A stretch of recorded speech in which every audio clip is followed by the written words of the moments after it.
From the first pedal stroke to the final sprint, Fueled by Bubbles O2, Malaysia's only naturally oxygenated mineral water. rising beyond boundaries. Together we ride, together we conquer. Bubbles O2, empowering champions. Isi minyak di Petronas guna settle 3 kali mata ganjaran. Senangnya, ini baru Mesra Rewards.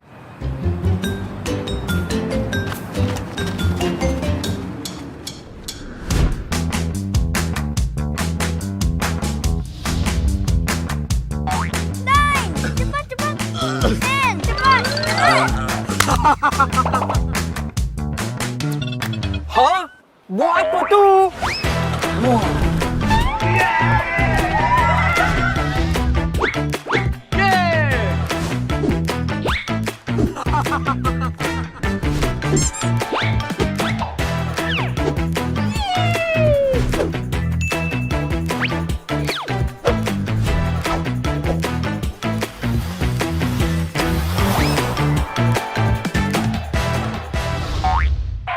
Hey, free barang ke pulang rumah lah. Thank you, Petronas. Petronas, let's go! Ganjaran lebih bermakna dengan Petronas Mesra Rewards. 40 ahli Mesra Rewards bertuah bakal menang voucher beli belah bernilai sehingga RM5,000 dan sebahagian daripada 35 juta mata ganjaran Mesra Rewards untuk direbut. Senang je, hanya isi minimum RM45 untuk kereta atau RM5 untuk motosikal dan masukkan nombor telefon anda di PAM atau gunakan aplikasi Settle. Itu je. Gunalah kad kredit Petronas Visa untuk menikmati 3 kali peluang menang. Jangan lepaskan peluang anda untuk menangi ganjaran lebih bermakna hanya dengan menjadi ahli Mesra Rewards dan isi di Petronas.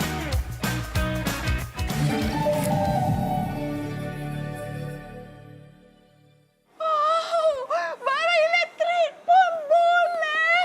Wah.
Do you know my papa? He loves helping people. Always makes mama smile. And he can do magic. That's why I love my papa so much. I just use Mesra Rewards. So easy. It's so easy to collect points, redeem all kinds of rewards, and easy to win hearts too. Senangnya, ini baru Mesra Rewards.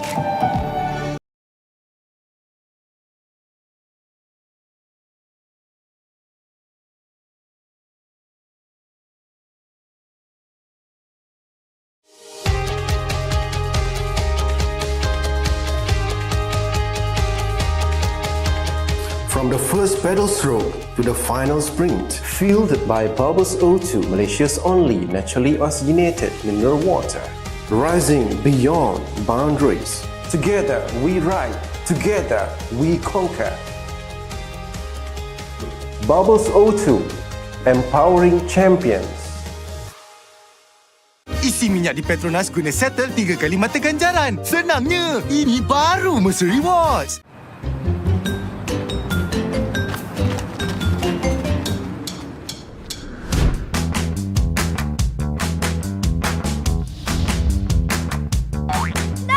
Cepat, cepat. Ten, cepat.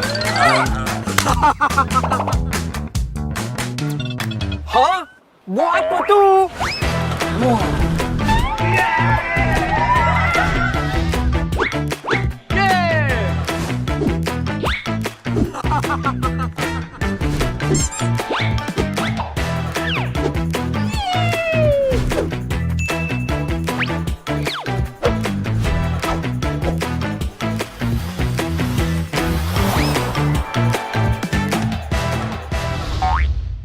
Hey, free barang ke pulang rumah lah.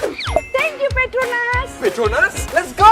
Ganjaran lebih bermakna dengan Petronas Mesra Rewards. Top 40 ahli Mesra Rewards bertuah bakal menang voucher beli belah bernilai sehingga RM5,000 dan sebahagian daripada 35 juta mata ganjaran Mesra Rewards untuk direbut.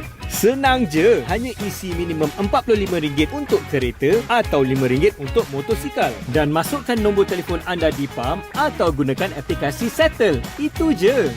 Gunalah kad kredit Petronas Visa untuk menikmati 3 kali peluang menang. Jangan lepaskan peluang anda untuk menangi ganjaran lebih bermakna hanya dengan menjadi ahli Mesra Rewards dan isi di Petronas.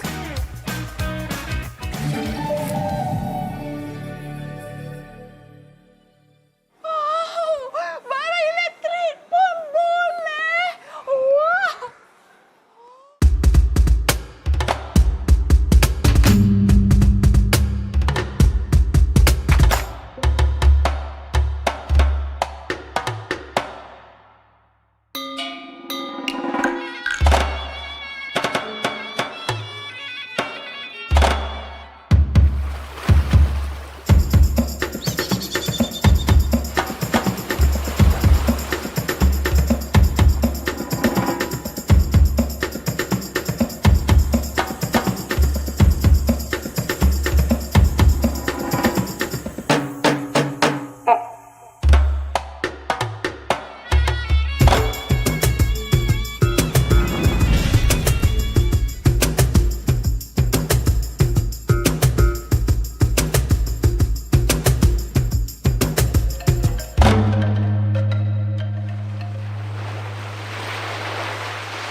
people.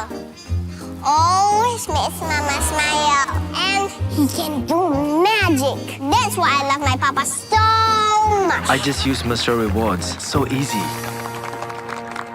It's so easy to collect points, redeem all kinds of rewards, and easy to win hearts too. Senangnya, ini baru Mesra Rewards.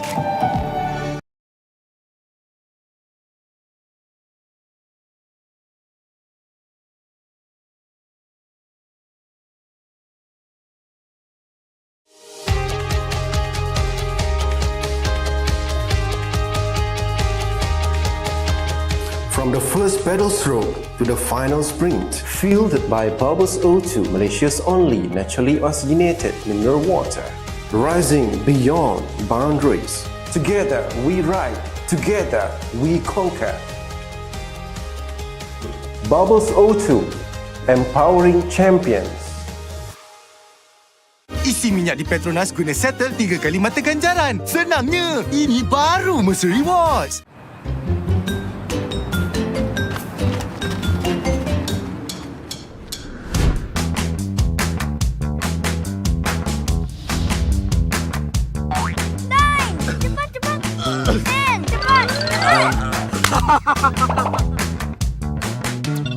Ha? Buat apa tu? Wah.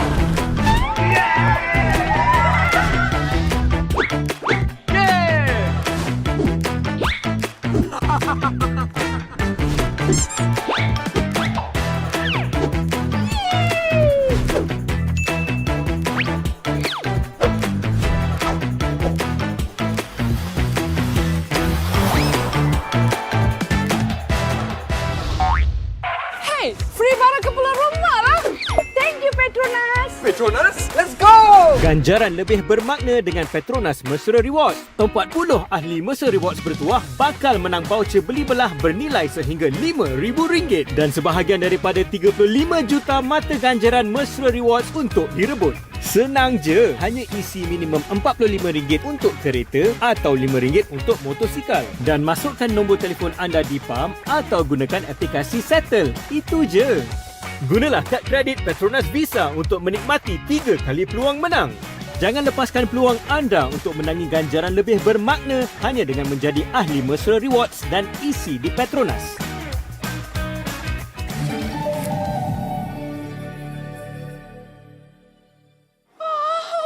Barang elektrik pun boleh. Wah.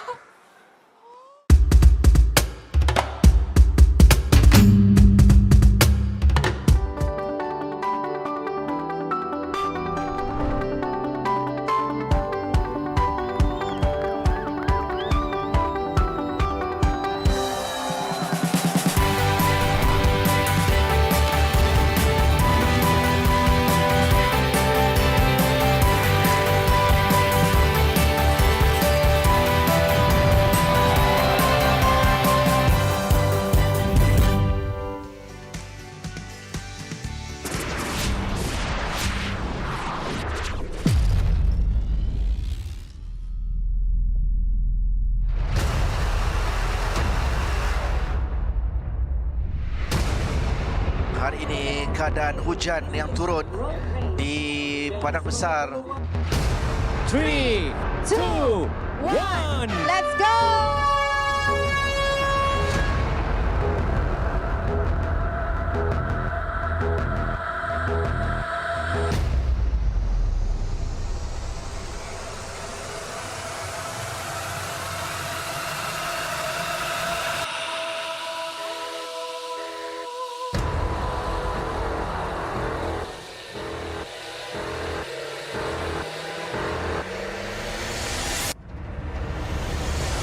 Persaingan yang semakin sengit pada para pelumba dalam memastikan kemenangan di peringkat yang kedua ini. Namun begitu, Avenue Klein yang sudah pun mula untuk melakukan lanjutan. Mata Malu Sally mengejar di tempat yang kedua. Tetapi Avenue Klein sampai terlebih dahulu.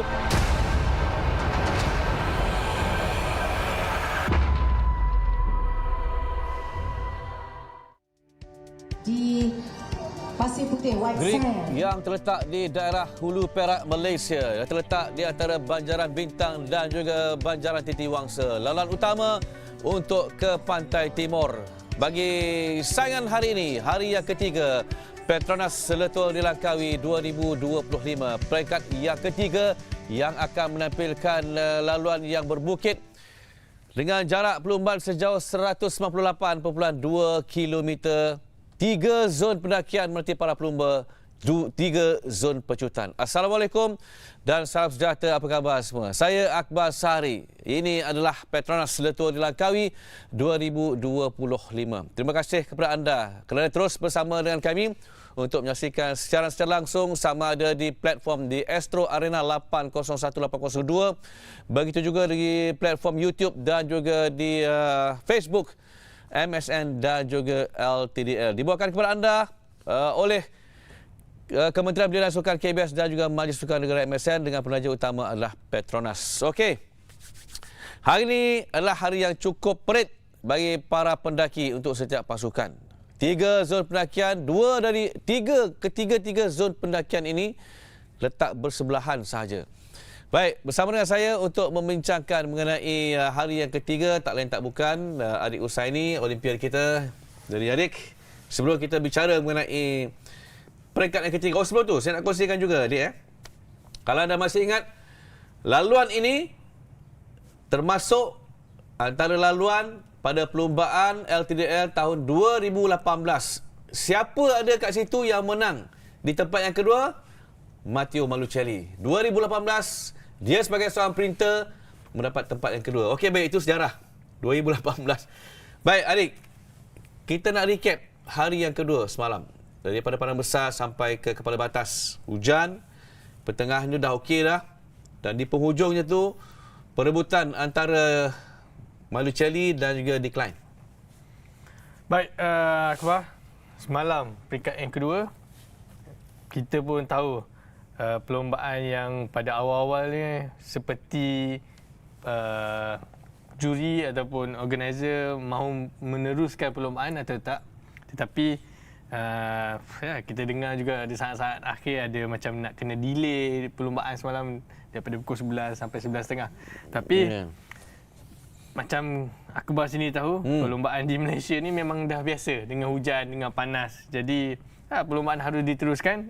Kita boleh lihat daripada awal lagi semalam perlombaan memang untuk first 70 km yang pertama cuma mengambil masa hanya 1 jam 15 ataupun 1 jam 30 minit hujan saja. tidak menghalang mereka untuk memucut laju. Okey, baik, kita nak tengok keputusan di peringkat yang kedua yang berlangsung di dalam jarak perlombaan antara Padang Besar dan juga di Kepala Batas. Okey. Baik, untuk JC utama selepas 2 hari perlombaan, Matteo Malucelli masih lagi berada di tangan teratas pendahulu setakat ini dengan JC hijau PETRONAS, diikuti oleh Decline dan juga Nur Aiman Rosli. Pelumba TSD berada di tangan yang ketiga keseluruhan, satu pencapaian yang cukup membanggakan bagi kita. Dan kemudiannya bagi kelas JC Oren KBS, pakar pecut menjadi milik Malucelli, mengekalkan JC Oren semalam, dan kemudian Abby Decline tempat yang kedua, dan Bikra di tempat yang ketiga terpantas. Sementara itu bagi ini yang paling relax lah. Ben Carmen antara pelumba yang semalam memang tersenyum je kan, sebab korang tak ada zon pendakian. Jadi hari ini Carmen ada 3 zon pendakian, dan ini pula pemegang JC Puteh rakan muda terbaik Asia, Aiman Rosli TSD mengekalkan JC Puteh selepas 2 peringkat perlumbaan, diikuti rakan sepasukannya Van Polski. Dan kemudiannya, itu JC utamalah. Kami itu untuk JC Asia Tenggara masih lagi milik pasukan TSD juga. Dan hari ini, kita nak lihat saya kira antara laluan yang paling sukar kalau nak dikirakan daripada 8 perlumbaan di antara Gerik dan juga di Kota Baru. Dan saya dah sebutkan tadi pada tahun 2018 laluan ini pernah digunakan adik Usaini. Kita lihat mereka akan bermula dengan 3 zon pendakian. Kategori 3, kategori 2, kategori 1. Adik. Baik, jika kita lihat pada awal 65 km yang pertama, Akbar, terdapat 3 zon pendakian ditawarkan, iaitu di Gerik di kilometer ke 7.7. Di kilometer 18.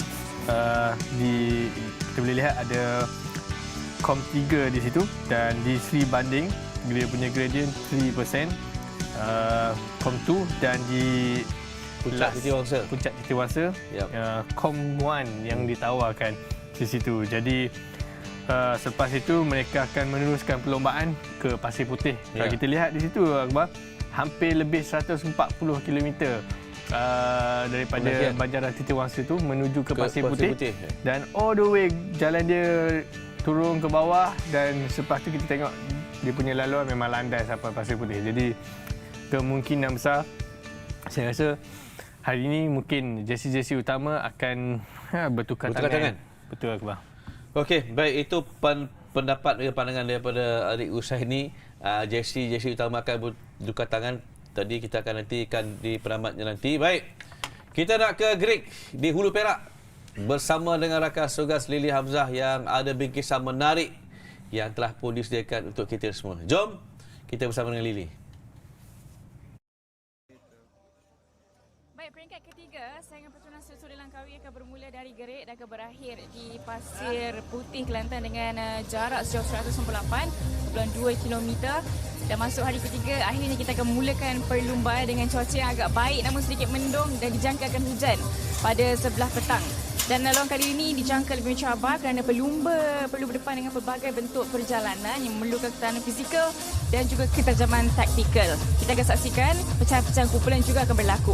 Dan 3 zon pendakian serta 3 zon pecutan, peringkat ini dilihat sebagai medan yang paling penting untuk climber mempamerkan kekuatan masing-masing. Dan selepas kilometer ke-105, landai sehingga ke garisan penamat.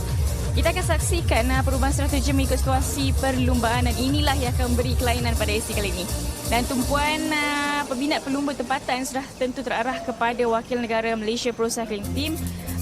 Kita akan saksikan gabungan pelumba muda dan berpengalaman seperti Zawawi Azman, Syawal dan Zulfikri Zulkifli yang saya kira menyimpan tenaga untuk peringkat yang ketiga ini, atau pelumba bersaiz tubuh kecil mewakili barisan kebangsaan iaitu Ke Zeyi. Dan meskipun kemungkinan besar kita tidak akan menyaksikan kelibat nama-nama besar seperti Arbit Decline dan juga Masio Marushali, namun kita perlu jangkakan juga mungkin kejutan akan berlaku. Pastinya percaturan taktikal dan keupayaan mengatur strategi sepanjang perjalanan ini akan menjadi penentu buat pelumba pasukan-pasukan handalan seperti ini. Dan kepada anda semua, dapatkan perkembangan saingan Petronas Suri Langkawi di saluran Astro Arena dan juga YouTube Majliskan Negara Petronas LTdL 2025 dan tunjukkan sokongan anda dengan hashtag kita semua Timas, hashtag Beat the Hit. Baik, terima kasih Lili Hamzah di Bandar Gerik di Perak. Okey, baik. Cerita menarik juga disediakan oleh rakan-rakan media kita daripada Majlis Sukan Negara MSN. Jadi setiap hari mereka juga bertungkus lumus untuk menyediakan pakej terbaik untuk tetapan anda semua. Sekali lagi, kita bersama dengan tim media MSN dengan laporan mengenai Cavalcade. Pulau Legenda Pulau Langkawi sekali lagi mencuri tumpuan sebagai lokasi pembukaan perlumbaan berprestij PETRONAS LTdL 2025. Namun bukan sahaja perlumbaan profesional yang mencuri tumpuan, tetapi juga sambutan hangat yang diberikan penduduk tempatan yang hadir menyaksikan aksi bersejarah pulau mereka sekali lagi dipilih sebagai kayuhan pertama PETRONAS LTdL untuk edisi kali ini. Kehadiran pengunjung dan peminat sukan berbasikal memberi gambaran jelas keterujaan penduduk tempatan terhadap acara bertaraf antarabangsa ini. Bagi penduduk tempatan, Litua di Langkawi bukan sahaja menghidupkan semangat kecintaan terhadap sukan berbasikal, malah membawa limpahan ekonomi apabila ribuan pengunjung membanjiri pulau ini. Kami sebagai penduduk Langkawi, kami seronok sebab ramai orang di luar tu mai Langkawi kan. Okey, orang cakap sambutan dia memang menggalakkan. So peniaga-peniaga pun boleh orang cakap inilah untuk mencari income ke apa dalam masa yang sama kan. Membangunkan lagi Langkawi di mata dunia sekali. Okey, alhamdulillah lah.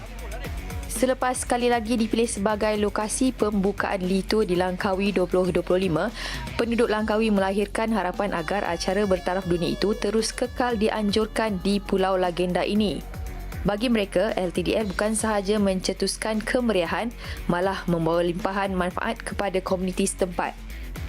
Kami ni orang Langkawi ni kira macam Jadi macam free event lah. Boleh tengok kan benda yang golf ni kan. Seronok lah. Ya, pada masa yang sama kita nak promote juga Langkawi kan untuk orang pelancong datang. Mereka turut menyifatkan LTdL sudah sinonim dengan identiti Langkawi sekaligus mahu ia kekal sebagai lokasi tradisi penganjuran. Tambahnya, kesinambungan penganjuran di sini bukan sahaja mengukuhkan jenama LTdL, malah mengangkat Langkawi sebagai pusat sukan berbasikal serantau. Saya sebagai orang Langkawi ni rasa bersyukurlah. Sebab event ni menggalakkan pelancongan untuk di Langkawi lah kan, membantu ekonomi orang tempatan lah. Kalau boleh teruskanlah kita tahu macam ni. Support orang lokal samalah. Sokongan penuh penduduk serta sambutan hangat pengunjung, Langkawi sekali lagi membuktikan bahawa Pulau Legenda ini bukan sekadar destinasi pelancongan unggul tetapi juga lokasi ikonik untuk penganjuran acara sukan antarabangsa.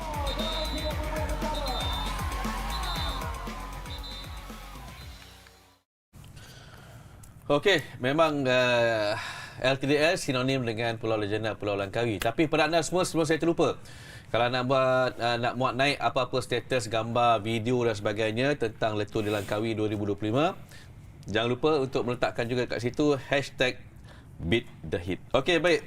Adik, sebelum kita berehat ni, ni permintaan orang Langkawi ni. LTdL untuk terus kekal bermula di Pulau Legenda Pulau Langkawi. Of course. Akbar, saya pun orang Langkawi.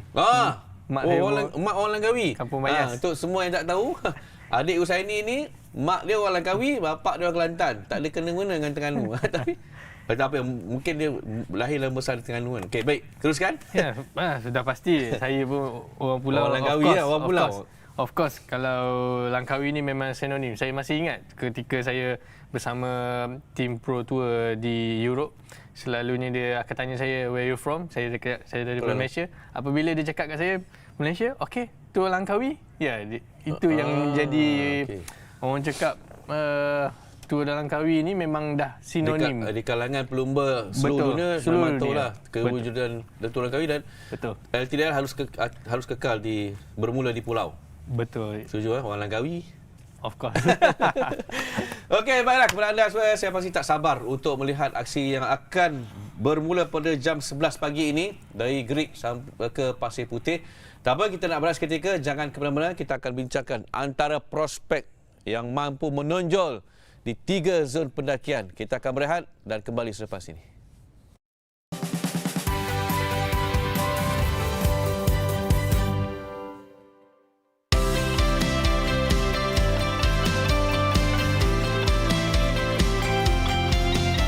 Tebus macam-macam dan tebus minyak di PETRONAS. Senangnya, ini baru Mercer Rewards.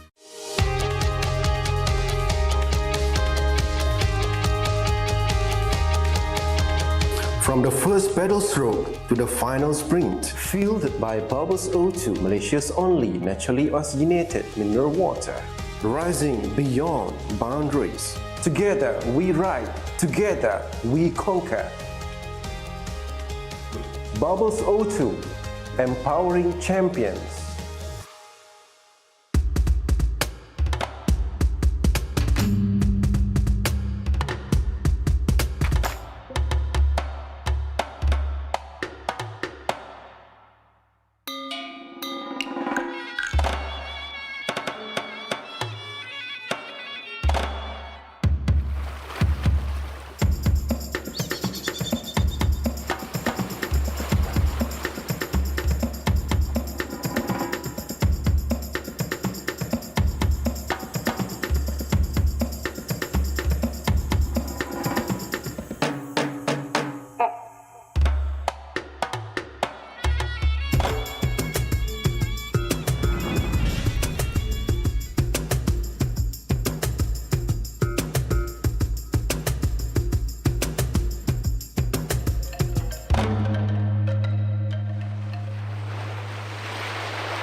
minyak di Petronas guna settle 3 kali mata ganjaran. Senangnya, ini baru Mercer Rewards.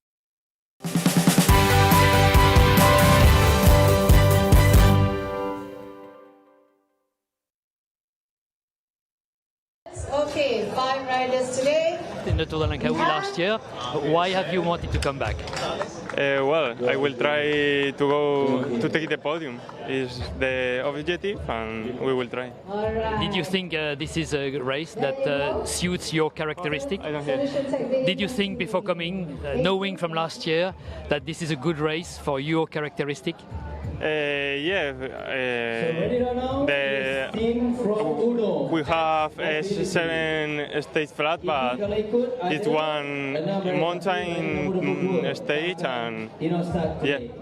Then on the level, the mix of the peloton are sprinter and not all are climbers, and yeah. Today is partly a mountain stage. What do you think?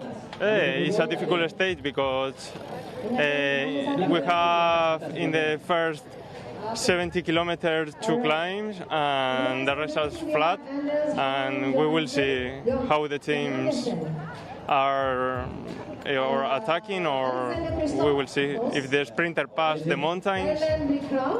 Have you noticed that some GC riders already target the time bonus in flat stages? Yeah, yesterday I had seen this, and I think in all the stage the bonus are really important because the mountain stage is not really hard, and we have to stay focused for these sprints. Gracias. Okey, itu dia tadi Fernando Tercero Lopez, salah seorang daripada pelumba daripada pasukan Pro Team, iaitu tim Polti Visit Malta. Antara tim yang akan kita bicarakan kerana mereka menampilkan pakar-pakar pendakian untuk edisi kali ini, dan sudah pastilah untuk laluan Gerik ke Pasir Puteh ini mereka antara yang akan berikan cabaran kepada Ben Carmen, pelumba St. George yang kini memegang jersey O2 Polkadot. Okey, baik. Ada 4 orang pelumba ni pakar pendakian. Mereka ada Davide Baiz, ada Alec Martin, ada Fernando Tercero Lopez tadi yang kita saksikan, dan ada Herman Dario Gomez. Jadi kalau sebelum ni pakar-pakar pecut menjadi tumpuan untuk 2 peringkat sebenarnya, tapi kali ini tim Polti Visit Malta ni fokus of course kepada pakar pendaki mereka. Baik, Akbar, seperti kita lihat hari pertama dan juga hari kedua, peringkat pertama, peringkat kedua, tim Polti Visit Malta ni, mereka cuma menghabiskan perlombaan. Dalam masa sama mereka tiada pelumba yang berada di kedudukan podium. Okey. Ya. Dalam masa sama, saya rasa hari ini hari ketiga sudah pasti tumpuan harus diberi kepada tim Polti Visit Malta ini, kerana ya, kita boleh lihat David Bias, dia ini merupakan salah satu pelumba yang memang untuk pendakian memang betul-betul pure climber, jadi harus diberi tumpuan kepada beliau dan juga tim beliau.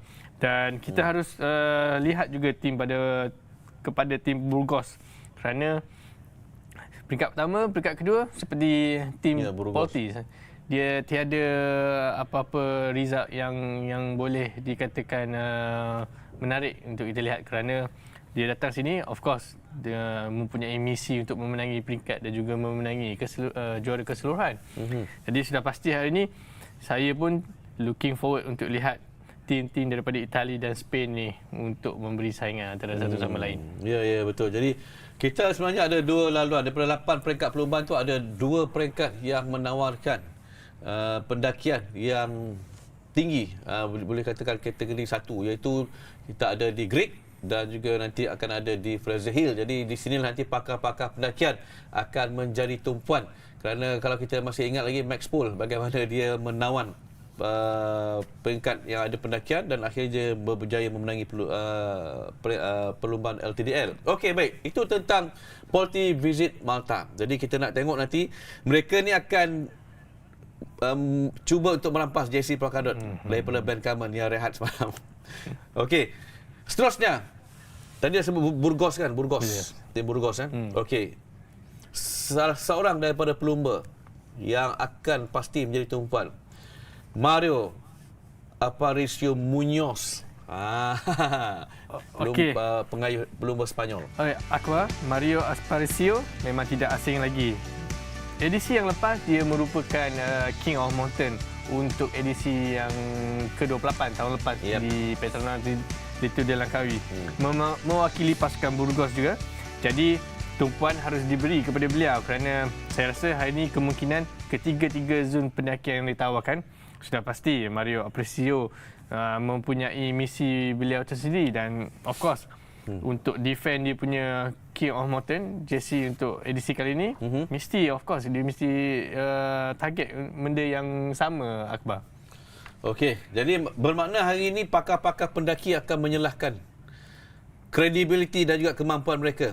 Cuma ni ada cuma juga.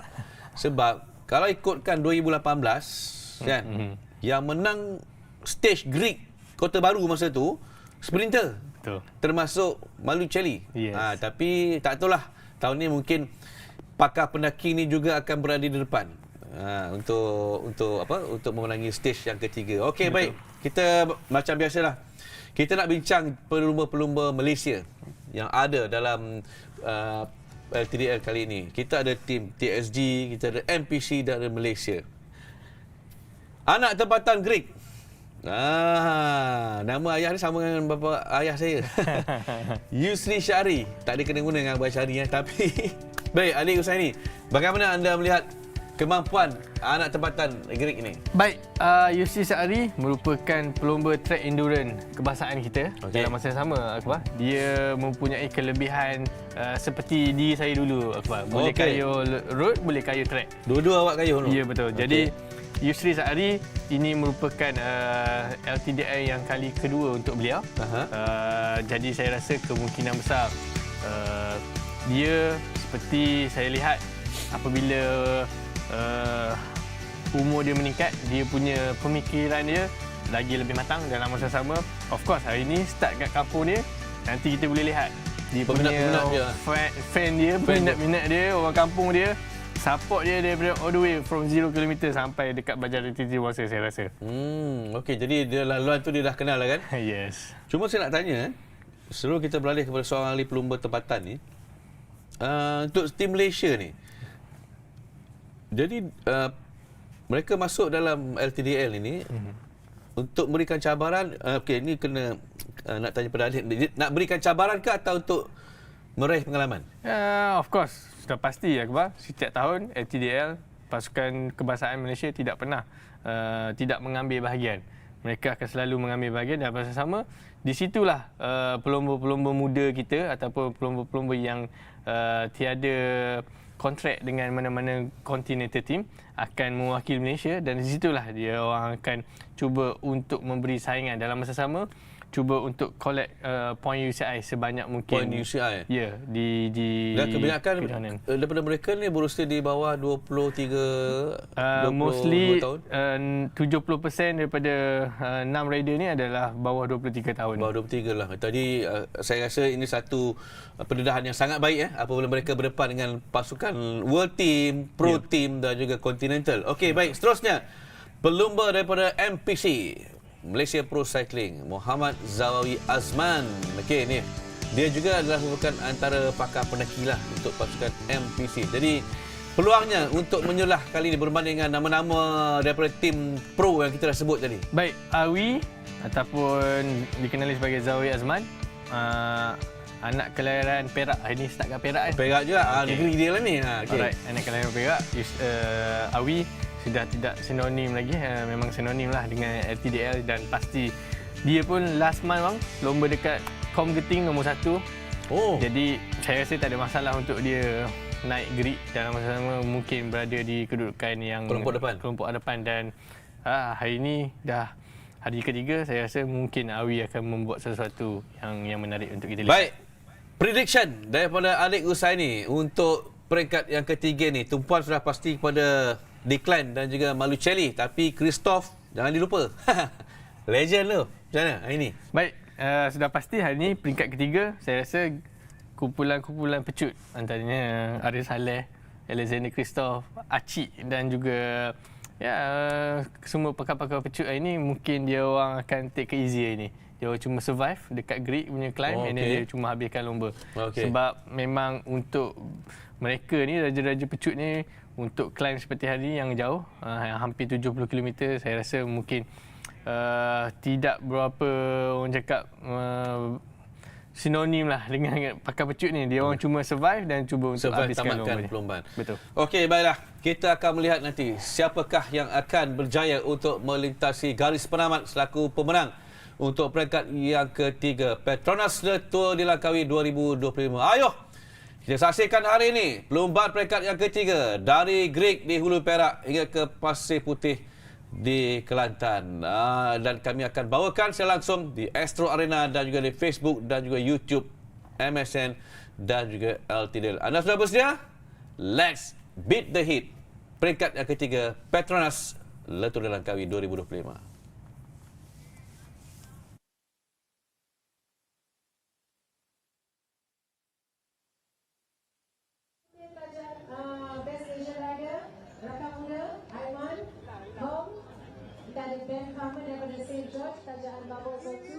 Orange, tajaan KBS, Avid Decline, dan hijau, jersey PETRONAS, GC jersey, kita ada Matio Malaysia.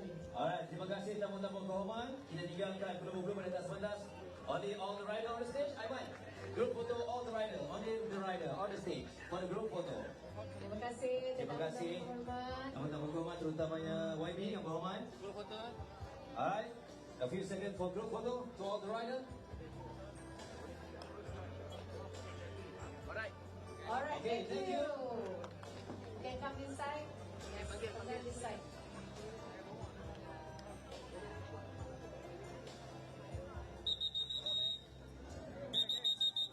Kau ambil apa lagi? Kau ambil apa lagi ni? Kau masuk ke sana kan? Siapa ambil out? Aku kau. Peninglah aku. Tak ingat lah, aku tak ingat. Buka kapal belakang. Nanti dia kena baca.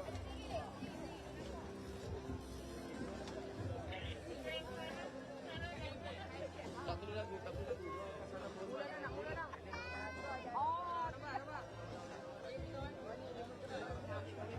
Baik, kita nak persilakan tamu-tamu kehormatan untuk bersiap sedia di flag off. Kita persilakan Yang Berhormat Dato' Salvi Abidin Muhammad sekali lagi, ada temanku mewakili Menteri Besar Perak. Dipersilakan juga Yang Berhormat Dato' Muhammad Irwan Zulkifli, Presiden Majlis Seluruh Malaysia. Dipersilakan Yang Berusaha Encik Abu Hamzah, PETRONAS Central Northern Region Stakeholder Relations PETRONAS. Dipersilakan juga Yang dihormati orang besar jajahan Hulu Perak untuk bersiap sedia.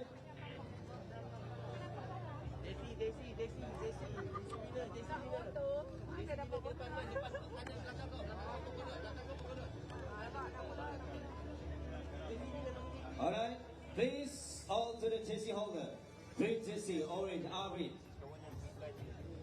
Then come. All the jersey holders. Can you please make your way to the front? Yeah. Lead the group. Pada flag off. Aiman Rosli bersama dengan Aiman. Pemegang jersey Asia. Okay, Aiman di depan Aiman. Kita kat sebelah sana. Okey, yang ada dekat depan sini boleh tak kita dengar sorakan gemuruh sebelum kita bermula peringkat ketiga.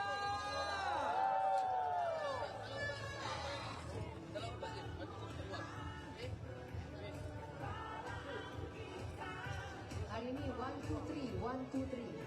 1, 2, 3, yes. Peringkat ketiga 123 pelumba.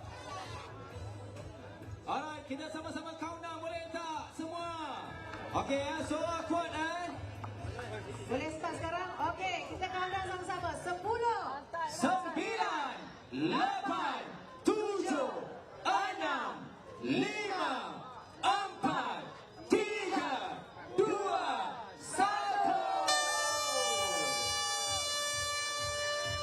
Bermula perjalanan yang panjang 198 km dari Gerik. Mereka akan tamat di for today's stage, we are looking at about, let's see if we've got any information. 7.3. That's right, 7.3. 7.3 kilometer neutral zone. They can just do a little bit of a warm up. Well, I don't know if they need, because it's quite warm now. I think we're going to have a little bit of information of what the temperature and wind speed a little bit later, coming up on the live feed. I guess we can just go through the top contenders, Jenny, while they're in the neutral zone. So at the moment, with the PETRONAS general classification, we have Matteo Malucelli,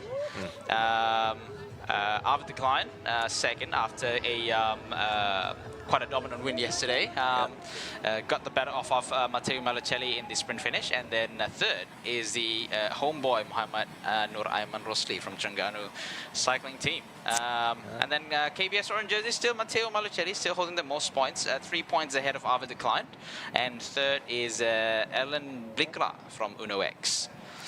And yes, today is probably the day for the Bubbles 02 polka dot jersey to be shining. We've got 3 King of the Mountain classification today. So Ben Carmen still holding the jersey with 2 point lead, 1 point lead over Shawar Mazin with 1 point. Here he is in the live feed at the moment. So he got a bit of work to do today after quite a chill day yesterday. And he said in the interview post race, you know, he'd take it as chill as he could possibly can, because he is really interested in holding on to the jersey for today. And then last but not least, the white jersey standings. We have still Aiman Rosli with a 4 seconds advantage over his own teammate Vadim Pronsky, and third is the rider from Thailand Continental Cycling Team is Chaya Sombat, or more famously known on Instagram, Frankie. Okay. Yeah, had a look. All right. Yeah, Frankie did it well yesterday, getting the breakaway and taking the maximum time bonus on the second intermediate sprint. That brought him up to the third in the white jersey standing.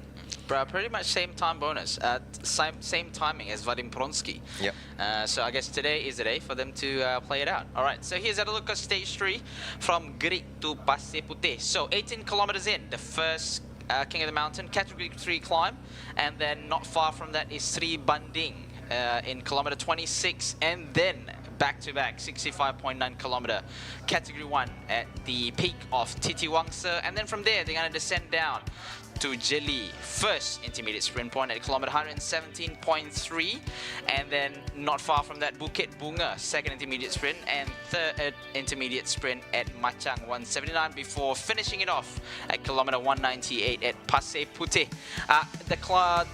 The stage started off with very hilly. You know, they pretty much start climbing 18 kilometers in. They climb pretty much all the way until 65.9 kilometer, until they started their descents, and then flatten off at kilometer 117.3. It's pretty much a flat race halfway. It's a hilly race first half and a flat race second half. Yeah. So it will be a very interesting one. I mean, like it will be a sprint finish, provided that the sprinters could get across. They will have, by definition or by theory, they will have enough time to recover. But it really depends how hard they do the climb, right, Danny? Yeah. So that's what we were talking about yesterday. Just a sort of preview of today's. You know, who are the climbers be able to get over this? And I'm sure. So the 2 teams who has won a stage, XDS Astana and as well as Tudor, so they have a victory each, and they have 2 top climbers, obviously. Then the other teams like Uno X Mobility, and also we saw Badiani, VF Group Badiani. They also they had Enrico had a third place finish. So they have and also Podi Cometa, who has been close and hasn't won a stage, so they may want to drive the pace on the climb. Yeah. If they're a sprinter, we talk about a sprinter. Who are the sprinters who can climb? So today the sprinters needs to show their climbing legs. That's right. And so then we can see that who is going to get over the climb. And if the group split, which I presume, I think there's a good chance that the group will split, and then it depends on how many teammates are in the first group, or who are the sprinter in the first group, and they're going to have to decide to drive the pace to the finish because it's still a long way, 100 kilometer. That's right. From the bottom of the descent to drive to get to the finishing line. And then the sprinters sprinter who are dropped, do they have enough teammates? So it is going to be interesting to see. Now, Alvin de Klein obviously is yesterday's winner. He probably should have no problem getting over the climb, but he hasn't raced much this year. This is only they say like in August he started back racing after the February crash. So as we see here, the orange wear right now, Alvin de Klein, he's already breathing. Taking deep breath right now, getting ready for the climb. But for him, he hasn't raced much, so there's be a question mark on what his form is to get over the climb. And also Maricelli, and I mentioned before, and I saw him. He can get over the climb fairly okay. But obviously today is a long one. It's a completely different animal than like a 2 kilometer, 5 kilometer climb. So this is pretty significant length and not super steep. I see only averaging about 5% or so, but it's very exposed. It is a big road. It's not considered a high expressway, but it is pretty significant exposed road, and they have to get over it. And if they can stay within a small group that can carry the pace, and that certainly can help him get over the climb. And I'm sure he is definitely want to do that, and in order to get another chance for another stage victory. Yeah, so we had a look. So today, for those riders that are interested, obviously we haven't seen much of Mario Aparicio, the former winner of the King of the Mountain jersey. We assume today is gonna. Oh wow, a little bit of a split. Sorry. Oh yeah, okay. There's a roundabout. All right, my apologies. I was like, what's going on? You're ready for it to attack already. Yeah. So. Yeah. Anyway, so for those riders that are interested in the King of the Mountain classification, they have a total of 18 points to grab from today's stage. Obviously, different category have provide different points. So in total, they will have 18 points. But this stage is reminded me about the stage last year where they climb a Fraser and finish in Bentong. I believe I can't remember stage, probably 4 or 5. I have to double check. But yes, it reminds me of that stage where they finish off Fraser's and then they bomb down the hill, and Studio light up the pace. There, and that particular day, they had the most DNF because they just couldn't keep up. Right, they're still descending, but the riders in front already gunned the pace down, and the nature of the roads are quite rolling, and there's just no means of getting back into the main peloton. So you see a lot of top sprinters got dropped and couldn't keep up from that particular stage. Okay, yeah, and so I'm sure teams like Poti, Visit Malta, they want to make the pace hard, and I think potentially Unibet and also UnoX. I think someone like Christoph Ablika, and I think they can get over the climb fairly okay. And then if they are able to follow the group to get over the climb, I'm sure they have a lot of big engine in the team. They're going to drive the pace, trying to prevent any dropped sprinter team from coming back. So it's going to be really interesting to see what's going to happen, because you never know, right? You never know. In particular, sprinters feel good, had good legs, and they can get over the climb. So I was just looking at the profile of the climbs. The first climb, we're looking at about it's 442. The Gerik climb, 442 meters at 3.3%. So it's not a particular difficult one. It just starts very early at 18K into the race. They start climbing, and then and the second 3 Banting. And that climb is 577 meter at about 3%. So again, it's fairly. Okay, not fairly too steep. okay. Nothing it's about too 4 steep. kilometers, though. About 4 kilometers, about 4 kilometers. But the averaging, starts fairly gradual, and then the end part you get to 6 to 5%. So that's it's like a easier climb, and then they get a little bit harder, and then it comes up to the last one, which is TT Wangsan. Yeah, TT Wangsan, and that is fairly significant. That's 1,000 meter of elevation and 18 kilometers, so it's very long and 4%. Yeah. Nothing over, in terms of gradients, nothing over 5%, but it's very long, and so it's going to be a test for any rider, I think. Yeah, for sure. Yeah, the climbs like this it's not steep, where it can be two ways. It can either everyone just maintain a solid pace, and you can sort of still sit into the slipstream. The rider at the pace that they're going, aerodynamic is still a thing. Considering it's only 4.1% average, so you can still sit in. But if you really, riders in front really pushing the pace, like really gunning it, yeah, it's going to cause some troubles, especially to some of these sprinters that don't have much climbing legs. Yeah, and then I think the more critical part is like being there present as they're descending towards the flat road, because once you reach the flat roads and just start gunning at the pace, yeah, if you're not there, you are still descending, you might have some issues to keep up and get back in the peloton. Right. Yeah, if you're a sprinter interested to sprint, yeah. Yeah, we just said looking at the front of the pelotons, they're still in neutral zone. I just get a glimpse of Yukiya Aroshiro. He's a legend in Asian cycling. Old but gold, they call it. Yeah, he's 40, I think 40 years old almost. And he's a rider from Japan that have raced for the World Tour teams and Bahrain Merida for many years. Yeah. And he's not a young man by any means, but he's still doing very well.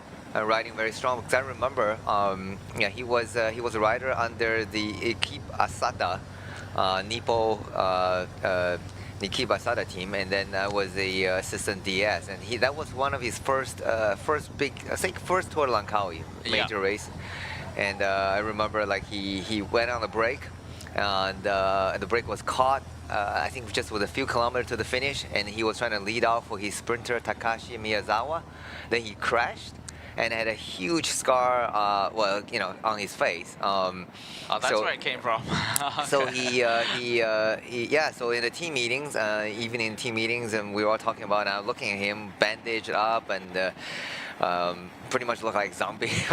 But I said that tomorrow, you've done a great job in getting the breakaway, and I think you should take a rest. And he said, no, I didn't do my job today. I didn't finish my job, and I couldn't help Takashi. I crashed. I couldn't help Takashi to win the sprint. Tomorrow, I'm gonna go on attack again. At that time, I was thinking, okay, maybe he's just angry. He just want to get back racing. Well, let's see tomorrow. He wake up. He's probably in pain. And we started the next day, and guess what? He went on attack. He went on attack. He went on attack with all the bandage, and that just shows you how tough these bike riders are. Yeah. Then I remember I called my friend from the team car, and they said this guy Yukiya Aroshiro is going to be probably one of the first East Asian rider finish the Tour de France. Yeah. And that's what happened. Yeah, he did. He's the first East Asian rider to finish Tour de France, and he crossed the line together actually in the peloton with Peppu. Was another well-known Japanese rider. Rode for Trek for many years. Right. And so he managed to he technically reached Champs-Élysées and crossed the finish line first. So that was a great story. So good to see him still racing. Just amazing rider, very humble, very nice rider. I hope I get a chance to see him again. So he's 41 years old. Just a quick check on Pro Cycling Stats. 41 years old. Yeah, my first memory of him, he appeared on GCN. Okay. Well, I think at a Giro d'Italia. It was still racing with Europe car. Yeah. Okay. Great. Still racing with Europe car and GCN. So teammate with Pierre Rollon at that particular time. Yeah. So yeah, good times. It'd be like, as someone that just got into cycling about 10 years ago, 2015, and then seeing like, oh, there is an Asian rider in Grand Tour. Yeah. So it was like, maybe I could do it. But no, find out later. Just it's a different ball game. Yeah, he's an amazing rider. I'll just take a glimpse of his Caputo Michael Heltman with the airbrushed. I want to see like what is actually on his graphic. I need to figure out. You gotta go It's meet pretty him cool. one of these days. I need to see him in the hopefully when they stop in KL. Yeah. Good. Here we see the back of peloton. I see the riders are having some ice socks stuck in their jersey. In the back of the neck, and that's it's definitely hot and a hot day out there.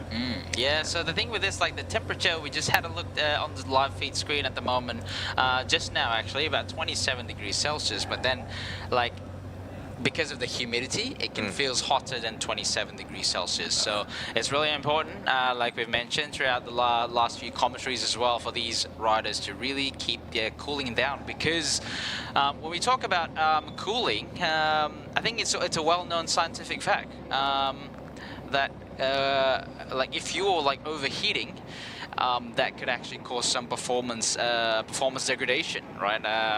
Like you put on whatever watts you're putting out. If you're overheating, you're just not going to be able to put out the same amount of watts. So yeah, it's really, really important for these riders to cool down. Yeah, absolutely. Yeah, Danny. So they had to sort of extend it, the neutral zone. At the moment, they just passed the 0 kilometer. Okay. I guess they must have sent something must be up the road. Okay. So yeah. Yeah, I see Alpha Decline waving a little bit. So probably he's happy. Okay. So not letting the start just start too early, kick off too early, and then they're gonna start fighting and getting on the climb. But I see a lot of teams are moving to the front of the group already. Confama, Poti. So I have a feeling that they're gonna drive onto the climb, and I just see a glimpse of the purplish color of Bogos, and I think they have been super quiet in the race and waiting for Sayambaya or Mario Apricio and taking the lead onto up the KOM. I'm sure he wants to they need to get something out of this race. I don't know, for whatever reason, I have a feeling that these two are having a chat of who's going to get dropped first up the climb.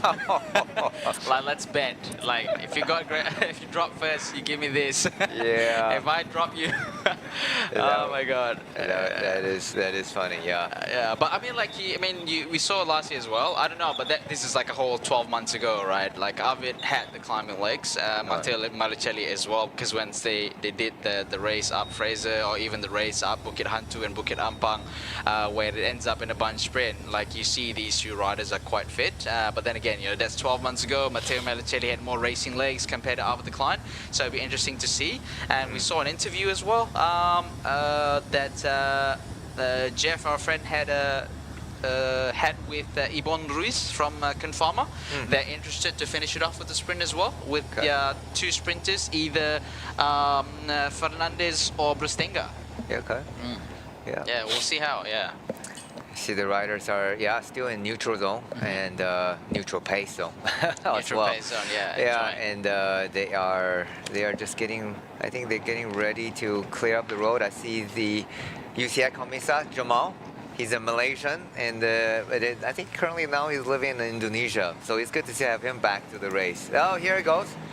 Well, we're talking the flagging off already, and immediately attack launched by Confama and followed by the KOM, jersey, where Ben from St. George. Continental Cycling Team. Obviously, he have a big mission today, trying to retain the jersey and trying to score maximum point. Obviously, he's on the lead today compared to the other riders that have gone in the breakaway.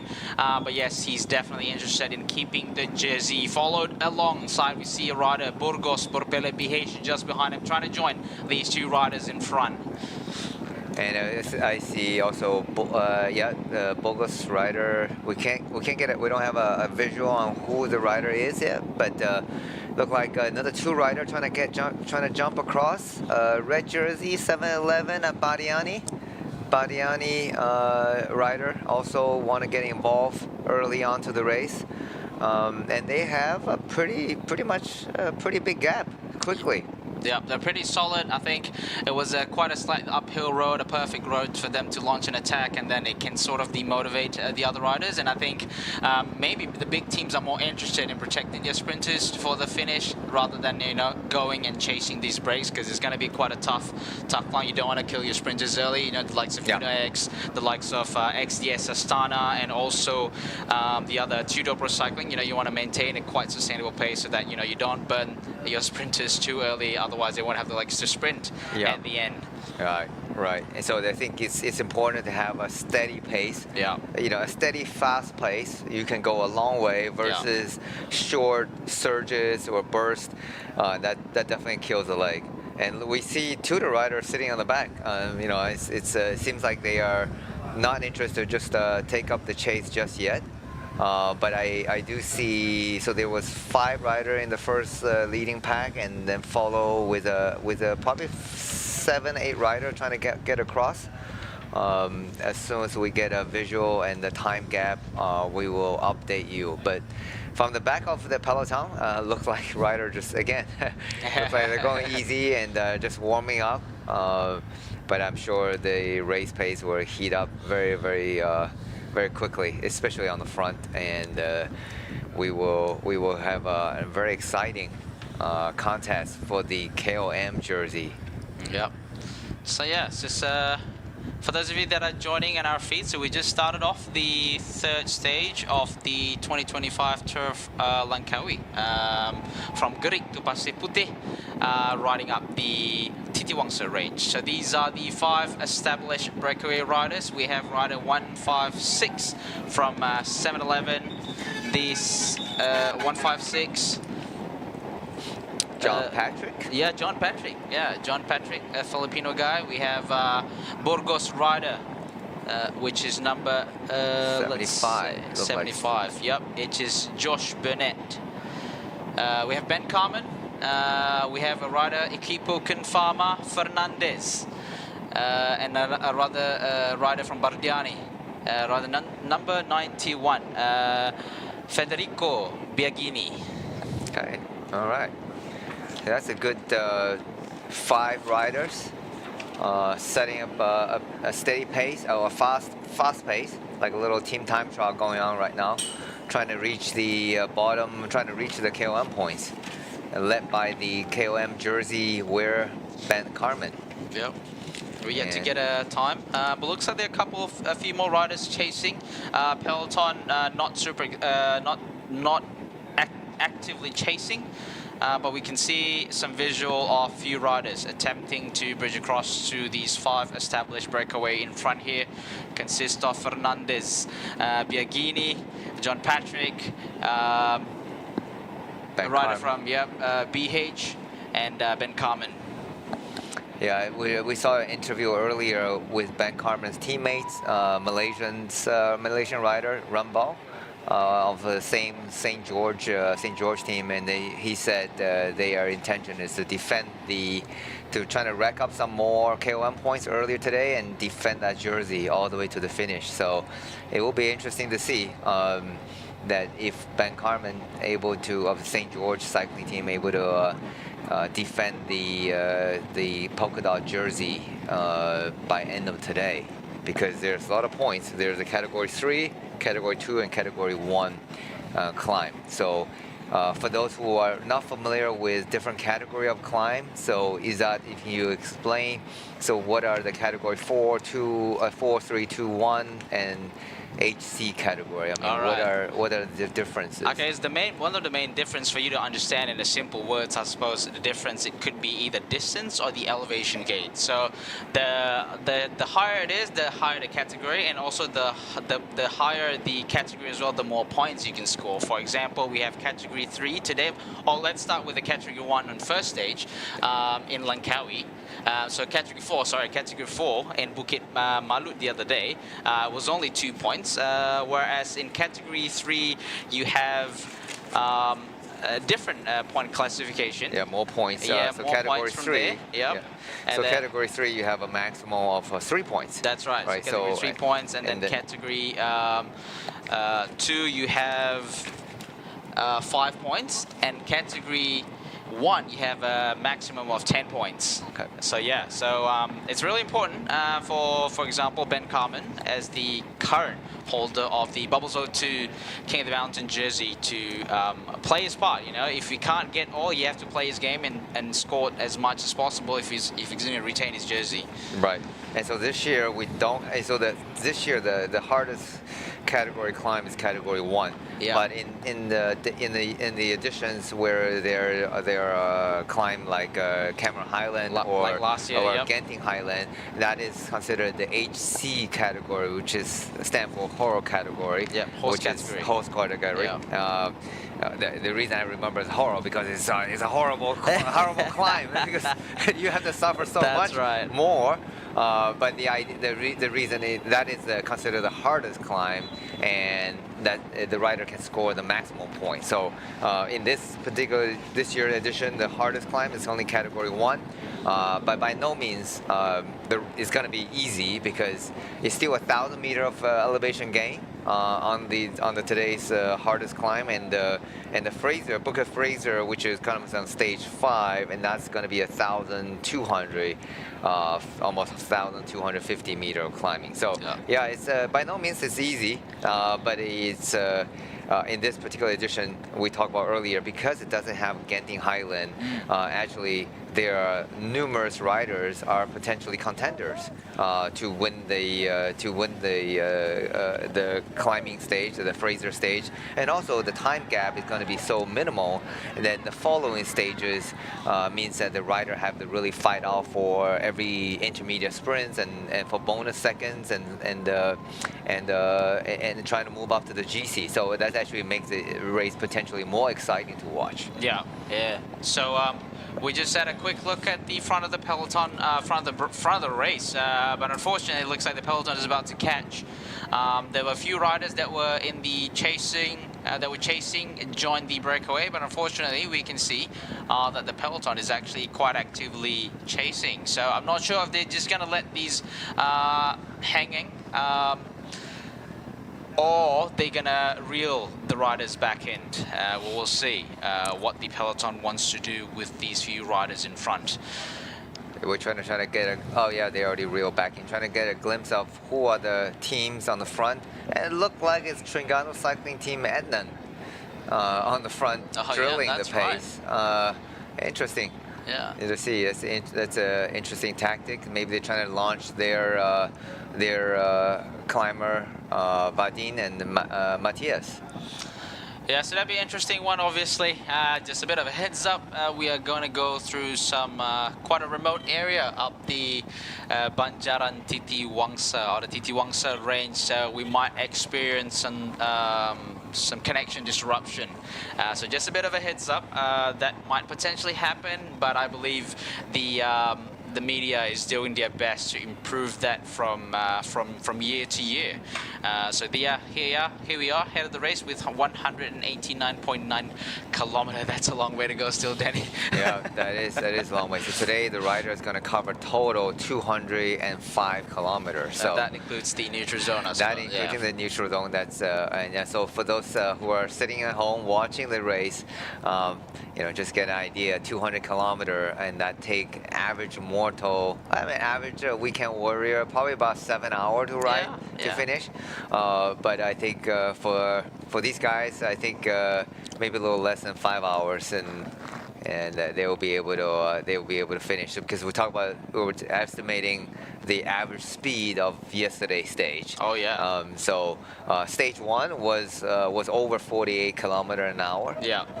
And yesterday my pick was 45.6 kilometers. Okay. And you picked 48. And the actual speed was about 46.5 kilometers. So that's right. I got the 3-digit right. Yeah. 456. That's 465. Yeah, okay. yeah. You're good at that.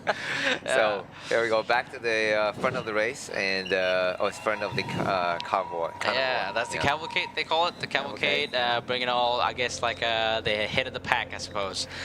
So this is basically the route that these riders will go through. So heading towards the climb. So these are definitely one of the most scenic routes around here.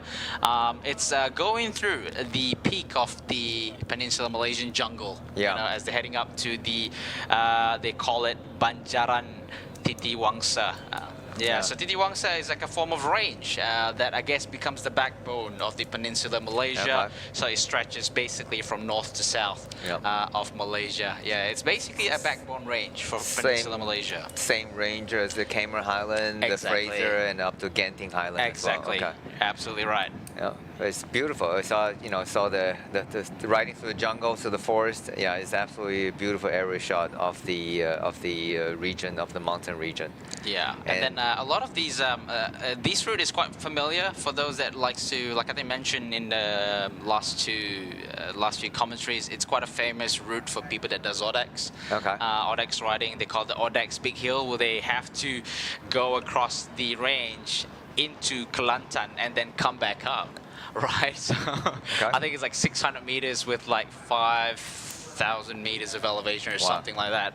And then because sometimes they have to cross this at night, and they met some elephants. Right. Wow. Well, there we go. Well, hopefully we don't see any elephant today, because the riders on the front are certainly pushing the very fast pace, and looks like that's Sayembaya.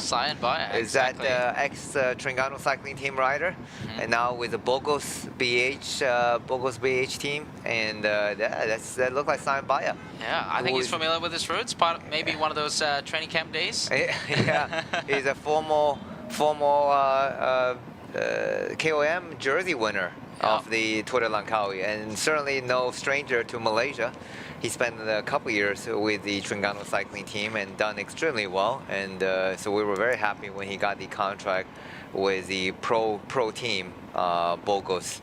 So it looked like he is he's putting out some nice pace, and together with the Chengdu rider 143. Yep, that is Johan Sobal. And Zawawi? Zawawi? Yep. Of the Malaysian pro team. Yep. Just a shout out to Zawawi. He was actually the first Malaysian rider to win a continental stage race. I think it was I think it should be Jelajah, Malaysia. Many years ago. Yeah. So he was a GC winner of a stage race. So certainly a good rider. An experienced rider. He's not a young man by any means, but he's very experienced, been racing for many years, and we're happy to see him back here on the front of the race together with Aisan, 165. It looked like a climber. It's 165 from Aisan and a 143 from Chengdu. So 4-rider quartet, and consists of Sayembaya of Bogos, and Aisan, and Zawai, and the Chengdu rider. So we have at the moment in front Zawawi from Malaysian Pro Cycling, followed by Sayembaya from Burgos Berpele BH, and then we have Kato.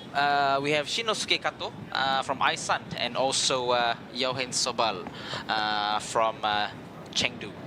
Okay, there you go. And definitely you can see the roads are tilting up. Just look at the shoulder shrugging, swinging left and right, and you see the effort they have to put it on just to keep the pace going on the climb. And Sayembaya is very smart, taking on the shortest route, trying to get into the trees and trying to get out of the sight of the peloton. And the 4 riders are doing fairly well, but it looks like peloton is not far off. Yeah. And hopefully the 4-rider able to open a daylight and trying to move ahead. But yeah, it looked like there's 2 riders from the peloton just to launch the trying to bridge across. So we got some visual of riders already struggling to keep up with the pace of the peloton in the first 20 kilometers. Basically, the road starts climbing. You know, some riders struggle with climbs early on the race. Some riders require a little bit more time to get the muscles to warm up, but it's not the time for today, unfortunately. Yeah. But sometimes, you know, the riders, if you're not a great climber, and if you go over the red line, your own red line, then you can blow up, and you know there's still 86 kilometers to go. So sometimes it will be better to try to ride your own pace, but with the group is so big, you certainly don't want to get dislodged so early. Then the chances of you finishing today is getting very slim. So there is a time, there is a time limit for each stage. So obviously the rider who are dropped, they have to finish within a certain time limit. And we'll have a quick look of today's what is the percentage. Generally, there are different terrains, a different profile, and they have a different time limit for each stage. So we'll let you know very soon what are the time limit. But right now, everybody still seems to be the peloton still seems to be together. So all the sprinters are still there. We can't get a visual of who are the teams pulling or setting the pace for their sprinter to get over this climb right now. Yeah, at the moment we can see it's only the 20 seconds gap. There's two riders trying to bridge across to the breakaway. A few chasers as well. So it looks like it has formed two chasing groups, two riders just behind the breakaway, and then I think like a handful of riders just behind them. Whereas the peloton is still at the back, just riding and maintaining a good tempo up this climb. The four riders again is Zawawi from Malaysian Pro Cycling. We have Sain Baya from Burgos Berpele BH. We have Yohan Sobal from Chengdu DYC, and we have Shinosuke Kato from Aisan Cycling Team. Yeah, I just took a look at the time gap for today. For stage 3 today and stage 5, the Fraser climb, the time gap is 20%. Yeah. So Danny, can you sort of explain what's this 20% time gap? Yep. So for the professional racing, there is a time gap in order to be considered finishing within the time limit, right? So let's say today, if the overall race finishing just, let's just say 4 hours, for example, and that is 4 hours, that's 240 minutes. Okay. Right? So you times 20% of the 240 minutes. So you got an extra 20%. And that's extra 20% of the finisher, the winner's time of 240 minutes. So that come out to be 48 minutes. Right. So that means that the last finisher to be able to qualify as a finisher of today's stage, you must finish in within 48 minutes of the winner's time. Right. Okay. And otherwise, you are not allowed to start the next race, next stage. So that is so-called the time limit. So today is a sort of a more mountainous stage.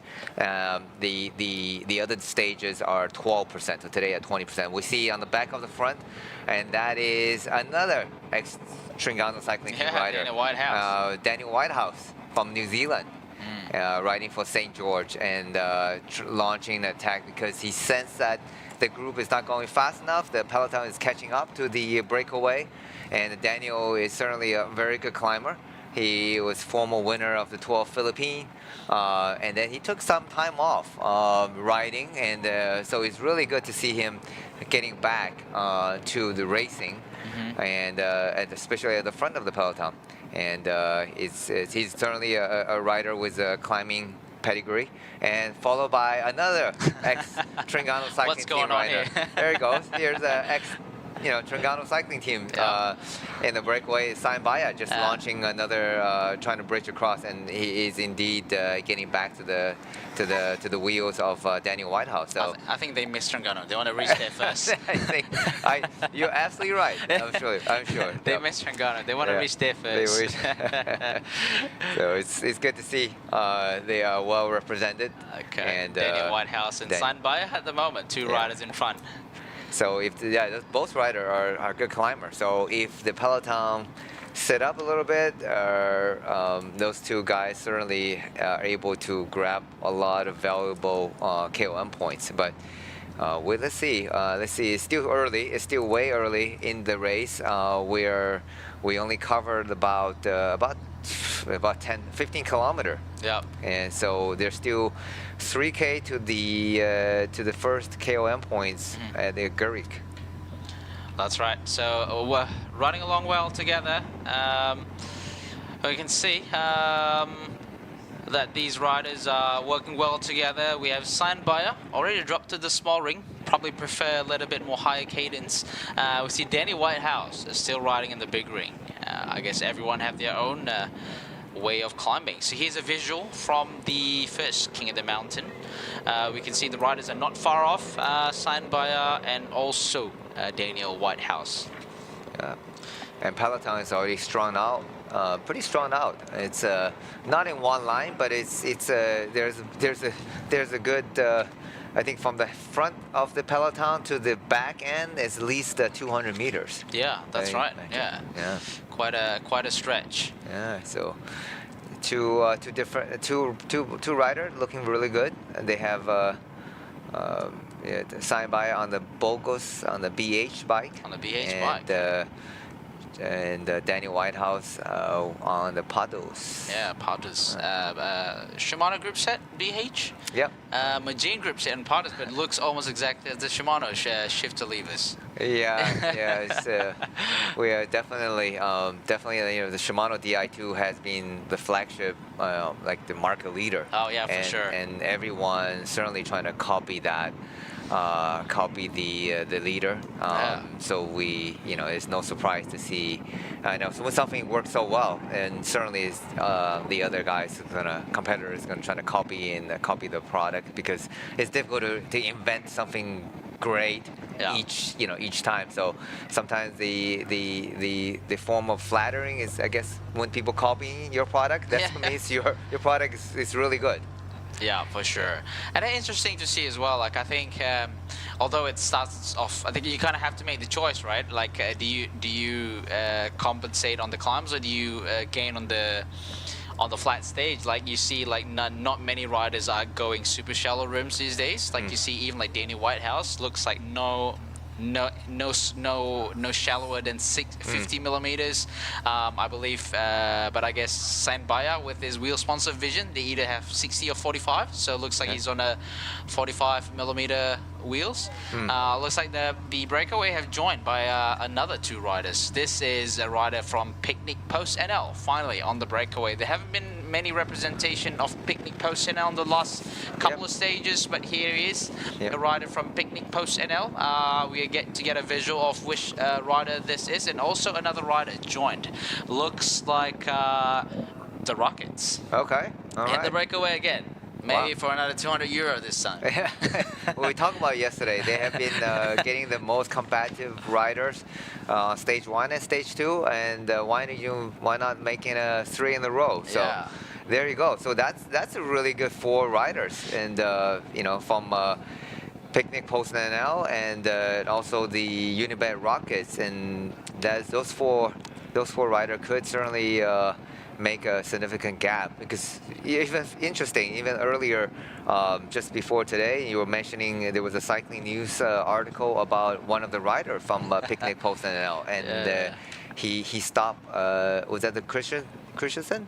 Christopherson. Okay. Yeah. Right. So Van Riels. Yeah, Adrian Mayer. Mayer got the first stage, and second stage was by Christopherson. Yeah. So it's good. Like they saw, they were proud of it on their Instagram post. Okay. Saw that. Yeah. Very The good. positive thing was they had two awards in a row. The negative thing is how they're going to carry all these all these, like, you know, all these awards back home. Trophies back home. All right. It's pretty big. Okay. Well, it's better to walk away with trophies than That's walk right. away A good problem empty-handed. to have. A good problem A good problem to have. You can always call up Post NL now and then ship it back. I guess ship back to France. Exactly. I mean, I'm sure Post NL deliver there. It's not just charge them. You know. Yeah. You got €600. 600 euro, right? Exactly. So that's a good problem to have. So back at the front of the race. So the quartet. We're trying to get a visual. Who are the Post NL rider, and who is the Unibet Rocket attacker? Yeah. So we got Sanbaya, and looks like joined by another rider. A blue, white helmet. It could be Isan. It could be a Terengganu cycling team. Yeah. Maybe Terengganu. We would like to have a closer visual, but we will see who are these 4 newly formed Breakaway at the moment, with 30-second gap to the main peloton. There you yes, go. it was Terengganu. Yeah, it's It's 114. That's Vadim Pronsky. Vadim Exactly. Pronsky, there you go. Well, nicely done. Yeah, he came across fairly fast alone by himself. So He have the legs for sure. Yeah, Yeah, here it goes. Here's a sprint for the KOM points. Let's see who gets it. 100 meters to go. Sign Baya and picnic post NL looks like. Oh boy. Yeah. Oh, picnic post NL. Picnic post NL got the maximum points. Okay.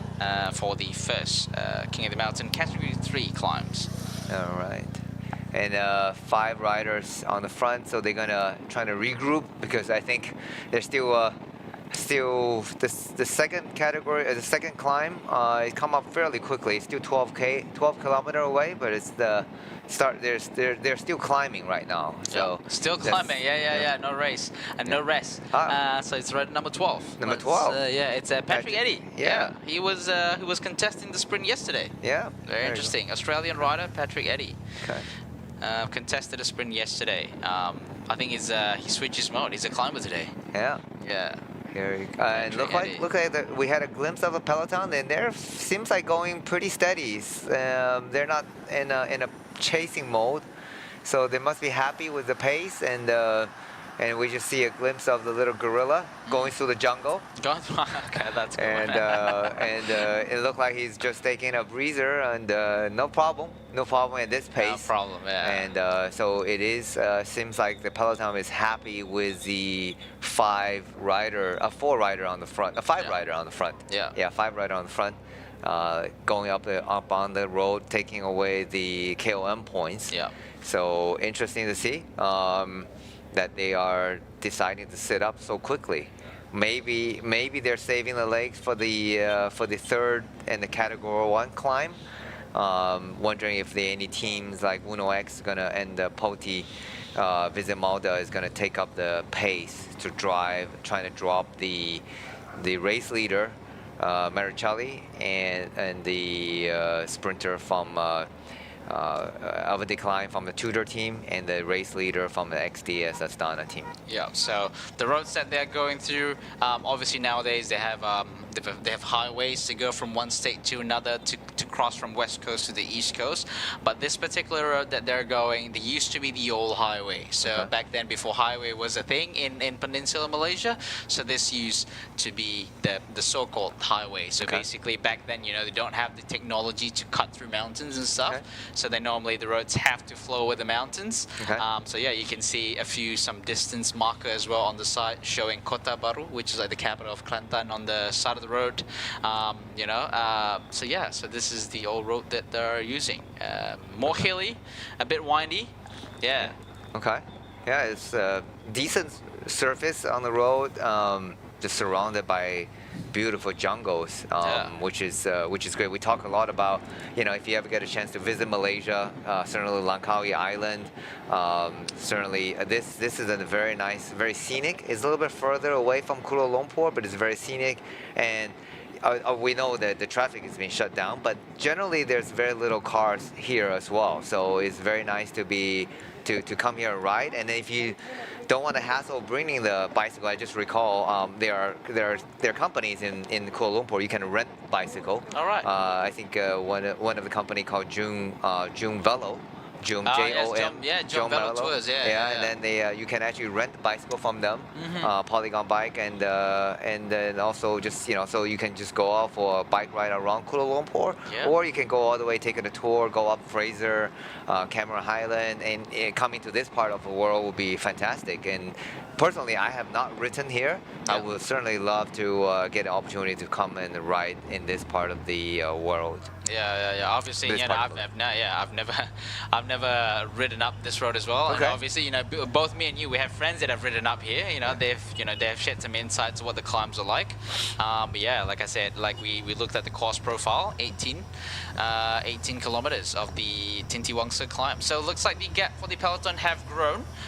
Just now it was 20-30 seconds. Now it has grown to close to 1 minute. So the peloton have decided that it's about time to let the peloton go, and we just ride our pace up until the top of the climb. Or what's going to happen next, we are just not sure. Obviously, this has only been just over 20 kilometers of racing. We're about to head to the second King of the Mountain at Sri Banding, which is less than 10 kilometers at the moment. And then from there, they're going to climb up the TT Wangsa. That's where the I guess the highest peak of today's stage is going to be. Obviously, we still have the favorites in the peloton, so we don't know yet what they're going to do throughout the stage. Yeah. But it looks like peloton is definitely going up at a much easier pace. So probably all the sprinter team have decided, hey, let's just get over the climb, and then we chase and make a bunch sprint again. And that's I think that looked like Mario. There's some riders from the Bogos team just calling for feeding. So whenever a rider's calling for feeding, that generally probably the pace has slowed down. 74 as Mario Aparicio. Aparicio. This is just hanging around at the back. Yeah. I haven't seen him out and about yet. I think we were sort of expecting he's going to come out today and sort of show what he's made of. But yeah, he's been quiet for the last couple of stages. You know, the Mario Aparicio, as former King of the Mountain jersey holder in 2024, last year's Tour of Langkawi, Petronas Tour of Langkawi. So I think maybe this year he is up the target to winning the general classification. Yeah. So probably saving his powder, saving his fireworks for later on stage 5, because certainly that climb suits him very well, and he's also a rider with a bit of speed for the finish. For this today, so they're sending out their Mongolian rider, Sayambaya, who is a former TS Trengganu cycling team rider. So the 5 rider working very well. They're building up a gap of 1:35 already from all the jersey, the team leader, the race leader, Marichelli. But I think they just they're not in a hurry to chase them down. Still a long way to go. They're happy with these 5 riders taking away, duke it out for the KOM jersey. So they should be able to build up a gap, probably a couple minutes, probably 2 to 3 minutes at the top of the climb. And you see a rider just using some water to wash, to rinse themselves, because it is certainly hot. It's just spray some water, because the water helps you evaporate. The wind chill actually helps you evaporate and cool yourself down a bit, because it's certainly a hot and humid condition, racing condition right now at the northern part of Malaysia. Is one of the iconic tunnels for those people that actually climb through the Banjaran Titiwangsa. So it was interesting to see that they actually wet their hands, their legs, and also some parts of the bottom, the top of their shoulders. The top of just the bottom of their necks. You know, I think if you look into the research, this is where you would dissipate heat a lot better. You know, there were some opinions on of the physiologists out there. You know, you have to keep your hands cool, and I believe Alan Lim as well, the founder of Scratch Labs, a believer of that theory. You know, you got to keep your hand cool. You know, spray some water on your hands, spray some water on the back of your neck, and also on your legs. So that happens. You know, so there are some literature out there that claims that to be the case. So I think that's exactly what the rider from Bogos BH actually does. You know, try to keep the body temperature down. You know, once, like I said in the earlier part of the live commentary, you know, you don't want to overheat in this climate. Once you overheat, that's it, game over. It was, it's so, the human body is so precise in its operation. I mean, it's just a few degrees of difference. Could be the meaning, the difference between winning and losing. And here's we're gonna get a shot of the repeat of today's KOM, the first KOM sprint. We can get a clear picture of who is going to be the winner. So out of the 5 riders, only 2 riders are in contesting, which is Patrick Eddy and also Sayambaya. Well, then Sayambaya quickly realized he's not going to get the better of Patrick Eddy, and Patrick Eddy got the maximum points for the King of the Mountain classification. Sayambaya led out the sprint, maybe a little too early. And Patrick Eddy overtook him at the line. And that's make Patrick Eddy as the virtual King of the Mountain at the moment. There you go. And but we'll still have 2 bigger climb left, so we're gonna see what's gonna happen in the next climb.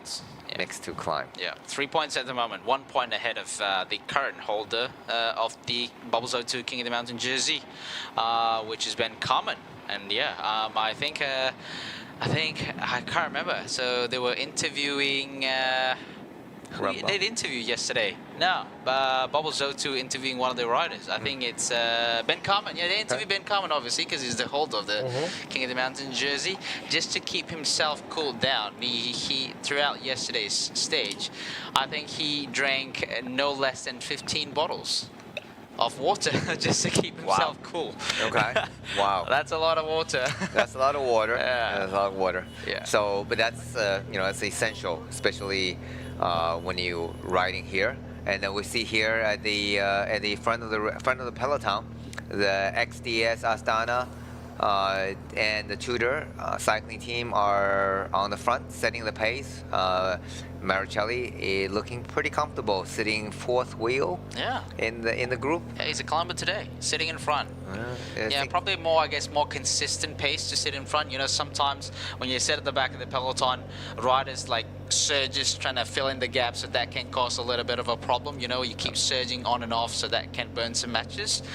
Physiologically speaking, sprinters are not good at this kind of effort. Yeah. You know, I've got one shot. I'm just going to use it for my sprint finish, right? So if you keep surging on and off, that can drain them a little bit more. So 1 kilometer to the second King of the Mountain classification for today, which is in Sri Banding.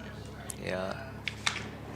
The 5 riders working very well together, and they're almost pedaling at the same cadence or similar cadence. Some riders prefer to climb in the heavier cadence. Some riders prefer using a lighter cadence. But generally, I think 80 to 90 RPM, that seems to be the right way to do it. And back at the front of the race, XDS Astana setting a steady pace. I think a lot of the sprinters are happy now. Yeah, for sure. They're not flying up, attacking, and trying to drop the sprinter. So they must be happy that just like yesterday, you said Mitch Dock was saying that thank God the attack stopped. Well, getting back to the front, look like St. George rider going for the KOM because it is coming up in just a few kilometers. That is the KOM. I think Hisan Baya goes and chasing on the and for the second, the category 2 KOM points. And look like Sanbaya has the faster speed, and he's definitely able to overtake. Slingshot overtake the Daniel Whitehouse. There you go. Yeah, Sanbaya does have a bit of kick on him, and this time there's no question who is going to be the KOM.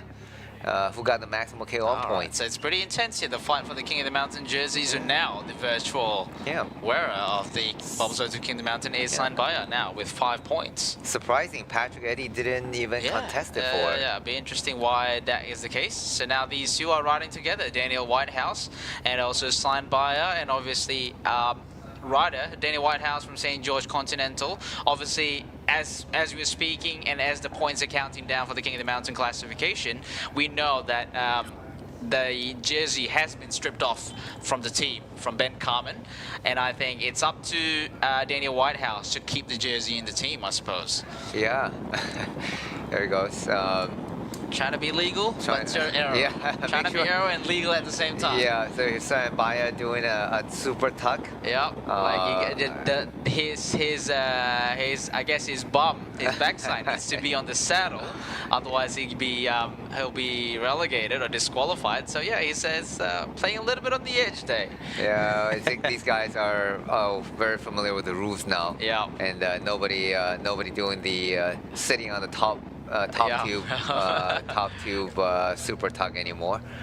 Meanwhile, back on the front of the peloton, and the pace is very, very calm. And I think all the judging from this, now there's still a category 1 climb to come, but judging from this pace, I don't think any sprinter is in trouble now, at least for the time being. They're happy sitting in and following the peloton to get over the climb and keeping their legs fairly fresh.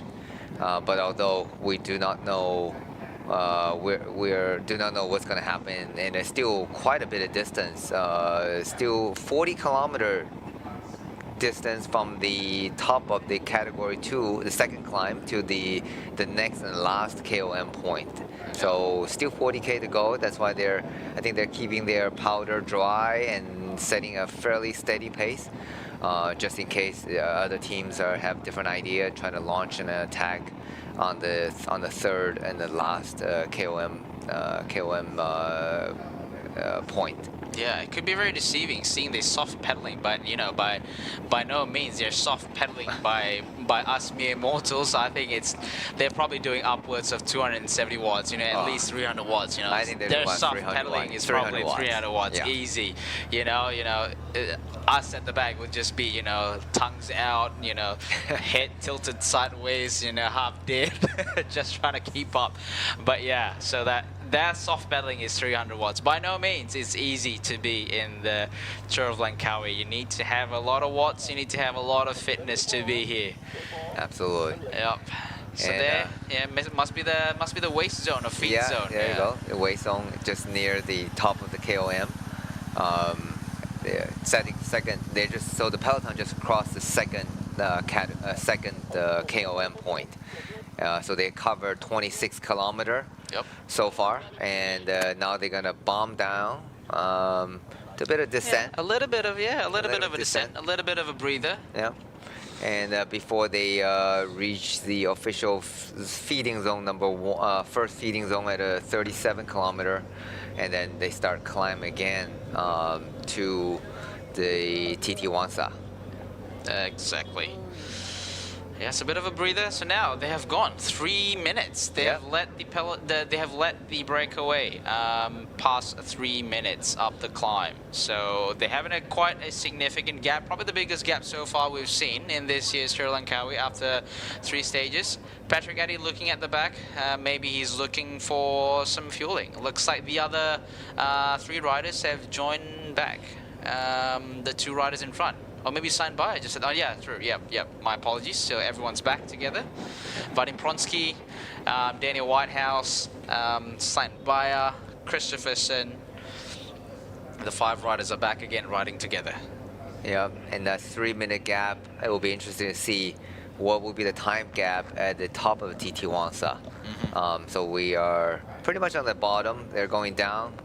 So I'm sure the peloton is happy with the current situation, but they do want to keep it within probably 3 minutes so they can close it down fairly easily after the top of the climb, because from the top of the climb to the finishing line, that is there's 130 kilometer to the finishing line, so fairly significant, but you never know. You know, it's the 5 strong riders, you know, potentially they could rest up. They have a long rest on the descent, and they have pretty much, it's pretty much a 50K descent.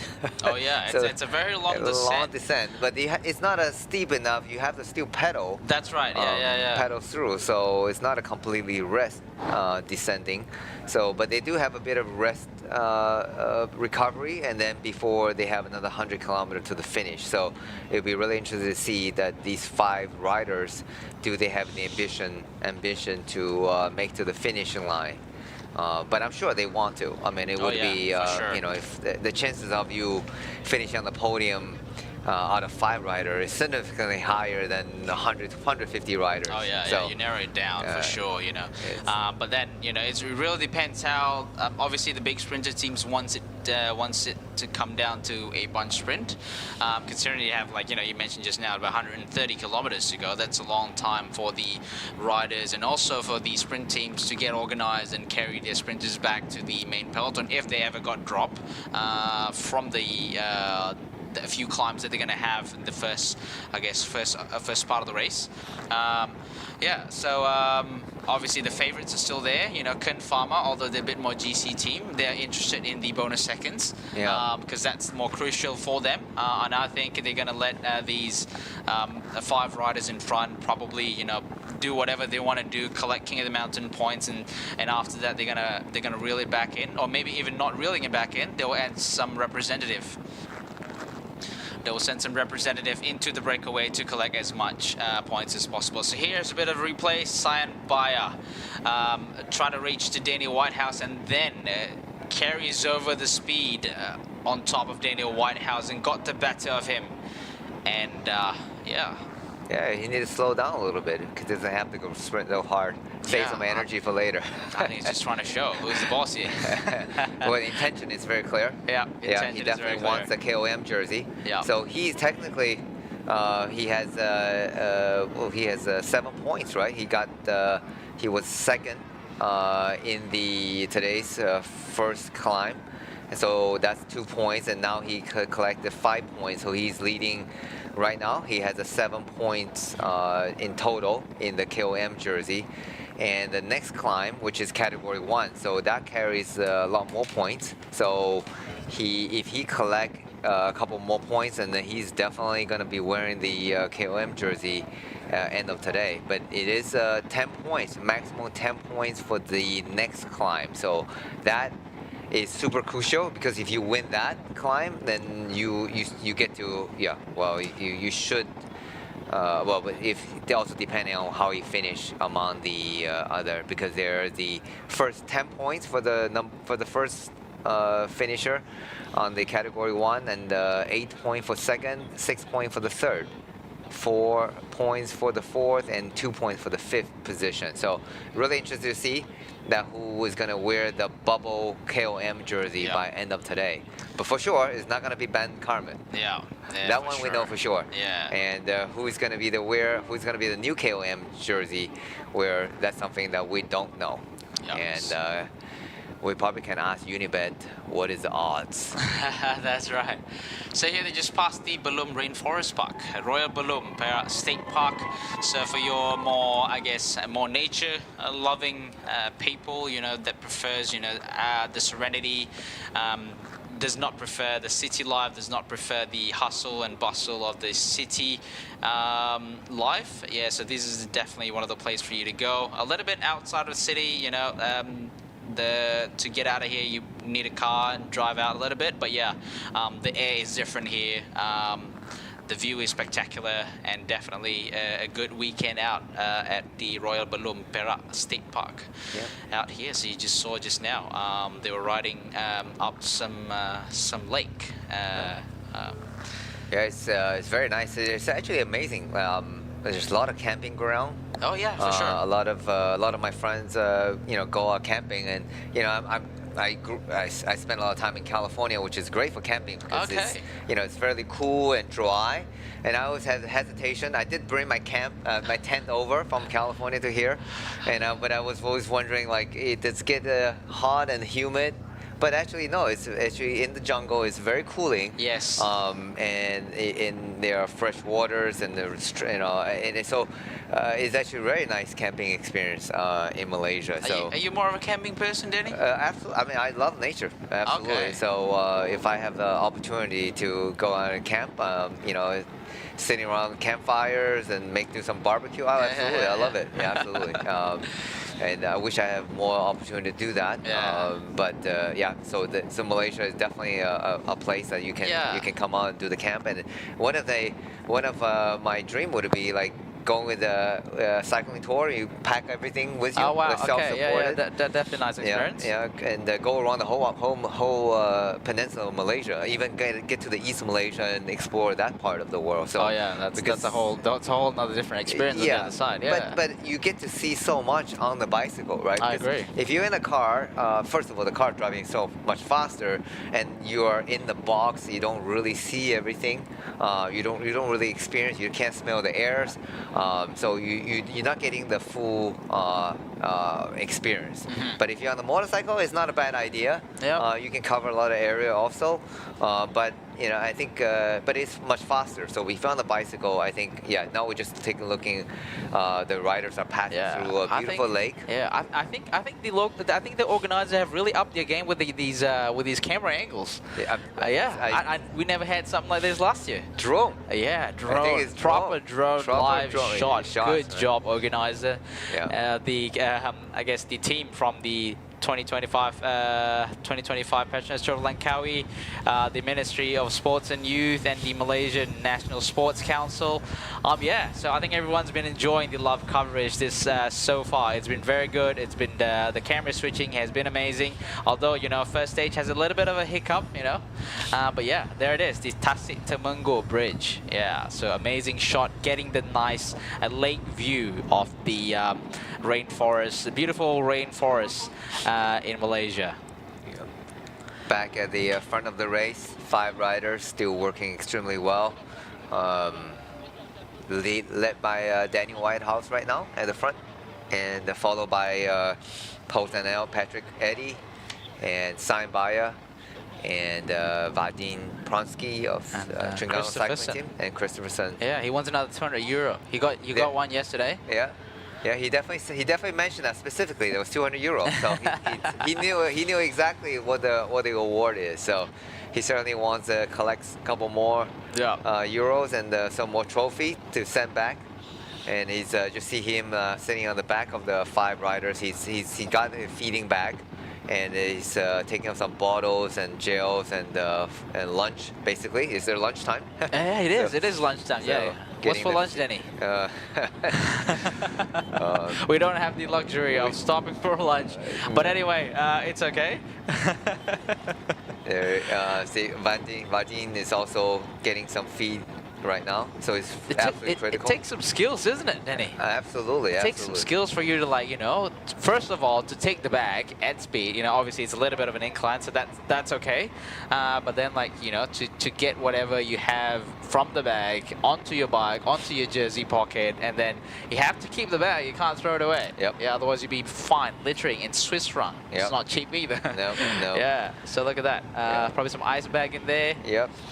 So the Swan here have done a very nice job, and he's taken what he needed. Now he wants to put back the extra. He doesn't want to carry the extra weight, so he don't throw that around. You don't want to throw that, so you gotta give it back to the team car. Here it goes. There you go. Team That's cars. a neutral service by Jami Bike Center. Yeah. It's a local bike shop that has been known to sell Pinarellos for the longest time. All right. Yeah, and you can see on top of their neutral service car, there are a few Pinarellos. Okay. So you're gonna get Pinarello if your bike have a problem.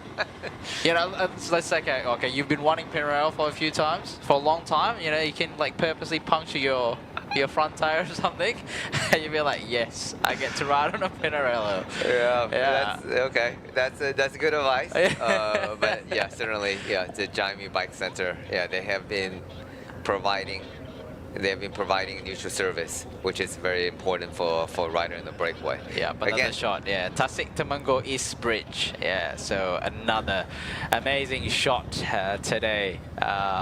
Some epic climb. Some epic roads, epic stage for today, long one for sure.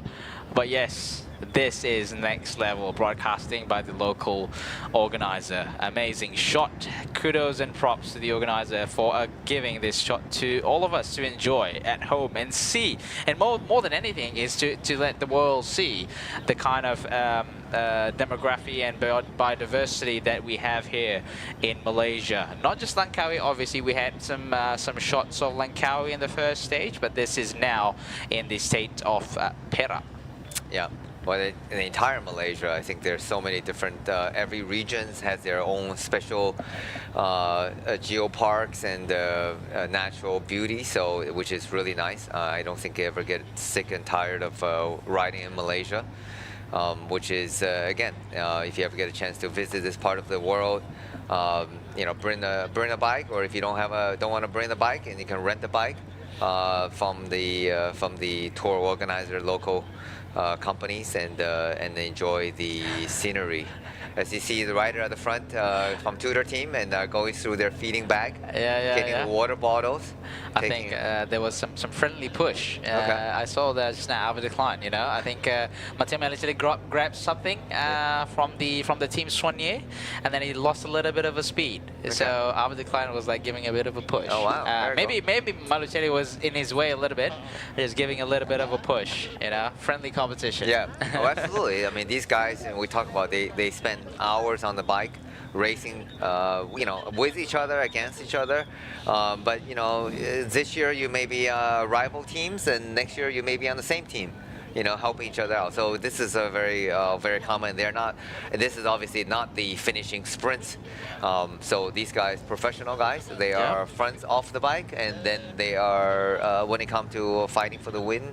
You know, game on. It's a 100% commitment. Yeah, I think it was like Avi Decline and Mellicelli. We want to fight each other at the sprint. Yeah. Right. So we want to make sure everyone's at the sprint. You know, and in fair and square manner. And that particular time, that's when we become competitors, become rivals with each other. And I think that part of cycling is what still amazes me, because it's a sport that teaches you to switch on and switch off whenever you need, right? Like you can turn on, you can turn on at the moment. We are competing with each other, and then you reach a climb. Okay, we're not competing with each other. You got to turn off. You got to turn off that competitive switch for a little bit, right? Whereas other sport, it's on the whole time.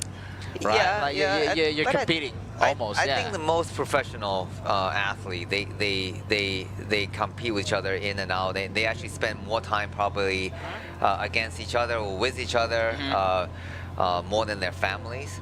No, but I think most professional athletes, they are professional. Even I see, okay, cycling is not a physical, I mean, it is physical sport, but you're not punching each other physically. But I've seen like boxing, fighting. They are, you have a good point. They're trying to kill each other, knock each other out in the ring. But they actually you know, they actually are friendly. Although a certain kind of boxing, there's a bit of show and tell, like before they're fighting.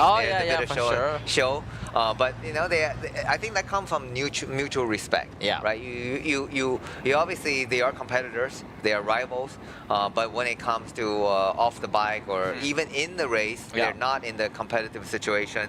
There is mutual respect. We've seen it in the big race. So like, for example, I assume if Mellicelli today, right now, get a puncture, and he as a race leader, I'm sure other teams are not. No team is going to launch an attack just trying to drop Mellicelli just because now he has a puncture. So they will respect and they probably wait for him to get back. Slow down the pace. To get back, and we've seen that in the biggest race.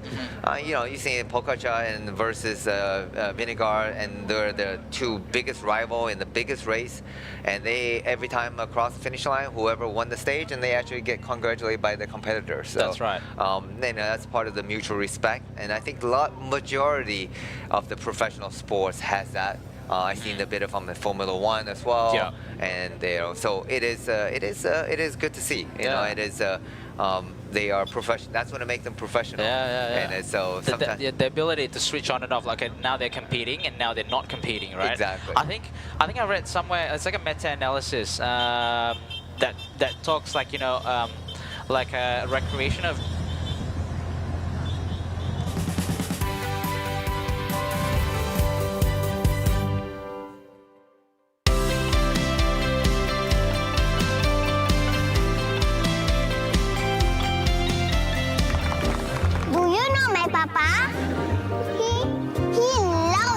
People always makes Mama smile, and he can do magic. That's why I love my Papa so much. I just use Mr. Rewards. So easy. It's so easy to collect points, redeem all kinds of rewards, and easy to win hearts too. Senangnya, ini baru Mr. Rewards.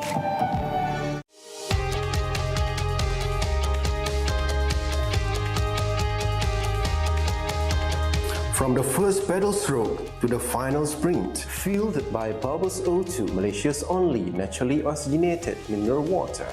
Rising beyond boundaries. Together we ride, together we conquer. Bubbles O2, empowering champions.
Hah?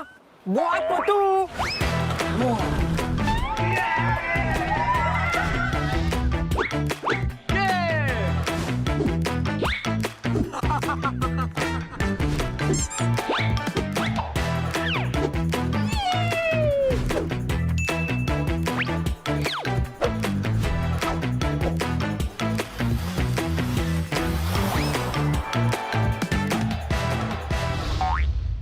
Hey, free barang ke pulang rumah lah. Thank you, Petronas. Petronas, let's go!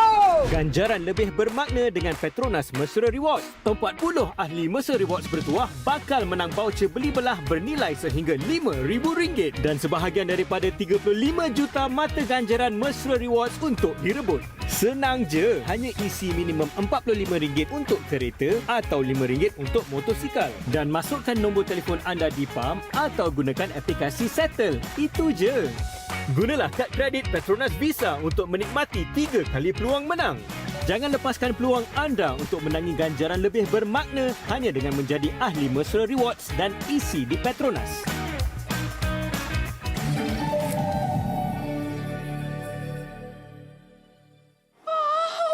Barang elektrik pun boleh. Wah.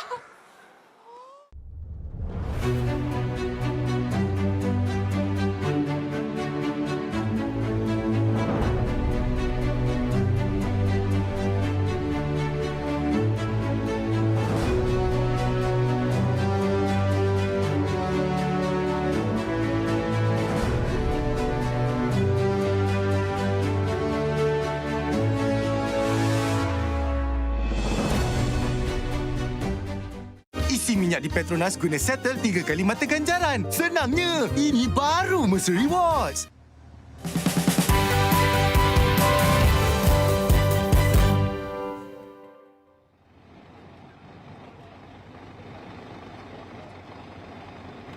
The breakaway and front of the race and the back of the race.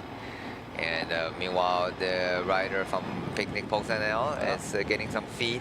So in the breakaway situation, so the team car are allowed to come all the way to the side of the breakaway.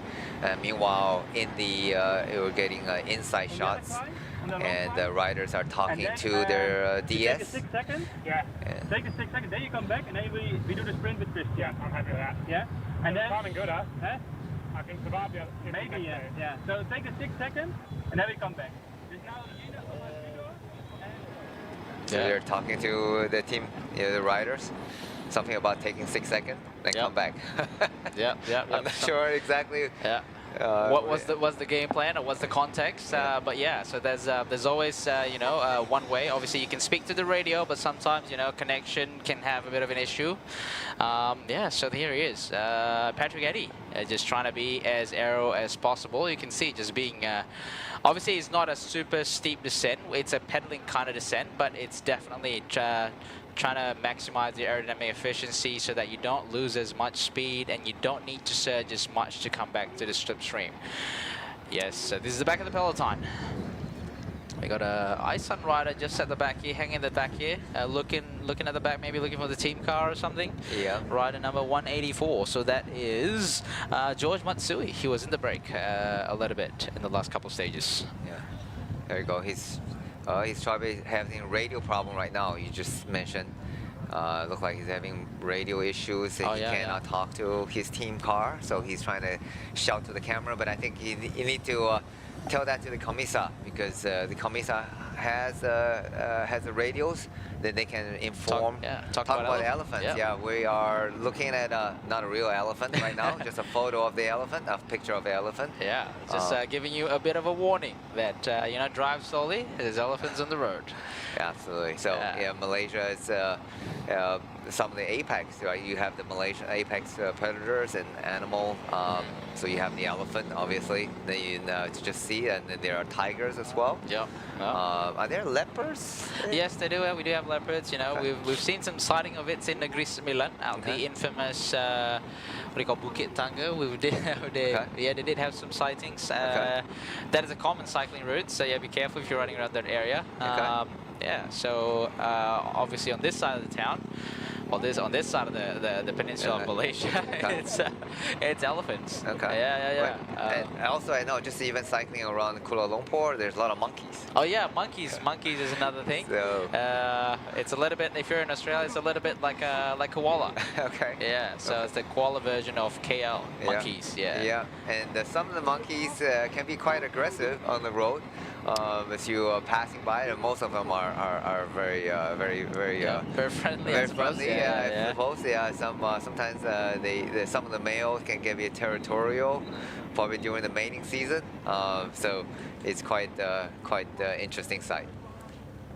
Here's a shot again. I think George is having problem with the radio. He's trying to inform the camera, and he needs to. Yeah. George Matsui.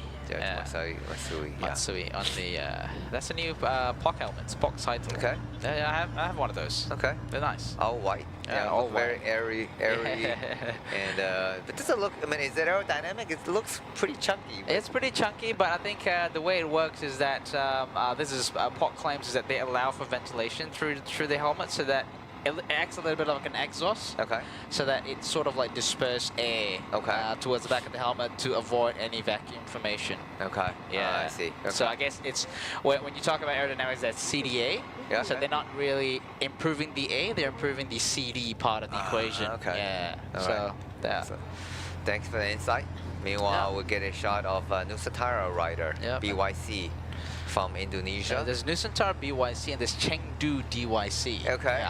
I got confused sometimes. Alright. So there's HKSI from Hong Kong, HKSI Pro Cycling, still climbing in the big ring, a lot of these professional cyclists, they have big range these days. We talked a little bit about the gear ratio range these days. Some are in the big ring, some in the little ring. So there's no one type of, cadence that suits everyone. Everyone have their own preference.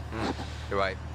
So when it climbs, a certain rider likes to climb in the heavier gear, because when you climb in the heavier gear, your heart rate actually technically is lower. Yeah, stabilizes a little bit. Yeah. Harif Saleh, the Trengganu cycling team sprinter, he likes to climb in massive gears. But he preferred that because the heart rate is lower, he feels more comfortable. But some riders who really like to spin it at very high cadence. Just now saw a glimpse of the Frankie, Chaya Sombat. He has the aero cuff on. Okay. Yeah, all right. He's a marginal gainer guy. He loves the marginal gains. Yeah, definitely. He had a helmet cover, and then he had a shoe cover yesterday, and then He has the aero cuff on, so definitely those are all the small aero advantages you can gain. Not very expensive. You can put onto your shoes or a helmet to make it a little more aerodynamic, because now it's just especially at the current speed traveling, and so the aerodynamic plays such an important part of cycling efficiency, and that's different between winning or losing. So certainly all the riders are very in tune in these latest technology. You can read it up about it, watch on YouTube. It's really interesting. And I think everybody out there should find something that's they're comfortable with. Not to say there's no one particular product probably work perfect for everyone. But there's certainly a wide choice, a wide variety of choices. But you see here on the front of the peloton, led by Tudor, and then XDS, Astana, they all got the aero helmet on. So almost every brand have their different version of aero helmet, and together with their aero kit, jersey. I think a lot of the riders are racing in their racing suit, right? So they're one-piece racing suit. Not the most comfortable, but definitely a lot more aero. And so they are basically like a time trial suit with a pocket on the back. And then they allow the front to be opened up completely to get a little bit more air ventilation. Here's Simon Baya. He's looking good on the bike. Yeah, he does. It's always a lot of power. I believe, I think you mentioned we've seen how his style of racing. I think this kind of course actually suits him really well. He's not like climber, but he's quite like a power climber. Something like this where it's not so steep suits him really well. There is a likelihood of him wanting to go for the finish. He's definitely hungry for that, but we don't know how it's going to play out. We haven't reached yet the top of the TT Wangsa. So there's still 20 kilometers to the top of the climb, so still a long way to go. It's a long stage, of course. A long way to go. So the time gap is kept around 3 minutes. But it looks like there's a bit of an injection in pace. The peloton is not completely stretched out, but certainly on the back of the peloton, some riders are already seems like struggling a little bit. But we see Arif Saleh is still there, a sprinter for Terengganu cycling team. Elmi Jumari, 214 sprinter for Malaysian national cycling team, is still in the mix of the peloton. They're still holding on through this climb. The main thing is just to survive the climb and be in close contact, so that when they go down the descent and reach the plateau at Jeli, they're not far off and still be able to make contact and not get dropped off from the main peloton. It's actually important. It's a word of advice for those who don't like to climb so much. Is actually if you're a sprinter where someone don't like climb, you actually would be better off like trying to move to the front of the peloton before during the early part of the climb, so you can drop back slowly. So not using all the effort trying to hang on to the back of the group. Actually that allows you to drop back a little bit and then try to recover and then move back forward again. So here we go, the green leader jersey of Maricelli. And Matteo Maricelli. On the 60mm wheels. I think the whole team is on 60mm Vision. Metron SL. I believe in the SL. I got to double confirm. I do know the rockets in the Metron SL for Langkawi. Aero bike, aero wheels. So that's their new bike sponsor for this year. So previously they were riding on Willier. That's right. And now they're switching over to XDS. The X Lab, what they call the X Lab bicycle. Aaron Gate, slightly on a higher cadence. Well, Aaron Gate. He prefers the high cadence. Aaron Gate certainly is a rider with a very good pedigree. I mean, he's all rounder. He's not a climber. He's nor a sprinter. He's a very fast track rider. Track. He does a lot of track racing on the velodrome, track endurance. But I think, he done very well in the last Commonwealth game. If I'm not mistaken, he got silver medal or gold medal. Apologize, I should have looked it up. But certainly a rider with with good polymers, and so he's riding along to support his team leader Marichelli, and looking very good. So at the back of the peloton, that's Jamari, the sprinter from the Malaysian national team, and along with a few riders, just not to say hanging on the back, but they're certainly having to put a little bit of effort trying to stay within the group. Meanwhile, at the front, it'll look like XDS rider, Astana rider that's setting the pace. Is that I don't think it's Antoine, but it looks like yeah.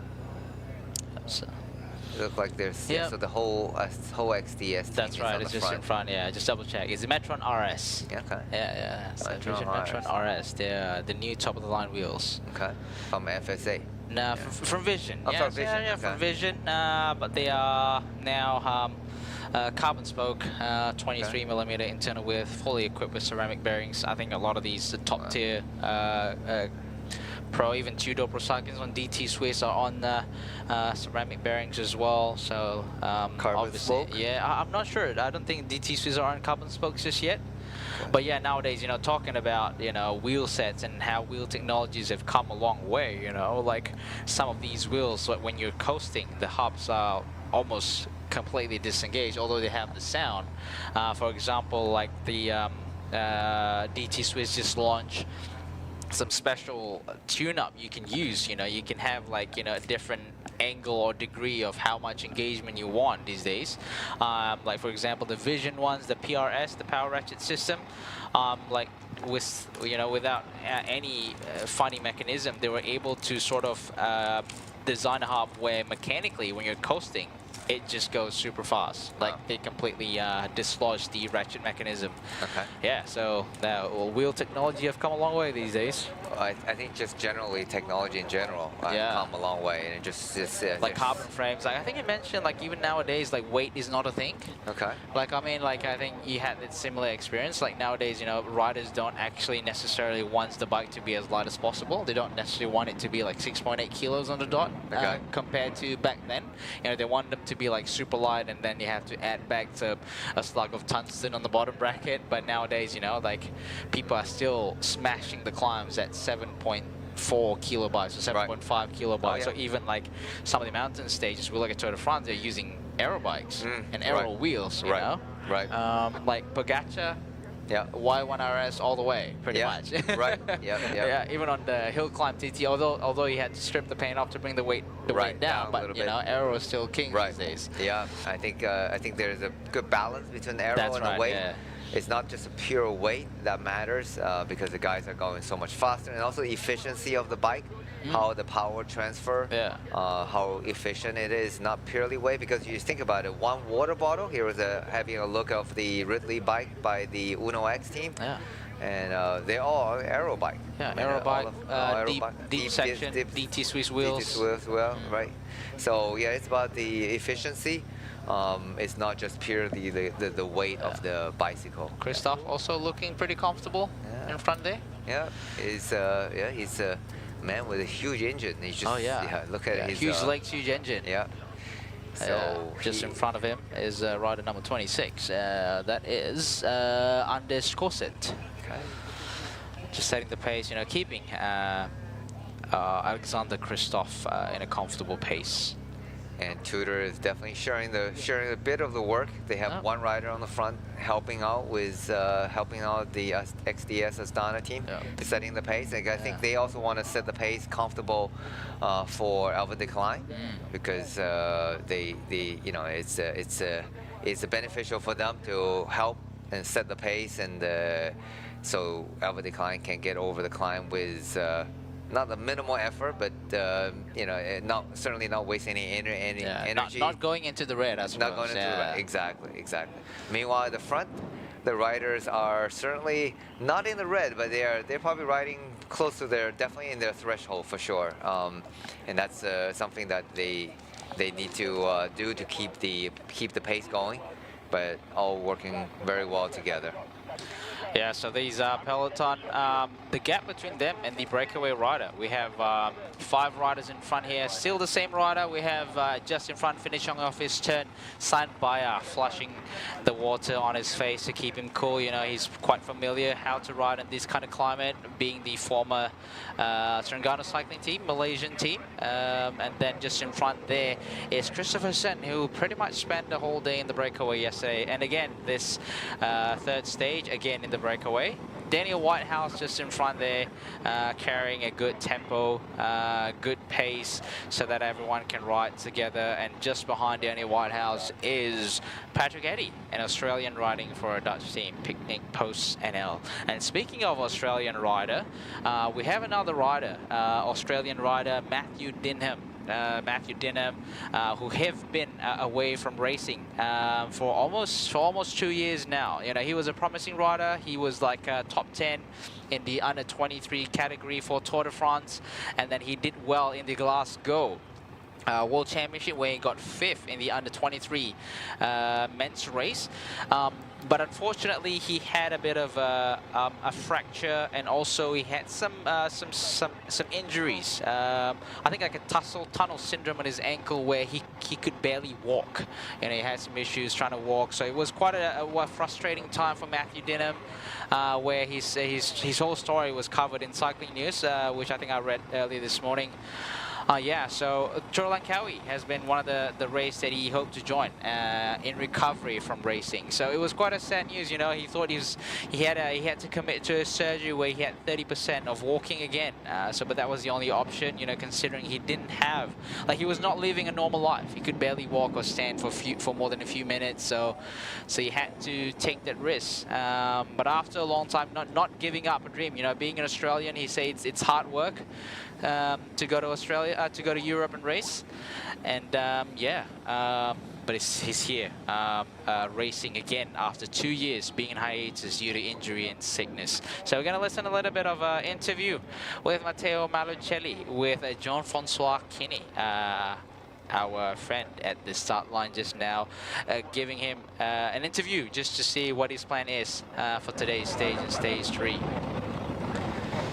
So while we go for that breakaway, while we listen to that interview, we see riders just in front here, Burgos, Burpele BH, Baya asking for some water to keep himself cool, some ice pack just to keep himself cool as well. You know, it's really, really important that these riders keep themselves cool. So where we are at the moment, so if you some riders some people in the live commentary are asking where we are at the moment. We are 444.7 kilometer until the race finish. We are still climbing.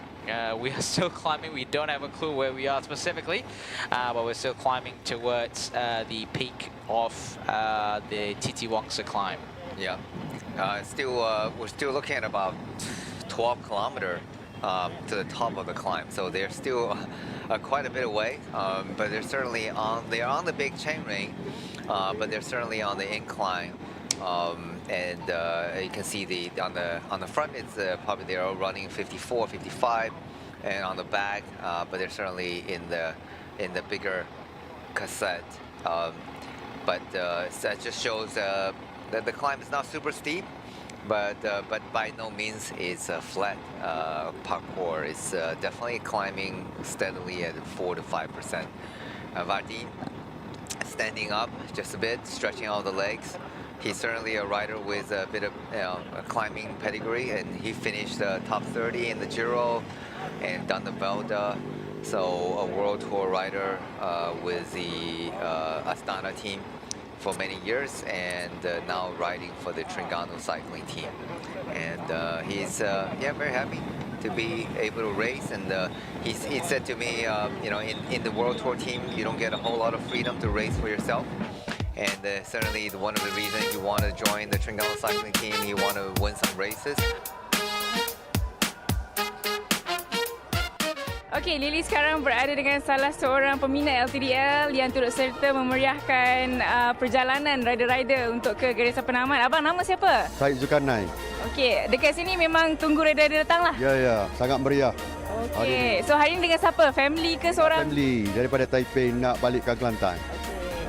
Tahu tak pasal rider-rider akan lalu ke laluan ni? Tahu daripada Gerik ke Pasir Puteh. Betul. Sangat meriah. Sangat meriah. Ada favourite rider tak? Ada Harith Sales. Oh, okey. Mungkin boleh bagi kata-kata semangat sikit untuk rider kegemaran abang, Arif Saleh. Okey, semoga sampai ke destinasi dengan selamat. Okay. Abang nak balik mana ni, kampung? Balik kampung Rantau Panjang. Alright, okay. Have a safe journey. Thank you, abang.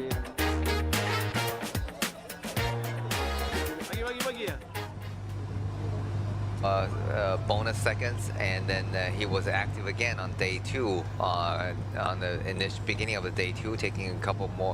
Didn't take any bonus second, but he was certainly active, showing that he is intention to defend the white jersey.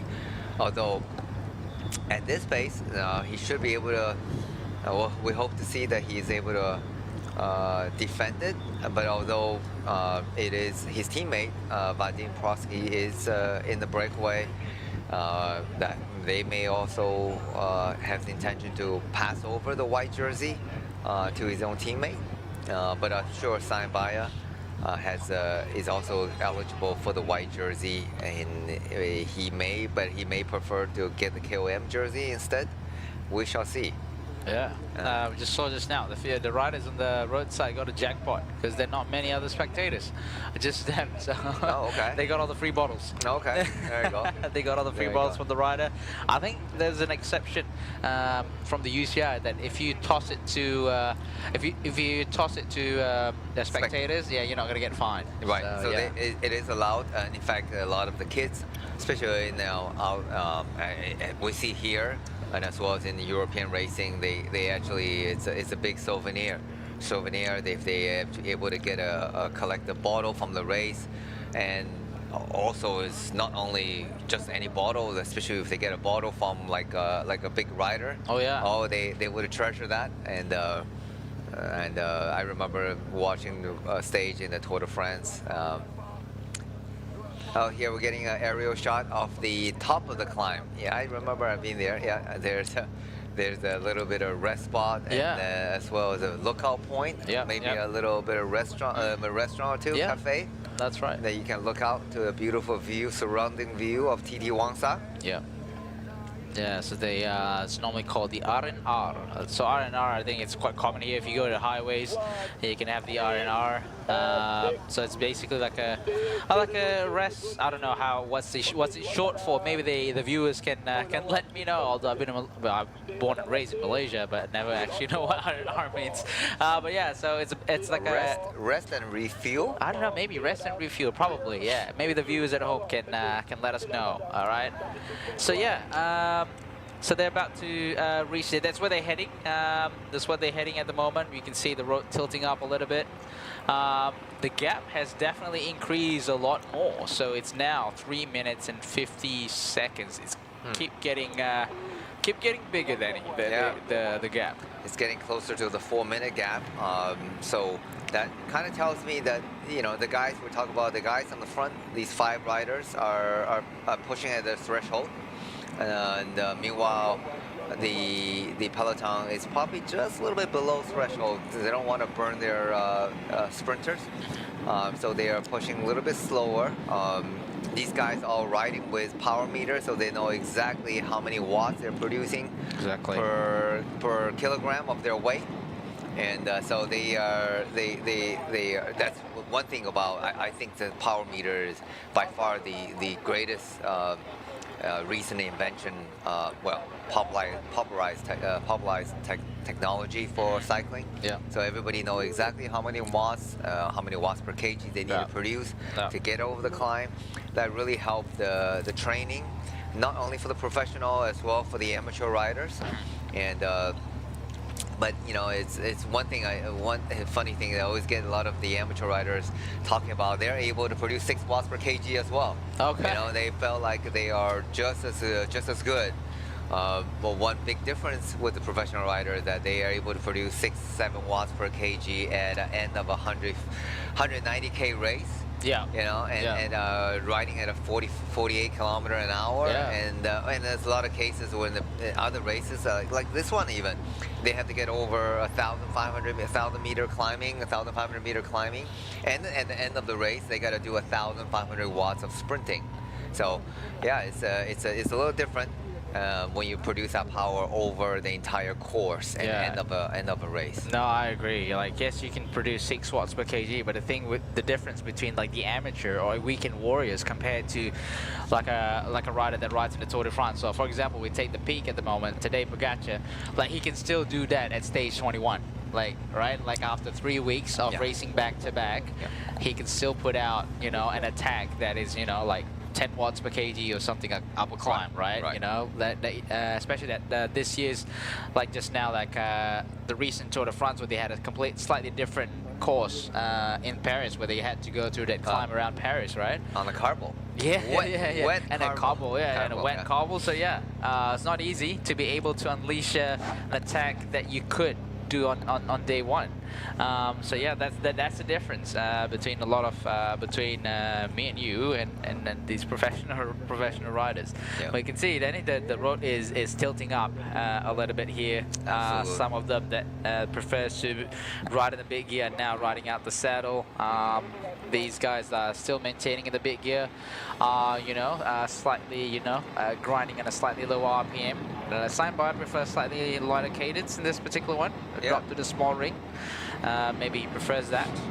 Yeah, and you know, there's individual rider preference and how their gear is set up. Yeah, so you can see, everybody is on the big chain ring except Seinbauer. Maybe he's saving his leg for the sprint later. Oh, wow. Because I'm sure he wants to get the KOM jersey. Oh, yeah. And that's so he is 7 points now. Yeah, 7 points. So he just need to, if he can just finish top 3, I think you know. So he still have, I think he should be able to have enough cumulative points. But I'm sure he want to collect the maximal points as possible because on the Fraser climb, he may not, depending on how he finish, he may not able to collect too many points. Although he is definitely a rider. We talk about Fraser climb. It's a climb that probably suited for the fast man who can climb, or so-called sprinter who can climb, or a climber who can sprint. So Seinbauer, knowing him, he's certainly a rider that probably fits that category very well. So he was certainly trying to contest that again. Even for the general classification, because they talk about the team coming to this race because they want to collect the maximum UCI points, and that's important for the team ranking. And also even they set up the rules, I think new UCI rules for qualifying for the Grand Tour. You have to be the top 30 ranked team in order to be qualified. So a lot of times for the viewers who are not familiar, for the Grand Tour, you have obviously the World Tour team gets automatic invitation, and then they typically have at least a couple wild card spot that reserve for the smaller teams, like the pro team. You still have to be a pro team, and so in order to participate, you not only you have to be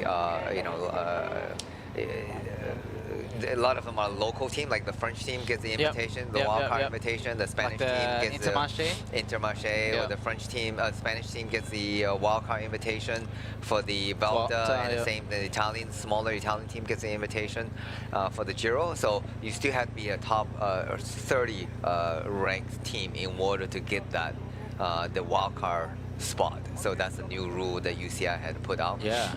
And I think that's what the plan is, you know, for a lot of these pro teams, trying to make their way into Langkawi to collect that extra points and improve their team points in the UCI ranking, so that they will be eligible to be chosen to enter any Grand Tour racing in 2026. Right. Yeah. So so you know you have your Rockets, your Fantini, your Bardiani, so all these pro teams are trying to score some extra points here in Tour of Langkawi. Yeah, because you know, like Trengano cycling team, they have ranked. I mean, I think a couple years ago they actually finished the season was ranked number 30 in the world, or 31, so pretty close to the top 30 spot. That's not easy feat for a Continental team.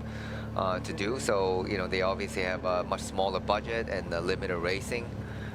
Here we go. Well, here's the KBS orange jersey holder, Alvin Decline. Is he in trouble? Yeah, looks like he's in trouble at the moment. Oh no. It looks like he is in trouble. He's just swaying to the left side of the road. There's just no one else at the back.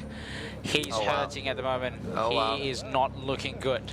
So we talked about earlier, but he hasn't done a whole lot of racing this year. So this is probably only the 5th race since August. He's suffering right now. He's getting dropped and getting distance, and by the pace set by. The Tudor was even in the front. Yeah. I really do hope that his other teammates got the memo that his team leader is at the back of the peloton struggling. Yeah. But doesn't look like he's having a good time. Doesn't look like he's in the game for it at the moment. Yeah, the little gorilla is. Well, he's not pounding his chest right now. No. He's trying to survive through the day. We'll feel. I mean, we all been there. It's not a good feeling. Sometimes when the lights just goes off and the power just shut, in your legs and you're pedaling square. I mean, look like he was pretty much pedaling square right there. Yeah. And there's still a long way to the finish. So we're looking at. We're not even halfway. To be frank, yeah, and I hope his teammate, they're gonna at least 1 or 2 teammates gonna draw back, trying to help pace him over, because if he drop out now, we're looking at a 60K. Well, this is the front of the group, and so they're looking at 60 plus K to the finish. Oh, no, sorry, more than so well over. Yeah, so they're 130. We're still talking about 138 kilometers to the finish. It's going to be difficult for him to finish within the time limit. Oh yeah, for sure. Yeah. Like considering, if it's going to play it out how it did last year, then it's going to be a tricky one for him. So for him, even after the descent, trying to keep up when the roads are flat. I think when the road flattens off is going to be where the real game is going to start.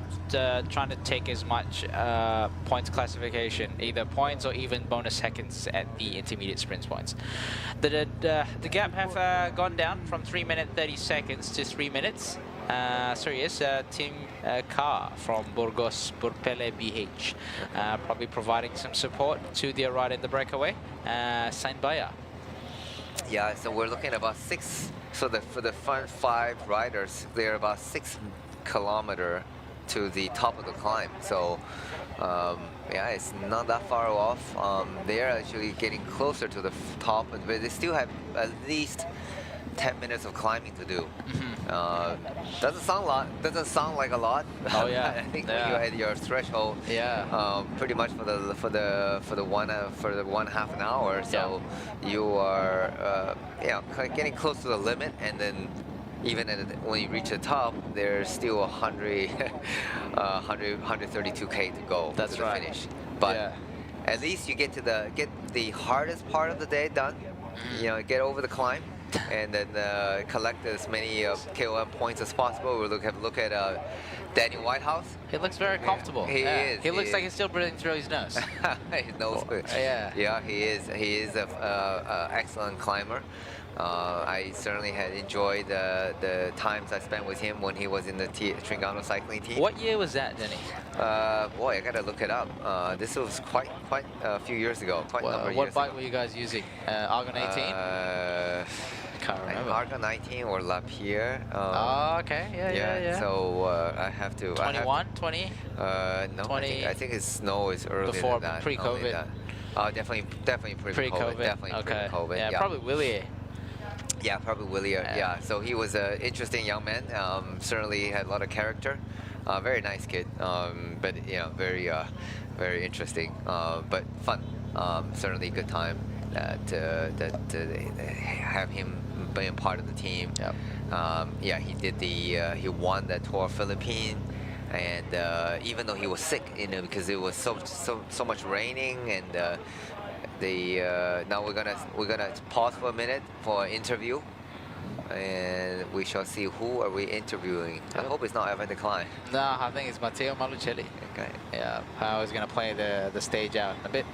Okay. So yeah, let's hear from Malucelli and Jeff from Gerik. Obviously, it's not a live interview. Yeah, it's an interview that they did before the race starts. Matteo, race leader before a mountain stage. Is it stressful? A little, because I know that I can't do nothing of special. If I survive, or I will do another sprint. If I don't survive, or I will try to save more energy as possible. It's only another stage. I know that I have opportunities to do the sprint, but it's not sure. So we see what happens. The team is ready, and we enjoy our ride. Does it depend on how many teams will have a sprinter in your group? I think that Polti, Tudor, Uno X, and Haas want to arrive again at the sprint, but for sure some teams like Total, Unibet, and Spanish team want split the bunch of the climb to try to take some unification before the finish line, and also try to win the stage. So there are two races inside the race.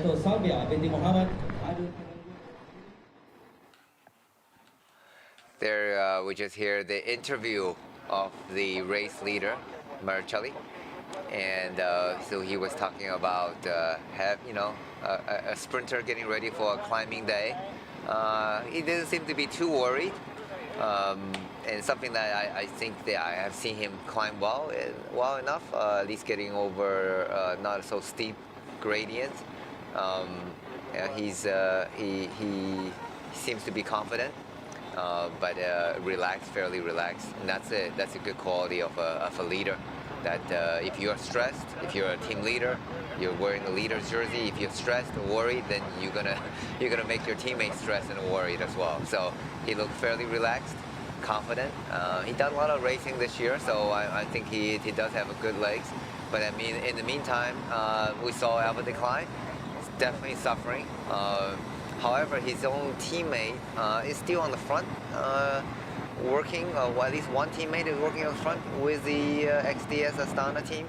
Although I'm not sure if he's been informed that Alva Decline has been dropped. We hope to get a visual update of whether or not he's able to make it back to this group, because sometimes the rider may just need may go through a bad stretch of patch of bunking.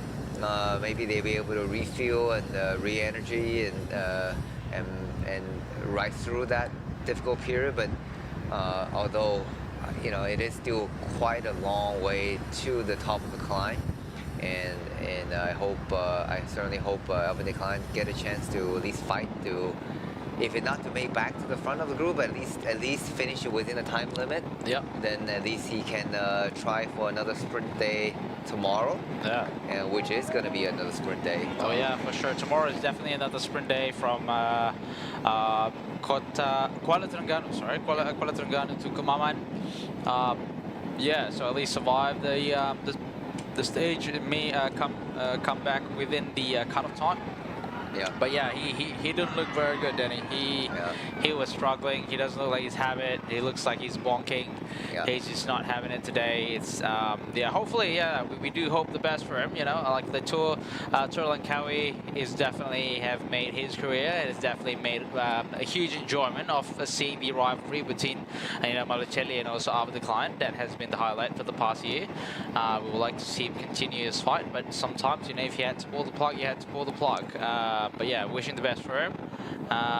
We made him sound like he's dropped out of the race, but I think we just he still had probably about 45 minutes. That's to right, make it back with a time limit. So as long if he can get a teammate out to help him, two teammates, and I think that's what they need just to pace him back slowly. He doesn't, he don't have to contest for the win. He just have to finish within time limit. Yep. They're 1 kilometer to the summit already. Here we go. Yeah. Well, What we're conversing about our decline. They are about 1 kilometer to go. So let's see who have. So I'm going to bet on Saint Bayer. Obviously, he has the most interest in this. But obviously, Daniel Whitehouse wants to take all the points for himself so that the King of the Mountain jersey stays within the St. George Continental Cycling Team. So there's an attack from a rider up the pace, going all out for the full maximum 10 points for this King of the Mountain classification at Puncak TT Wangsa. Everyone reacted. Another guy at the back still hanging. See to come close. So it's like some cat and mouse game going on towards the TT Wangsa. We can see the summit. We can see the end from the live coverage here. It was Daniel Whitehouse that initiated the attack, signed by ramping up the pace, looking back, who's going to come with it, who's going to drop. Let's see if he's going to go. Signed by goes. Responded by Patrick Eddy. A little cat and mouse game going on, not far off from the Category 1 King of the Mountain classification. Signed by playing a little bit of a cat and mouse game here, looking back, see who's going to respond, see who's going to start the attack. Not far off, you can see the sign of Kawasan Rehat TT Wangsa. They're going for it. Signed by looking back, see who's going to respond. Looks like Patrick Eddy on the right side of the road. Signed by trying to respond. Danny Whitehouse just behind Signed by. See if he's going to come. Christopherson over there. Vadim Pronsky not interested in the fight. 100 meters to go. Let's see who got the maximum point. Looks like Patrick Eddy got the maximum points. Second by Signed by, followed by Christopherson, and fourth by Daniel Whitehouse, and last but not least Vadim Pronsky. Across the Category 1 King of the Mountain, and now they're descending down, Danny. So that's pretty much the end of all the climbing for today's stage. So now they're going to descend down and heading towards Jili, and where the flatter part of today's stage will happen. Yeah, the rider finally, well, it's not done yet because the peloton is still climbing. We still have, but for the first 5 riders, they are done with most of today's, well, all the actual climb. Vadim, I think he just wants to. He didn't react to the sprint for the KOM point. I think he wants to get over the climb and trying to collect some intermediate sprints bonus second. Yeah, he's definitely in a good spot. Yeah. Meanwhile, Patrick Eddy definitely. I think he was talking to the team car. They were talking about the strategy, how to win the KOM for the points. So he got. So they just calculated what he got. So he got 10 points. 10 points. Yeah, he got 10 maximum points. And then Saint Bayer got 8 points. 8 points. So Yeah. Saint Bayer still the leader in the King of the Mountain. 15, right? Yeah. So he got 15. So Patrick didn't get anything on the second intermediate, second KOM. I think second KOM. Second KOM. Yeah, we gotta rewind that. Yeah. So we shall see who is going to be who is going to crown the KOM as of end of today's stage. So yeah, Signed by has 15. We do see that, but I thought Eddy did win the second KOM point. Yeah. You're right. Yeah, he did one. So second classification. So he got 10 plus 5. 5. So yeah. he got 15. So it's just, so I guess it depends. So how does that work, Danny? Both on the same point. Right. So they're gonna go count back on the finishing result of the climb. So in this case, if they both rider at 15, since Eddy has won both of the Category 1 and Category 2, he should be wearing the KOM jersey. Okay, all right, but we will see what's the official results for the King of the Mountain classifications. The peloton just passed the R&R TT Wangsa, where the final King of the Mountain classification for today's stages, and now they're about to start a very, very long descent. So a good place to sort of rest and refuel. Yeah, good segment. Yeah. So it's so the sprinter who got over the climb with the main group here must breathe a sigh of relief, and obviously, yeah. So they at least now it's going to be a sprinter chase, and it's depending. Obviously, it's not a done deal, right? So the sprinter team has to get on the front now, start chasing, and close down the gap. But it's still 130K to go. There's no need to panic. There's only the time gap is only 3 minutes, so they can leave the gap there until pretty much, in my opinion, until the last 50 kilometer of the race, and they can start really shut down the gap. So let's hope these 5 riders get going a little bit longer and collect a few more bonus seconds from the intermediate sprint number 1, which is at Gerik, and then intermediate number 2 as well. So before they get to really hunt down into the finish. So yeah, we'll right now enjoying the aerial shots of the beautiful jungle and the forest. Yep. Let's hope little gorilla get back into at least get back into the hunt to finish the stage. Yeah. So normally sometimes you can have a little bit of an advantage going through descent if you're not in the big group. You know, you can pick your own line, trying to have the best race line. Sometimes that could be an advantage. But let's see if LTdL can make it back into the peloton at least and finish it off the race. You know, making a good comeback. We all want to root for the LTdL. I guess he has become the favorite of Turtle and Cowie spectators and the lovers of Turtle and Cowie. So here we are spectating the peloton at the moment. We see a rider from Kern Pharma is doing his fair share of work. Now obviously they are interested to be more present in the intermediate sprint to get as much bonus seconds as possible, and they know they need to chase back, considering that they do have a few riders in front in the breakaway. And then we have the likes of Vadim Pronsky in the peloton that are more interested for the bonus seconds for the Asian classification category. And yeah, Kern Pharma wants to be more present in the classification. So here is a rider, number 86 from Polti Cometa, which is Manuel Peñalve, you know, and, doing a little bit of domestic duty. Assigned buyer just came back from the team car, or more from neutral service, I believe, from the neutral service, getting some water and whatever necessaries that, whatever things that he required, saving as much water as possible, going through the descent here to make his way back into the other riders in the breakaway.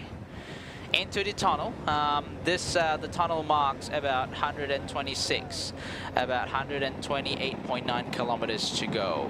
Their descent now, a very long descent into the town of Gerik before they go for the first intermediate sprint. It's a long descent.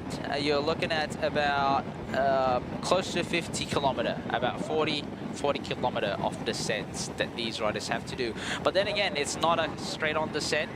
You can see that these riders have to still pedal the bike. Oh, Relaxan Baya dropped the packaging. Let's see if the commentator sees it. Number 23, Burgos, Burpele BH, signed by just at the back here. Some spare bottles in his middle back pocket jersey.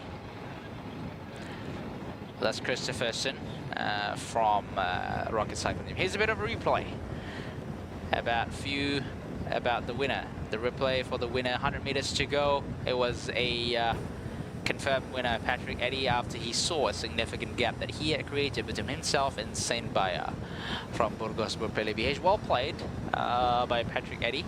We'll see the accumulation of points later on, shown to us in the live feed commentary.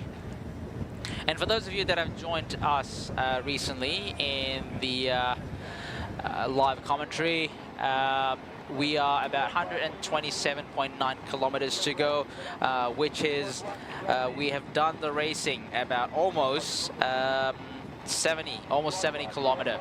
They have finished all the climbing, so they have finished the 3 classification, King of the Mountain classification, and now just passing through the second feed zone where they're grabbing, well, it's about 1:12 p.m. here, so another lunch, I suppose. You know, they're putting a lot of watts, they're burning a lot of calories. They need the energy to carry on, to keep riding for another 127.5 kilometer. These 4 or 5 riders in front are still about 3 minutes gap between themselves and also the peloton. Yeah, and look like Sambaya is on the front, trying to drive the pace, keep the pace high.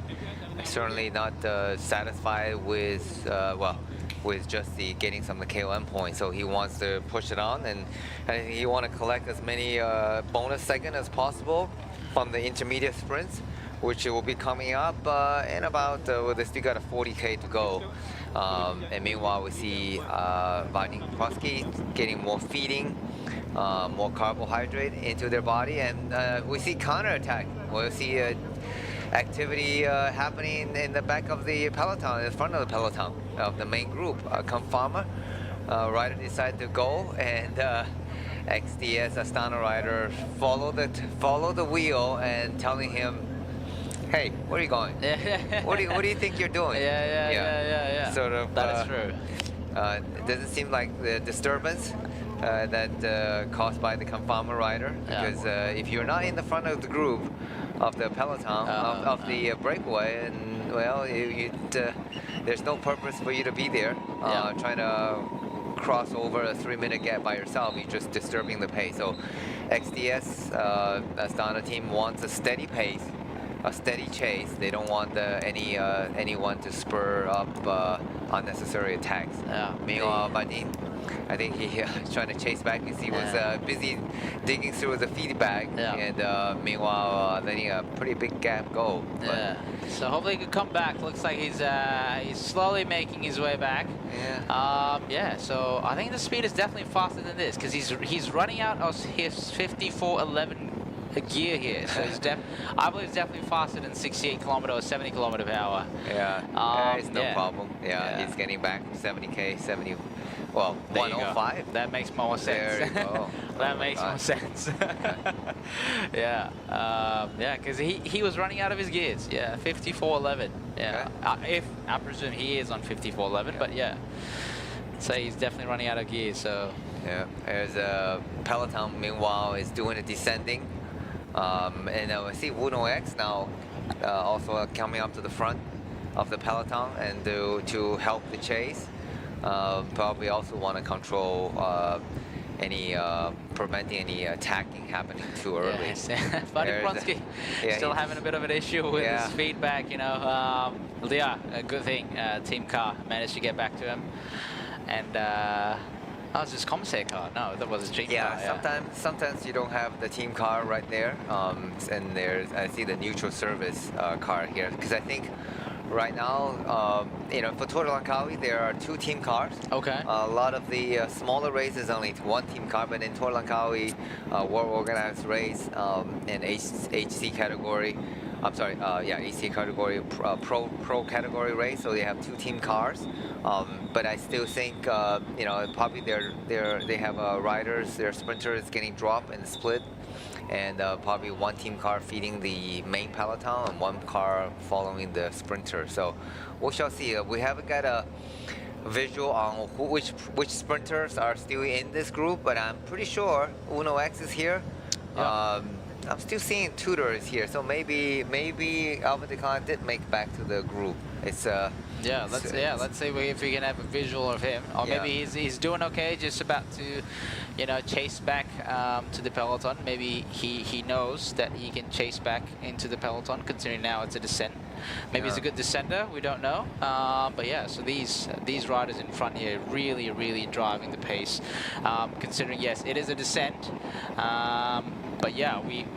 Despite them driving the pace, we can see that the peloton is really closing the gap at the moment. It's now 55 seconds. It went pretty big, like 3 minutes and 30 seconds. Now it has dropped down to 55 seconds. I think some of these teams in the peloton, my prediction is they want to bring the peloton back, and then some of these teams wants to go on another breakaway to go and get as much either points or time bonuses for the 3 intermediate sprints after the descent. That's one possible, or they're trying to, or maybe some sprinters are dropped. Some of the big sprinters are dropped. So the guys in the peloton want to leave a big gap so they don't come back to them. So to contest later if it finish in a bunch sprint. So that could be the case, but we see Uno X there. So I would assume Alexander Kristoff is there. I don't see, and also XDS, Astana, Marichalia.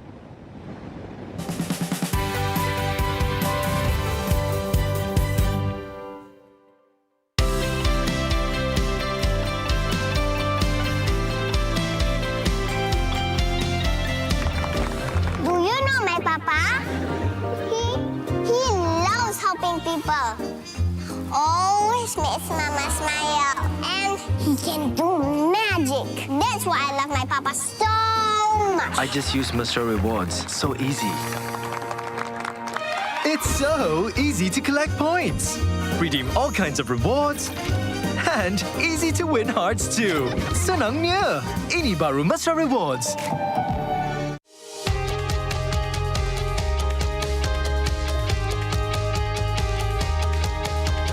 From the first pedal stroke to the final sprint, Fueled by Bubbles O2, Malaysia's only naturally oxygenated mineral water.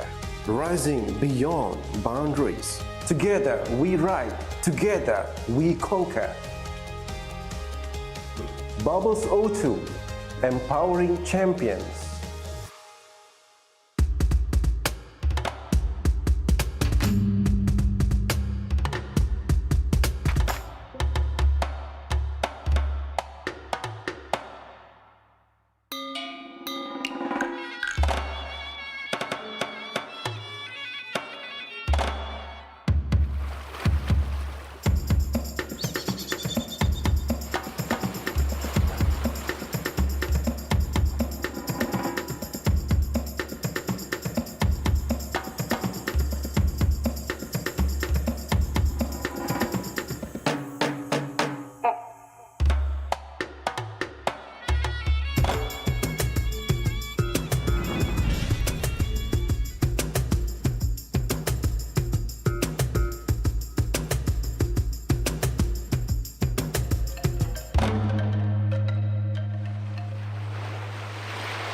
Hah? Buat apa tu?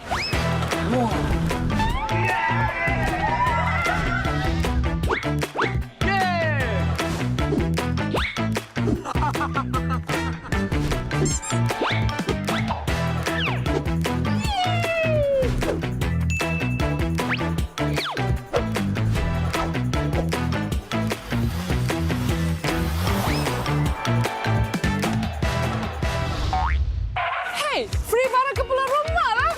Thank you, Petronas. Petronas, let's go!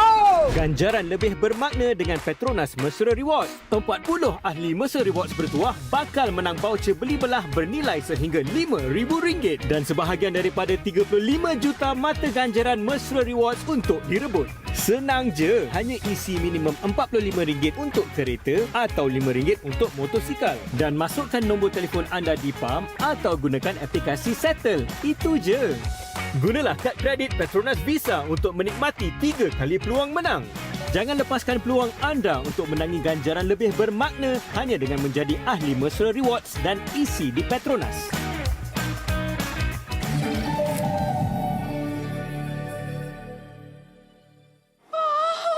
Barang elektrik pun boleh. Wah.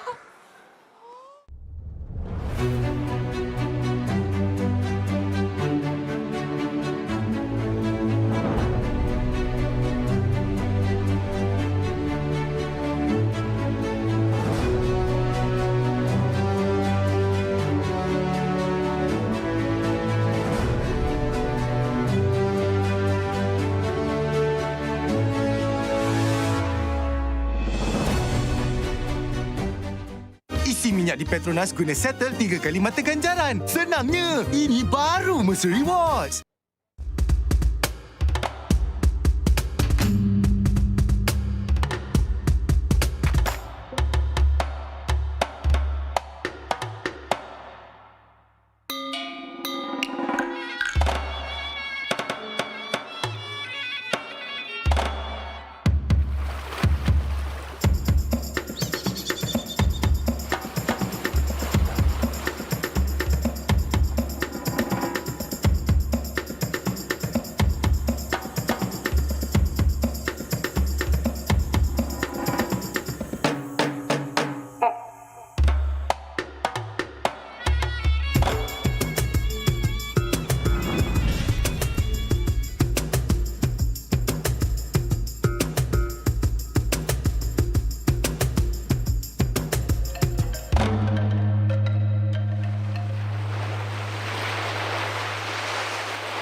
Tahu tak, Papa Sofia kan suka tolong orang.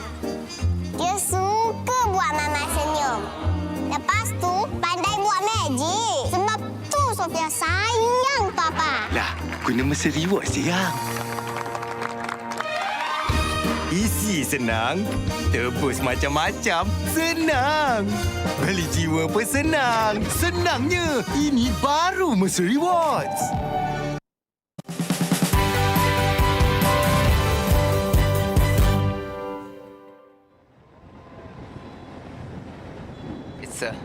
The gap shut down from 3 minutes plus to 3 seconds, literally within few kilometers, and that just shows you how fast these guys can ride. I mean, they've done a very good job of getting the maximum KOM points being collected, and now it's up to these 5 riders trying to go as far as they can. At least I think they want to get to the first intermediate sprint, but I think it's unlikely because we're still looking at quite a way to go, because they are at least 33k to the first intermediate sprint of today. But although right now they look like they're on the flatter part of the downhill, and then they probably gotta do another 3-4 kilometer before they start descending, like really going downhill again. Yeah, so at the moment it's a little bit of a roller, isn't it, Denny? So it's just like not a full-fledged descent, because you can see in the course profile, you know, from the peak of TT Wangsa, they will go a little bit of descent.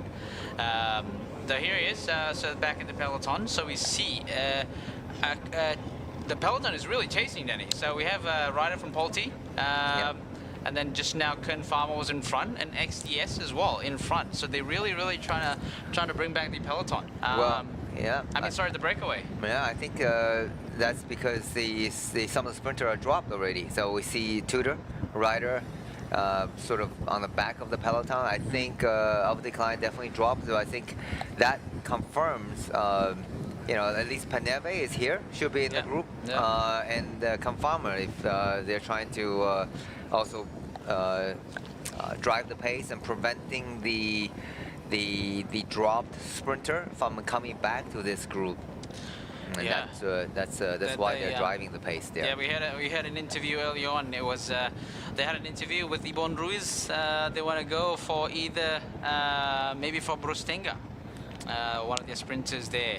In Confarmer? Yeah. From Confarmer. So there's Miguel Angel Fernandez or either Mark Rustenga. So these two actually do have the legs for the sprints. A sprinter that could potentially get them a better position. Right.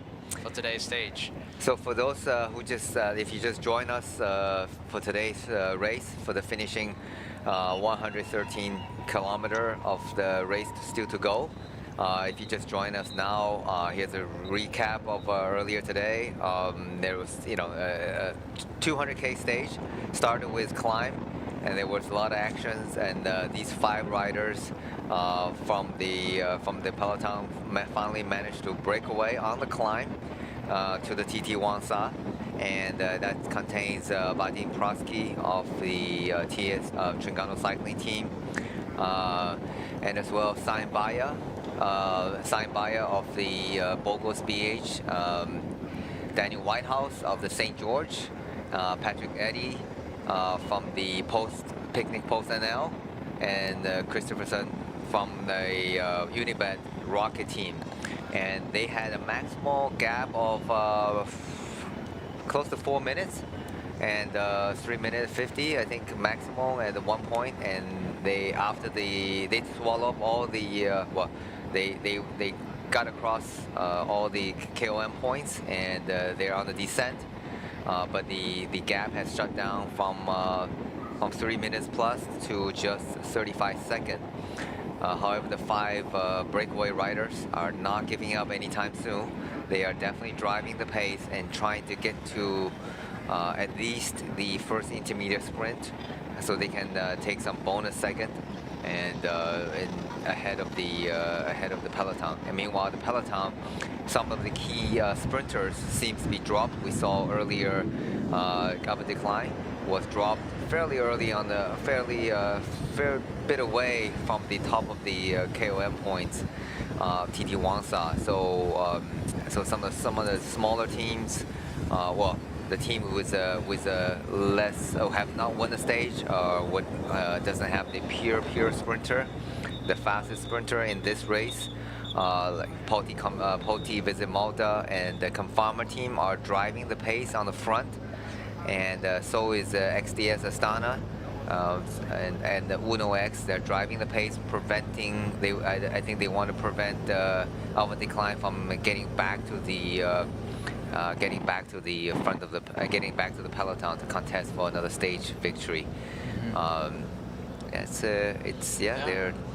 So yeah, we just had a visual of the peloton at the moment. Your second LTdL already, but now interview. you race for a foreign team, for an Australian team, St. George. What's it like? How different is it from last year? Yeah, it's a big difference this year, especially we're taking care under Brett Dutton, who has pretty good experience in bike racing. So as Australia being my second home, it feels kind of home, but not like entire home like in national team. But yeah, the team support has been really, really good. We got a good sponsor.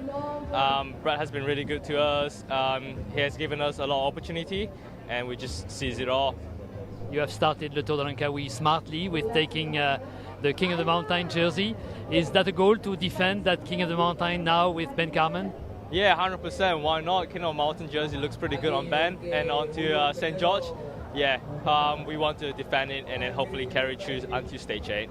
Is today the stage for the King of the Mountain overall?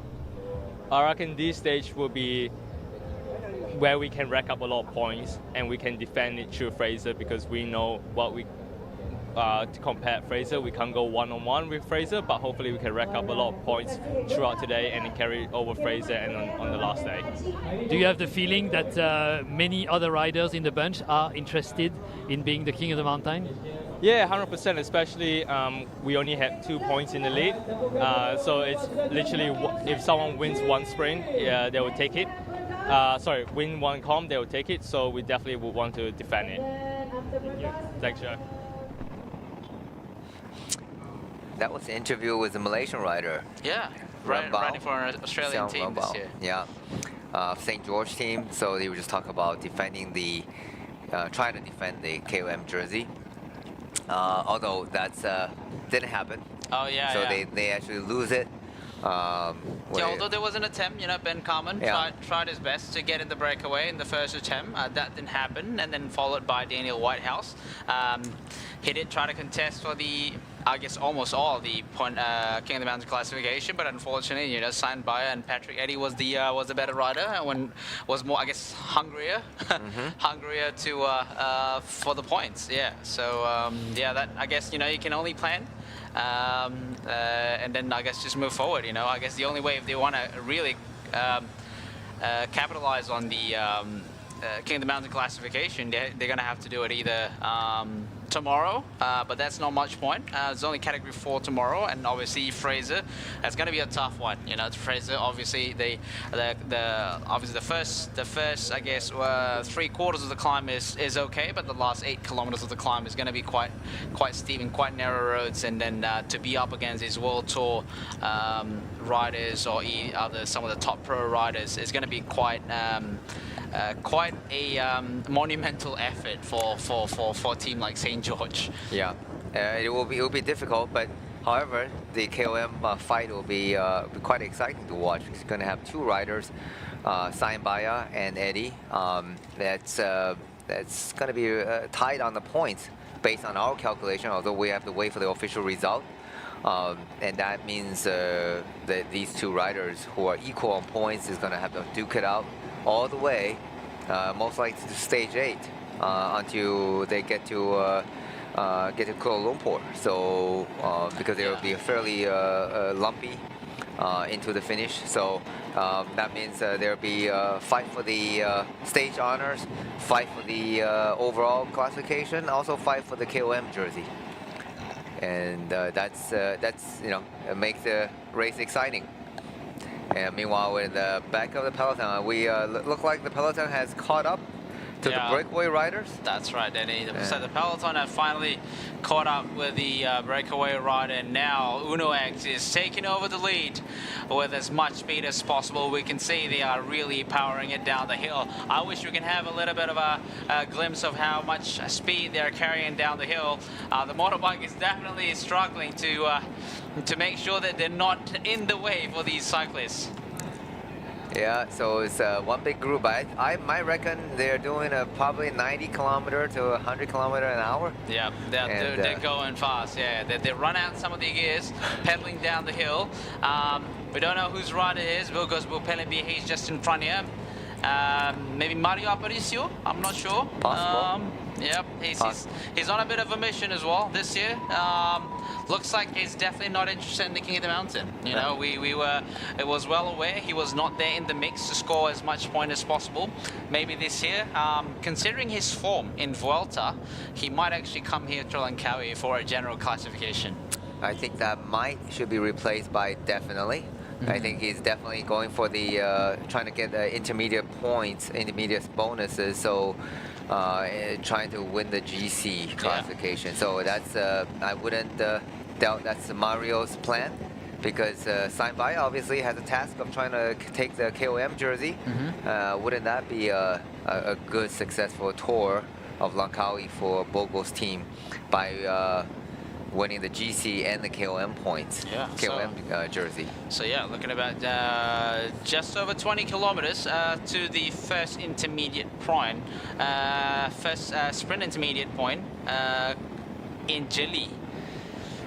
So yeah, so these is the riders. So we have rider number 26 there at the back from Uno X, which is underscore Seth on a little bit of a domestic duty.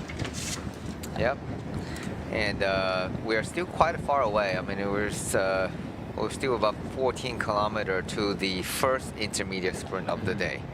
You felt like you just gone through such a long race, and we're only reaching the first intermediate sprint. Because we're not even halfway. We're just approaching the halfway mark, right? Yeah, absolutely right. But the good thing is, the hardest part of this race, the first hardest part of the race is done. I just saw a rider drop a bottle. Now that may be a costly one. Yeah. I hope that was not intentionally. Yeah. Because I didn't see any spectators standing aside. No. So there we go. Looks like it was from the Rockets. Zep Kiffin. Boy. So the team is not gonna like that. He just basically told that to the commissar. Yeah, I know Rockets was watching in the live commentary. Yeah, you should know one of your riders dropped the bottle. Oh boy. All right, I'm glad you said that instead of me. It was. It's nothing serious. Just keep it light. Keep it light, keep it fun in the commentary. I'm sure the commissar doesn't watch our commentary.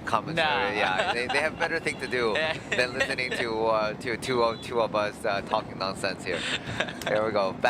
Get back to the front of the race, and XDS Astana is setting a furious pace, going downhill, and we see Marichelli definitely there. I mean, there's no question. He looks very easy, and just as I expected, he got over the hill fairly easily. And then Tudor, rider sitting second on the wheel. I think he's just trying to slow down the group. I don't think Alvin Decline is in this group, although we still hoping and waiting for official update from the race organizer.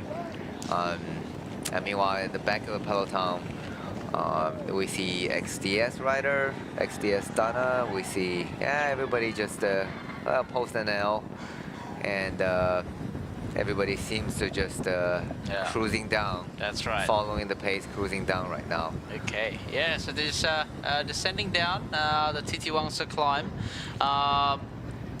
They're heading towards the feeding zone at kilometer 92.3, the third feeding zone, which is conveniently located by a Thai food shop. Oh, wow. I did not know that. I don't know. You must be in a part of the world. How do you know that? I don't know. It's in the... So it's written here. Okay. Yeah. Well, our Thai Pro Continental team, Continental rider can stop by and then have some home food. So yeah, but it's definitely a big shout out. Just a good point. A good shout out to Thai national team or Thai Continental team has always participated in this great race. They have definitely some good riders. Yep. It's really good to have them always participating. And I know Terengganu cycling team actually had a Thai rider. Puchong Sanbat Puchong, and he was a part of the Terengganu cycling team, and now I think he's more involved in the coaching of the Thailand team. But I want to shout out to him. His nickname was Bas, so we had a great time having him being part of the team. But unfortunately, he did have a bicycle accident. So he actually broke his spine, but however, he's a great character. I mean, he's still very active, training, fit, and I mean he's coaching the younger Thailand riders, which is great. You know, it's great to have a fantastic rider like Puchong to teach the young guys. And even though he's not able to ride, but he's able to pass his knowledge and expertise to the younger guys. So kudos to him. So I want to shout out to ex Terengganu cycling team rider Puchong Sawadusin, Bas. Hope he's watching, and hope to all the Thailand fans, Sawadee Kap. Yep. And, for sure. Okay. So let's go to the live feed commentary. If anyone actually have asked anything. One question. Expected time to arrive in Pasir Puteh. So I think you're looking at roughly about 4 o'clock. Roughly about 4 o'clock. Yep. Yeah, judging from the speed, they're going about 3:45 to 4 o'clock. Yeah. There is so the race will finish in Pejabat Tanah and dan Jajahan Pasir Puteh. So you can make your way there. So that's where the race will finish. Okay. So we've got dental school this time? No, dental school this time. No, they don't have it. Not in Pasir Puteh, I think. Batu Melintang area. So this is, they call the Batu Melintang area. So they just pass.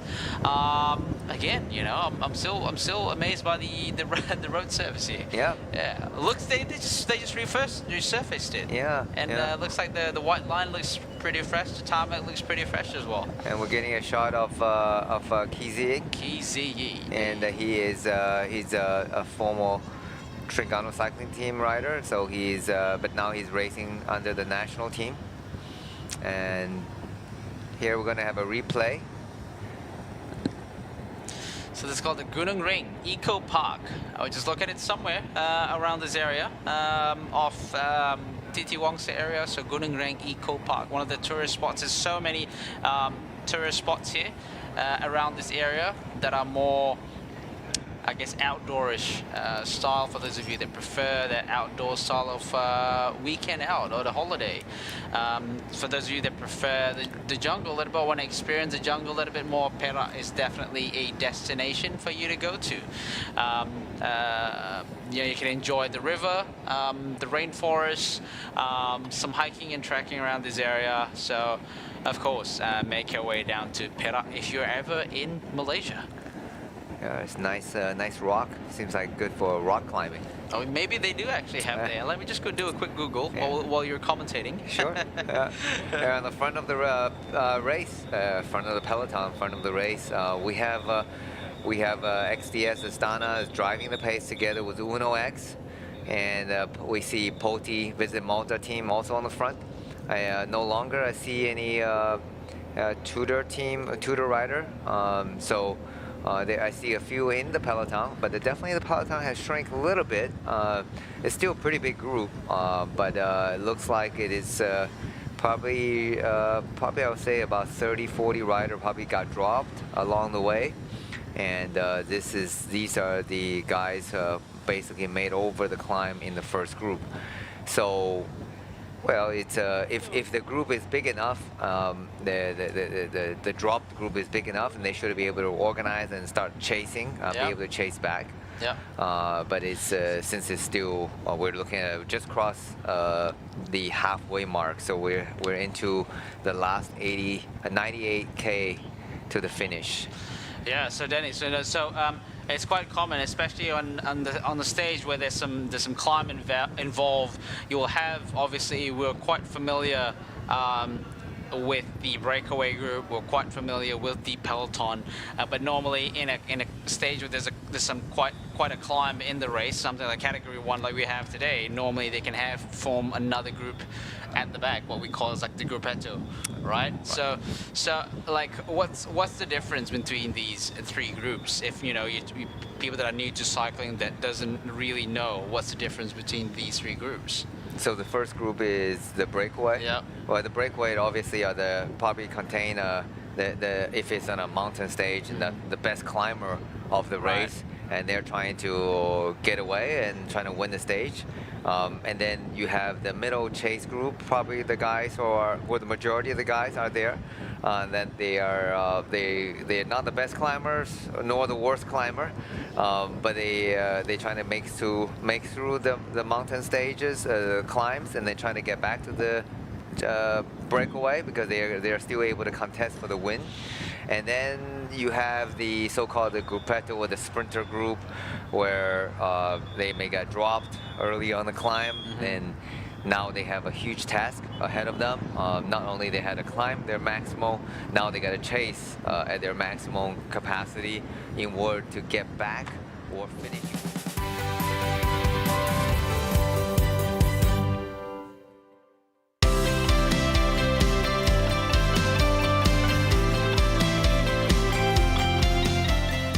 Mata ganjaran tanpa kad di Petronas. Senangnya, ini baru Mercer Rewards.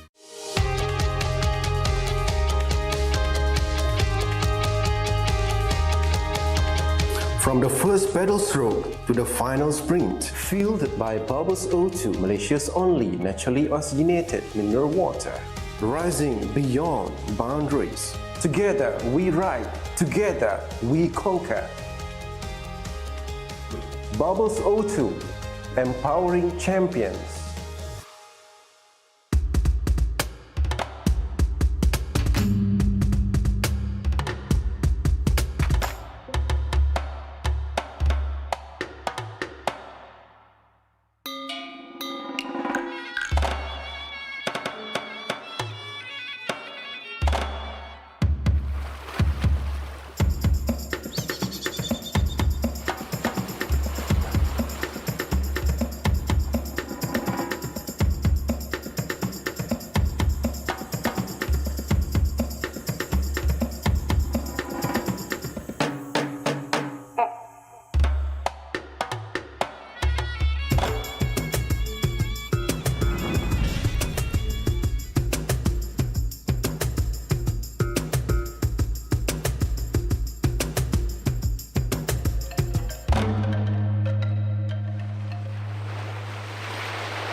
Sebab tu Sofia sayang Papa. Lah, guna Mercer Rewards je yang. Isi senang, tebus macam-macam, senang. Beli jiwa pun senang. Senangnya, ini baru Mercer Rewards.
Ha?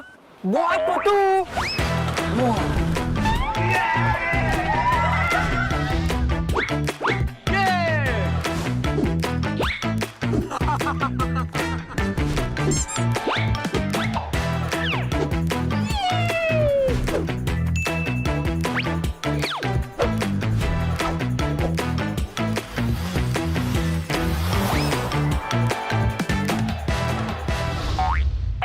Hey, free barang ke pulang rumah lah. Thank you, Petronas. Petronas, let's go! Ganjaran lebih bermakna dengan Petronas Mesra Rewards. Top 40 ahli Mesra Rewards bertuah bakal menang voucher beli belah bernilai sehingga RM5,000 dan sebahagian daripada 35 juta mata ganjaran Mesra Rewards untuk direbut. Senang je, hanya isi minimum RM45 untuk kereta atau RM5 untuk motosikal dan masukkan nombor telefon anda di PAM atau gunakan aplikasi Settle. Itu je. Gunalah kad kredit Petronas Visa untuk menikmati 3 kali peluang menang. Jangan lepaskan peluang anda untuk menangi ganjaran lebih bermakna hanya dengan menjadi ahli Mesra Rewards dan isi di Petronas.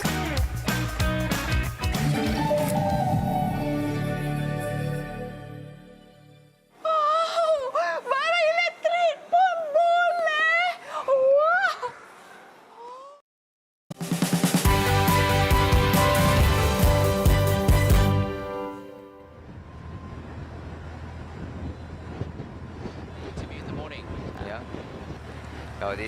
This professional team, they have team meetings in the morning before the race, and the task is very clear. So these guys, they all work to a common goal. So every day before the start of the stage, sometimes they do it at the end of the stage. They talk about it the next day, but typically before the start of the race, they set up a very clear strategy. Each team, the DS, director sportif of each team, they will look at the race profile, race map. They set up a fairly clear direct instructions. And obviously in the race, there are different structures, different situations.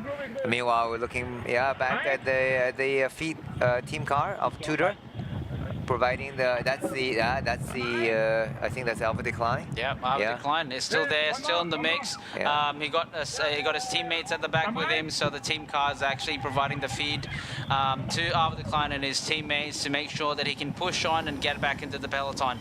But I think in front here, XDS Susana and Uno X wants to narrow down the sprint field by pushing on the pace and making sure that Alpha Decline is not able to come back to the sprint. Yeah, and then we just talk about one moment you're rivals and you're friendly, and then so we saw at the beginning of the race that they were fairly friendly and they were even chit-chatting, joking around on the climb, riding together, and suddenly the race situation changes. Then immediately, the guys, XDS guys and Uno X now get back on the front, drive the pace.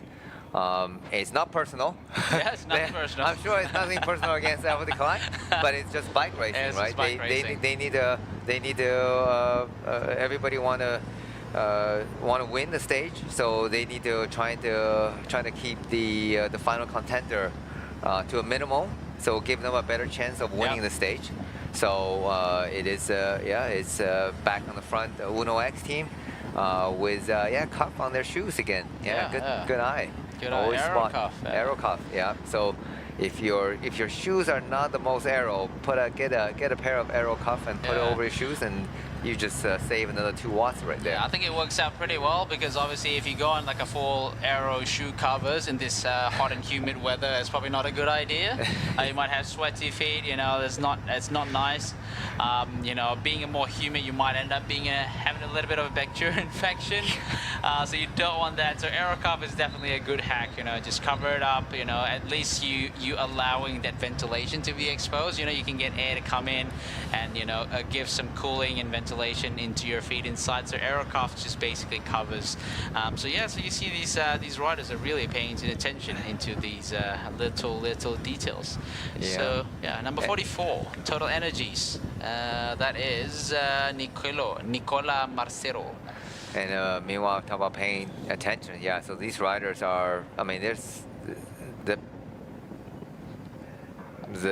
we're trying to get a time gap check between the Alpha Decline group and the main peloton. But you see the pace of the peloton, and they're pretty much strung out to one line. So even the guys at the back had to pedal pretty hard, just trying to catch back up. Yeah. Yeah, looks like a rider from Trudeau. Oh, so it's just signaling the motorbike probably to move away from the peloton so that it's not giving an aerodynamic benefit to the rider. He's there. He's waving the hand and telling the motorbike, because the motorbike would give quite a bit of draft aero benefit for the peloton. So by sitting in front, even like 10 meters, and you get a bit of drafting. For sure. So obviously. So they are doing the maximum effort trying to catch back the main peloton. Meanwhile, the peloton is going at their maximum effort, trying to prevent Alpha Decline group from coming back. So it's that's the current situation with 85, just across the 85 kilometer to the finish line. So we're still looking at about 2 hours, a little bit less than 2 hours of racing. Based on this pace, they're probably finishing up in about an hour, another 45 minutes or so. Got a few riders making their way up. I guess they're not far off from the first intermediate sprint. Finally, we're about to reach the first intermediate sprint, which is in about 4 kilometers. About 4 kilometers until the first reaches it. And now, basically, officially in the state of Kelantan. There it is, Matthias Brenhoy in front from Terengganu cycling team. Another rider from Burgos, just in front of the XDS Astana, just in front of the whole peloton. Kizi, is that Kizi? Yeah, that is Kizi in the mix. Kizi in the mix. Rider from Fantini as well, in the mix in the front of the peloton here. We're about 3 kilometers to the first intermediate sprint. Vinokurov in front here. Which Vinokurov? I won't know until I see the number. It's the twin son of Alexander Vinokurov. By Unibet. Rocket, sending their rocket up the road once again. He just rocketed up. And followed by Confama. So right now they're just fighting off for the intermediate sprint points and the time bonuses. And we'll get a visual on which rider is from the Confama team. But the pace is really ramping up as Confama is leading, leading the peloton, and the Bogos rider trying to get across to make sure the two rider doesn't get too big of a gap. It's going to be a hard chase for the group behind, trying to catch the guys on the front, the main peloton. Meanwhile, on the front, the roads deviate a little bit, and there should be another petrol station ahead, signaling the location for the first intermediate sprints. We are coming through Gerik. That is the official first intermediate sprint. And it's a PETRONAS station, and right at the sprint point. So the riders from a bit of distance away, they can see the sign of the PETRONAS logo. Then that should give them a signal that Total Energy is attacking with Bogos rider chasing on the wheel. Trying to spin to Petronas. Total Energy is trying to spin to Petronas. Yeah. There you go. There you go. So followed by a rider from Bogos Group LBH. Astana, XCS Astana team is not letting these two riders go. 1 kilometer to the sprint, first intermediate sprint. So they're now.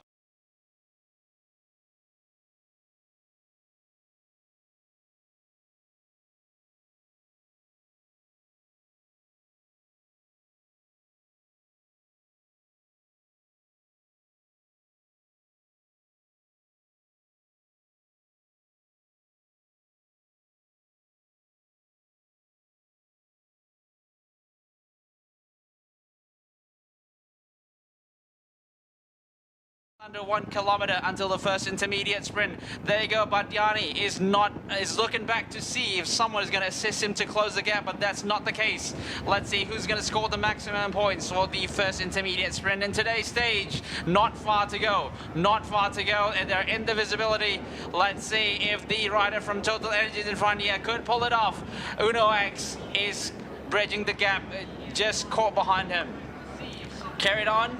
Uno X carried on. They're not far in the mix. They're in the mix now. 100 meters to go. 100 meters to go. Rockets is there. XCS Astana is there. Let's see who got the maximum points. Looks like XCS Astana scored the maximum points. But let's see what's the official result from that bike throw just now. We're only talking about intermediate sprints, right? They're sprinting like it's a final. I know, right? The peloton is like really going for it. It's not even a breakaway group. It's the actual main peloton. I think it's a XDS rider trying to prevent anyone else from taking the bonus, the rival team from taking the bonus points. So now, after the intermediate sprint, there's a calm, but then just spoke a little too early. Bogos rider decided to launch an attack, and let's see if that's Mario or that is Wojtek. Okay. Yeah. All right. So rather called Wojtek Minik. Okay. And so immediately after the intermediate sprints, I think the peloton want to set up, but immediately counter attack happened, led by Bogos right now. But the gap is fairly small. We're looking at 10, maybe like 10 bike lengths. So peloton is once again stretched over to a single line. So the speed is increasing again. And let's see what are the team strategy now. Where is the sprinter group containing up and decline? Yep. And how big is the gap? We really hope to get information on that. It is probably strung out at the moment. I mean, when the race is absence of any breakaway group, and for sure, you know, the peloton is going to be super aggressive. At the moment, we can see it's strung out, Denny. Yep. It's properly strung out. There's a few riders on the first half of the peloton, and then there's a gap of 1 to 2 riders, 3 riders almost, and then the other riders. You know that some people said that's the biggest gap in the world. Yeah, the biggest gap in the world is the gap you can't close. So it's not by the distance, it's by the speed, right? So if the guys on the front are going 50k an hour, you have a gap of 10 meters. You're going 50k an hour, and you're not going to close that. No, definitely not. But yeah, it looks like the peloton is getting reorganized, and again the pace. And is now we're going to get a replay on the sprint 1, so we can see who actually take the, or which rider from the Uno X team took the, no, from the XDS Astana team took the intermediate sprint. Yep. We're going to have a little bit of a replay after this just to see how did the first intermediate sprint come by. And meanwhile, Uno X team are intent to keep the pace high. They don't want to let up, so obviously they still haven't won a stage, and they want to keep driving the pace and try to prevent Alvin Decline from getting back to the group, give their sprinter a chance. Here's a replay of the intermediate sprint number 1, and we can see I think the XDS rider is moving from the right side of the small group and taking the intermediate sprint. Yeah, at the PETRONAS sign logo. Here we go again from the front view. Unibet, Rockets versus XDS Astana. There we go. Pretty close, pretty tight sprint. Pretty tight sprint. 1, 2, 3, yeah, pretty tight sprint. And let's see if we can have the official result. Oh, it's Aaron Gay. Aaron Gay. There you go. There you go. Bonus seconds. Adrian Mayer. Yep. And Anders Holland Johannesson from Uno X Mobility. Here we have Nusantara, BYC rider. Is it Maulana? Let's see. He was pretty aggressive yesterday. And then Tringa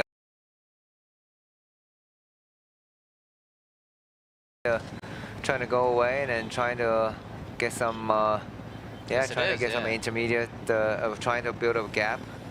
Because certainly he was very much involved in the earlier part in the climb and in the break. So now he's again back on the attack after the first intermediate sprint. And here's the race leader, Marichelli, and coming back to the team car, doing some domestic duty to help out his riders who've been working tirelessly so far for keeping him safe on the climb, and as well as trying to keep the group in check and give him a chance to take his second stage victory of this year's Tour de Langkawi. So I guess now that the gradient have eased down a little bit, so it's a little bit easier.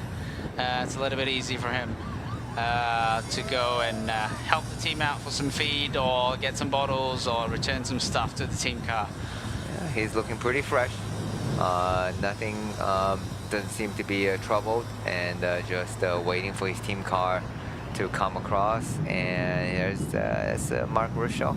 That's a Kern team. Yeah, Mark Renshaw is definitely the DS. Okay, here's Vadim. Again. I'm not sure. What's they will probably be unnecessary right now, because it's unlikely. I think unlikely the peloton is gonna ease up, because they still are very much keen to build a gap. Yeah, about 12 kilometers to go until the second intermediate sprint, so quite a while. Maybe another 15 minutes of riding. 15-20 minutes of riding for these two before they reach the second intermediate sprint in Bukit Bunga, also by the side of the PETRONAS Bukit Bunga. Okay. Yeah. We get to the next PETRONAS station to refuel. From one PETRONAS station to another PETRONAS station. Yeah, we don't have Total Energies here in Malaysia. We have Shell though, different with Esso. Yeah, it's once the good thing about if you driving around in Malaysia, there's no short of petrol stations. Oh yeah, for sure. Definitely not PETRONAS though. Yeah, absolutely. You'll see a lot of the PETRONAS station. So it's if you come to visit, you're renting a car, you don't have to worry about running out of petrol here in Malaysia. I can say that the traffic, police traffic and marshal have really made sure that all the cars are stopped for a while, give room for these riders to ride past. And yeah, it makes for good spectating, you got the first class seat. Yeah, absolutely. And that's one thing about the good thing about cycling. You know, watching a cycling event, you can get really up close and personal with the riders. Yeah. I mean, these guys on the flat road, they are certainly zooming by at 40, 50k an hour, but you know, on the climb. So you've seen it on the big races, and obviously Fraser probably not, but in the past edition with the Genting Highland. They along the steeper part of the route of the climb, and you can see there was tons of spectators running along the side of the riders, and you know, and they can actually, you know, you can on the really steep part of like 15% gradient, you can actually run up probably faster than the cycling up. Oh so, yeah, that's true. You've seen the spectator getting really close, and some of them, you know, give a pat on the back, or give a little bit of shove, and although that's not allowed, well, that shouldn't be encouraged, but especially for the rider on the back just trying to finish, not impacting the result of the race, result of the climb. Yeah, you can literally touch the rider. Yeah, I mean, you can't do in a Manchester United game. Yeah. Well, you can do. You probably go to jail. That's what happens. You're probably gonna get wrestled by the security or something. Yeah, if definitely. you do that, yeah. Definitely. So. Back at the front of the group, Kamfama is setting a fierce pace. Yeah, they are intended to get to the finish line with a smaller group as possible to give their sprinter a chance. And meanwhile, we see the Trengganu cycling team got their 3 of their climbers, so literally the front of the peloton, and just behind Badiani. And so rider number 54 have been in front, so that's Jimeno Ferrer. He's been there in front for quite a while. Yeah, so alongside with Anton Kuzmin and also Simon Darby from Unovax. Anton Kuzmin from XDS Astana, and we do see Danny now, but Yanni is being in the mix just behind there. Yeah. Yeah, we would have mentioned that yesterday they have a podium finish. Yep. So they do have fast. We even talk about their sprinter is pretty relatively smaller size, lightweight for a sprinter. So he should be able to get over the climb without much problem. And I think he should be in this group, and so obviously he has a very good chance of improving or get back on the podium again, or possibly even improving his result. Oh yeah, for sure. I mean, he's been knocking on the door. You know, he was top 5, top 10 in the first stage. He was on the podium yesterday. I think, you know, if you know, I think they're finger crossing at the moment, hoping that Avadi Klein doesn't make back into the peloton.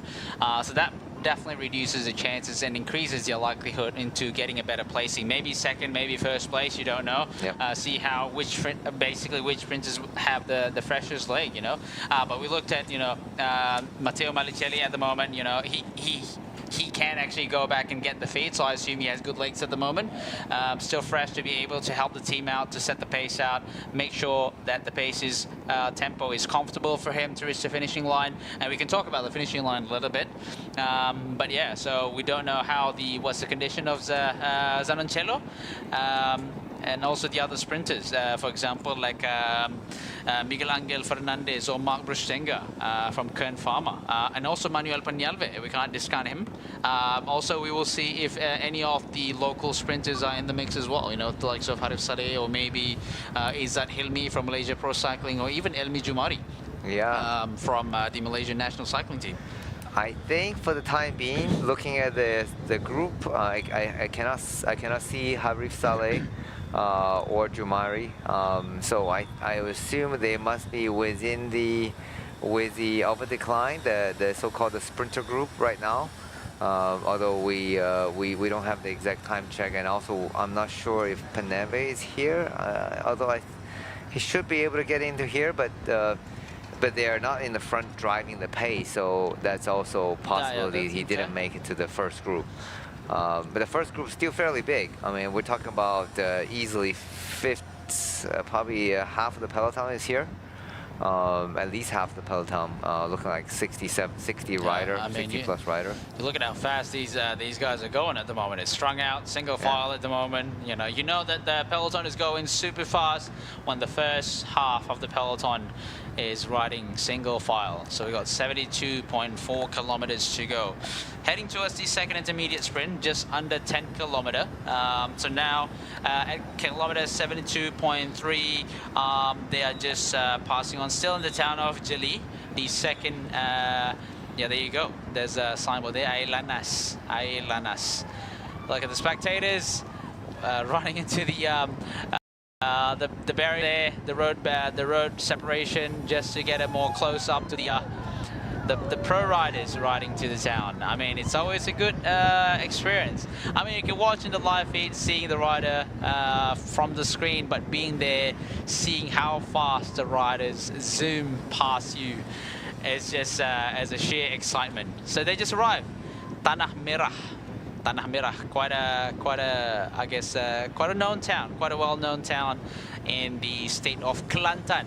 So for those of you that are not very familiar with Malaysian peninsula, so early this morning they started their race in the town of Gerik, which is in Perak. And then from there, they climb up the mountains across the TT Wangsa range, which is basically the backbone of Peninsular Malaysia. And they're riding basically from the west coast to the east coast. And at the moment, they have just arrived in the state of Kelantan. Looking at the peloton at the moment, it is going very, very fast. The peloton is strung out from the pointy beginning till the end of it. Single file riding. Commitment, full commitment from Uno X team and also Astana, XDS Astana, to make sure, and also Equipo Confirma to make sure that the pace is fast enough so that they're trying to narrow down the field to go to the end of the sprint in Pasir Puteh. Anton Kuzmin back again in front. He's been at the front pretty much since kilometer 20 in the race, as soon as they started climbing, setting a good pace for Matteo Malocelli, their sprinter, to have as fresh of a leg as possible when they reach Pasir Puteh. Being a more sprinter team, they want the race to end in a bunch sprint finish. Elbow flick for Simon Darby to take over the turn. And mutual agreement between these three riders is that Simon Darby, rider from Equipo Confirma, which is Jimeno Ferrer, and also Anton Kuzmin, the three of these riders rotating. Mutual agreement to deliver the sprinter at the end of today's stage. Yeah, the three riders working very well, leading the peloton. Which is going at a very good pace. Yeah, I mean, they're not completely single file, but they're certainly not soft pedaling by any means. They always look like that on the back of the group, like they're soft pedaling, but they, I can assure you, here's a Hoti Visit Malta rider just waving at the crowd. So he's certainly not having any difficulty keeping up with the group right now. Yeah. But definitely the group has shrunk down a little bit. You're looking at probably like half of the peloton right now in the group. Here is a shot of Saiful at the Terengganu cycling team car. And hello. Obviously they can't hear us, but I think he should be. Yeah, I'm just wondering which group is he with right now. We mentioned earlier there are two team cars, so there's most likely. So it's definitely one team car following this group, then the other team car following the next group. I only see the three climber of the Terengganu cycling team. So likely the sprinters of the Terengganu cycling team are in the second chasing group. Yeah. They are 5 kilometers from the second intermediate sprint. And we are getting close to finally getting closer to the finish line. So there are 68K to go. Finally, Denny. Finally, it's been a long day. We are about we're done about 2/3, right? 66% of the race. So we're about 2/3 way through. And meanwhile, we're taking a look at team car of Poti Visit Malta, feeding their rider. It's in their team car. So this should be the first. We assume this is the first group, or could potentially a second group. It's a high pace feeding, Oh, because they are going at 40. I mean, it's going at 50, close to 50k an hour. So, and then meanwhile, you're trying to ride at that pace and trying to watch out for other cars, and meanwhile getting as much water. You know, when these guys going for water bottle, they didn't just go for one water bottle. Oh yeah. So you're taking up the water bottle for the entire team or all the rider in your group. So they can take up to easily 5 to 6 bottles. In some cases, I've seen riders getting 8 to 10 bottles into their jerseys. And it's quite hard, right? Then you're getting the bottles in your weight. You just increase your weight by 10, maybe 5 kilo. Oh yeah. Then you're trying to get back to the front of the peloton. So it's not an easy task. These guys make it look easy, for sure. Here's I see the KOM Ben. Ben Carmen still here. That's right, but although he is gonna pass on his jersey to the new KOM jersey winner for today, as of today. Which we don't know yet who it's going to be. Is it the Patrick Eddy or Senbaya? Should be Patrick Eddy. Should be Patrick Eddy, and Senbaya should be the second in the equal in points. Should equal in points. 1 kilometer to go, Denny. Into the sprint point. Looks like Akipo Kinfama is taking over the lead out, like we saw just now. The rider from Akipo Kinfama, Ferrer Jimeno, went back. So he didn't go back to the third wheel. Tudor is on the right.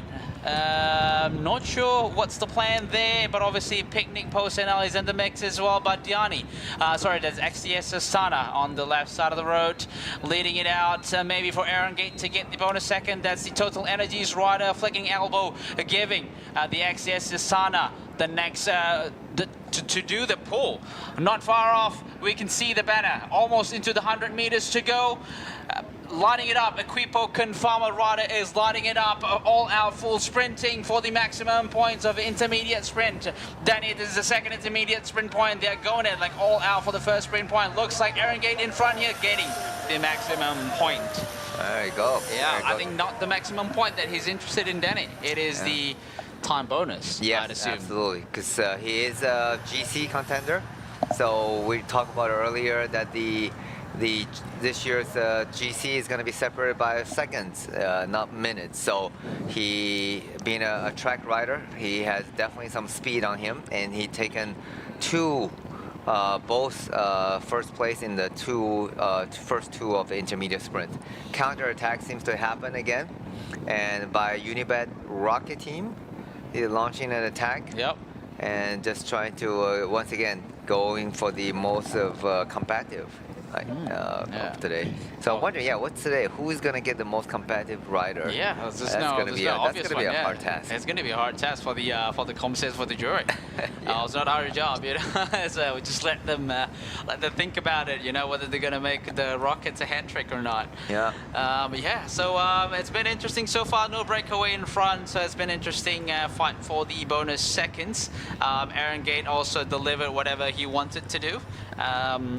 Yeah, he's getting 6 seconds today. Yeah, 6 seconds bonus. Yeah, 6 seconds. So certainly put him in a good position going into stage 5 with a mountaintop finish at Bukit Fraser. Yeah, I mean he's a powerful GC rider. The Fraser's Hills is a little bit longer than the TT Wangsa climb. I think about that 40 kilometer climb.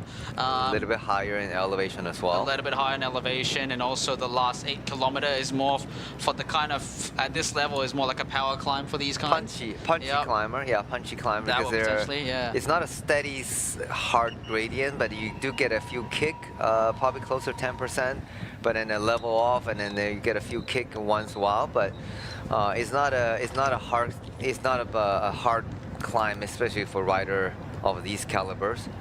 And we're gonna get another replay of Aaron Gates sprint number 2. This time we're certain that Aaron Gate is looks pretty certain. Aaron Gate, looks pretty certain. Taking the maximum time bonus. Yeah. And really, he got 6 seconds, so he should move up the general classification. So XDS Astana certainly done very well in the team with the teamwork. And they obviously, from the very beginning, they brought a very good team, and with very clear intention of winning the sprints and as well the KBS orange jersey, and also they had intention of winning the overall classification. Yeah. So now the intention are clear. It will be interesting what other team would do in order to fight for their own victory. So yeah, for sure, Danny. Yeah, we're entering the state of Kadat now. I see the flag waving on the roadside. Here, the sprint number 2, started by is that Chengdu rider with the? That's Aaron Gate just in front there. Just behind him, a Confirmer rider. Okay. I think 3rd is Uno X rider. Yeah, Uno X, and 4th is Picnic Post NL. Yeah. So Aaron Gate sprinting out for the bonus 2nd. Confirmer. So who is the Confirmer rider? And that would be their contender for the GC, I would assume. Yeah, for sure. Maybe Ivan Kobo. There you go. Yeah. There you go. Ivan Kobo. Yeah. And Anders Hallen Johannesson. Yeah. Yes. That's the back again. Simon Darby back on duty. Followed by Jimeno Ferrer. It looked like Anton Kuzmi decided to take a breaker. So he's not on the front now. Probably getting a little bit of rest and before getting back to the front again. So we're not able to get a time gap. I see here Sang Runbao is in the group together with Danny Whitehouse, who was very active in the earlier break, getting some of the KOM points, trying to defend their KOM jersey, but it's unsuccessful. But that's bike racing. It's not easy. Nevertheless, for a small team like St. George, they certainly have done well by taking the KOM jersey for the first 2 days. And here's the overall points. Yeah, Maruchelli still held the 27 points. No issue there. Alvin Decline, no, 2nd place, but although Alvin Decline right now is in the group behind this main peloton, trying to get back to the this group in order to contest for the finish, or at least finish within the time limit, so they can fight on another day. Yeah. There's a shot of Ridley Noah Fass. This is like I don't even how to pronounce it. It's Lycos or something. It's a China brand. I did a quick Google search just now. Yeah. Lycos. That's the Elves, another China brand. But obviously, technology have come a long way. That a lot of these more, I guess, affordable frames are actually quite a nice frame to ride these days. Yeah, yeah. So obviously, a lot of these big brands bicycle are made in China. So China is probably one of the biggest carbon manufacturers in the world, especially come to the bicycle. Yeah. So a lot of these companies probably does a lot of OEM. So we all know the big brands, even like the Specialized in the Ridley.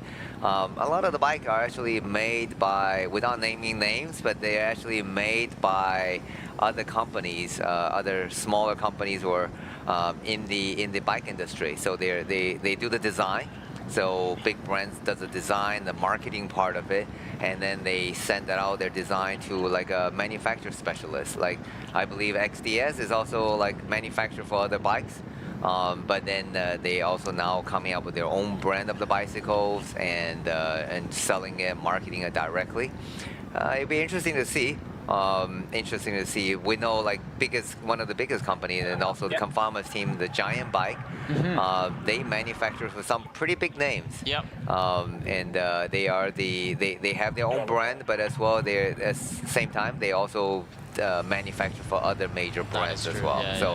Yeah, that's in the world of manufacturing, and it's not just a manufacturing part. The design play a big factor, because you can have bicycle coming out of the same production, same factory, different production line that can behave completely different. 100%, right? Yeah, because I'm not a tech person. You can explain like you know, you can say I can even build two exact same bike with the exact same mold and the exact same geometry, but they're using different carbon. Oh yeah, the different kind of carbons are also going to result in different characteristic. Here's a shot of the Z. Key, and with his polygon, well, That's a national yeah, color. I think because he's the under 23 you're right. champion. Yeah, that's why he got his special color. Yeah, very nice. And it's the same color design as Ayman Rosley, who is also the national champion. That's right. Yeah. So when you're a national champion, you're entitled to get your national champion, not only national champion jerseys, but also your national champion customized frame. Yeah. Which is very nice. Yeah. There it is. I do like that very much. So I think it can be purchased. You can actually purchase that from the store. So if you want to show your patriotism and show your and you can actually buy you can actually order the polygon in the Malaysian national champion color theme, right? All right. So here goes the feeding. Oh boy, this team car is giving a sling to the Bogo's rider, and he's almost running to the back of the Commissar car. Yeah, I know. It's a bit too much speed. Too much speed, yeah. Must be a very powerful, responsive car. Yeah. And meanwhile, back on the front is Anton Kuzmin. That's it. Anton Kuzmin. Yeah, it's back on duty. Yeah, it's back on duty. He's just powering it through. Yeah. Yeah. Look at the sweat and it's been a long day. Well, he's definitely pushing it, right? Yeah. And he's a rider with he has done some really good results. So if he is on the front driving it and it is nearly his threshold, the peloton is going fast. They do not want Alva Decline to get back into this group because Alva Decline obviously won yesterday's stage. Yes, so, for sure. It is psychological battle and as well as physical battle.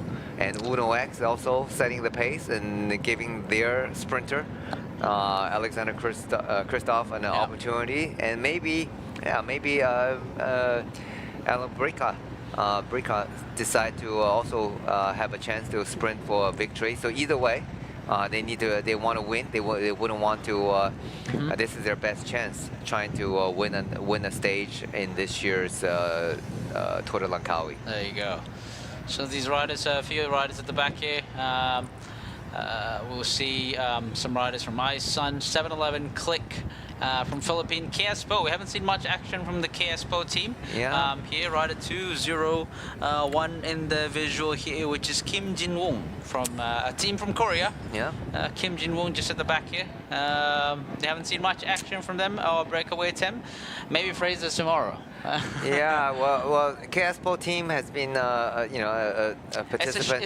It's short for something, right? Korea Sports. Yeah, it's actually by that's like I believe it's the Korean Sports Council. Right. So they used to be the biggest team in Korea. They produce some riders like Park Sung-bae and also Gong, who finished second in the Tour de Langkawi multiple years ago. So they were the leading team, although I think their shift has gone into maybe more track. I know in Korea, track velodrome racing, track racing is very, very important. They have this like a Korean Cup targeting the track performance. So maybe that's why these years they have not focused so much on the road racing, but it's good to see a team still coming over here to participate. And maybe they also have sometimes also the team take on younger riders to develop them, to give them opportunity. So they have been fairly quiet in the race, but they have riders in the first group. And maybe they're saving their powder for the climb tomorrow. Maybe they're confident that they have a good climber. Maybe they can still contest for the Asian classification. Yep. They certainly had it before. Yeah, that's Rocket's rider. Here, Kim Jin-woong just now. A few riders from iSun. 3 riders from iSun riding together. 3, yeah. Yeah. 3 riders, yeah.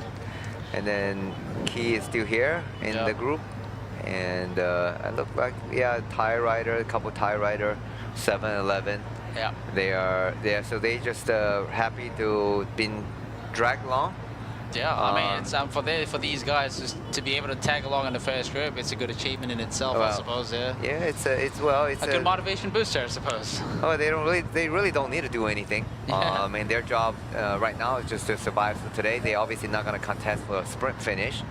So their job is just trying to improve their own personal GC standing, you know. So it's no. Some days you just rest. I mean, we've seen some teams that's been fairly quiet for the last few days, and then they become more active when the opportunity comes. So with like Burgos, for example, they didn't do anything for the first 2 days. We were talking about how quiet they are, and obviously they just been waiting for today's opportunity, and so they certainly did been active in today. I think wanting to send out their Sambaya to contest for the KOM points, and then Mario obviously showed a bit of intention that he wants to go for the GC, trying to get the intermediate sprints. But although the first two intermediate sprint is won by Aaron Gate of the XDS Astana team in a dominant fashion. Now they are very well positioned to win the overall classification. Yep. And as well as the KBS orange jersey. So they're in a good situation right now, and certainly they have to give a lot of credit to Antoine, who's doing a boatload, a massive share of today's work. Oh yeah, he's been in front there ever since like kilometer 20, kilometer 30. So it's been just him, you know, putting his face in the wind. And still is, you know. So I think there's a switch of position just now, giving the room, because just now Rockets was in between the Uno X and also I guess yes Astana. So I think just switch of position, Uno X and XCS Astana, just to rotate amongst them. So here a bit of a GPS, a bit of a map to see where we are at the moment. We're definitely heading towards Pasir Puteh, and definitely Pasir Puteh is in the view here, not far off. So obviously we're going to come into Machang first for the third intermediate sprint. So at the moment they are heading towards Batang Merbau. All right. Yeah. And we're looking at a bit of a riser. A bit of a riser, and also we're seeing. Let's just see how many kilometers to the finish. It seems like to me that here we go. Here's a shot of the Tudor team car and trying to feed. Yeah, let's see if we have a visual of our decline. This is the team car feeding one of their rider. Too much light exposure. Can't really see who this particular rider is. Okay. So back to the main peloton. Saint Bayer is also in the mix in front here, from Burgos Burpele BH. Total Energies is still interested, so they're still present in front here. Maybe they have a backup after the abandonment of Jason Tessin. Yeah, it's likely. That is sometimes, you know, you do have, you know, sometimes you don't come in a race with just a single sprinter, because sprinting is very dangerous. So you know, there are cases where sprinter can get involved in the crash, and then your lead sprinter is out of the race. So we've seen, even Uno X. So obviously you have, I mean, if anything happened to Christoph, and I'm sure Breakaway is gonna take over the sprinting duty, and more than capable of doing that. Although XDS Astana team, I think it's no question, Maricelli is the only sprinter, the main sprinter in the race, the only sprinter for their team. But Trenggalek cycling team, they have two sprinter.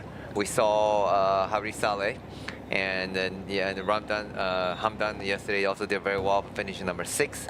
Harif was a bit back. So it's, sometimes sprinting is very difficult to control. It's a very difficult situation to judge, to predict.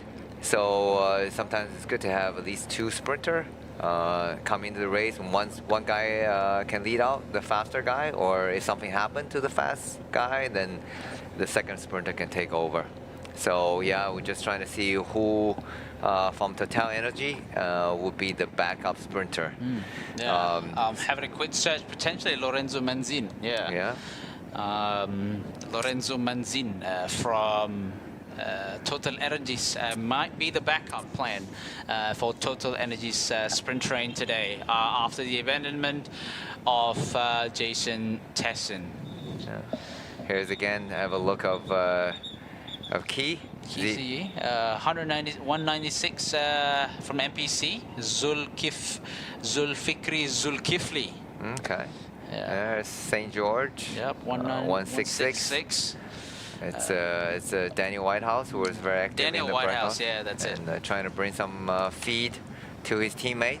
Yep. Is a good. Simran Bell there, 165. That's a good job, right? Yeah. He's active in the breakaway and did a lot of work, and now get back and getting some feed for his teammates.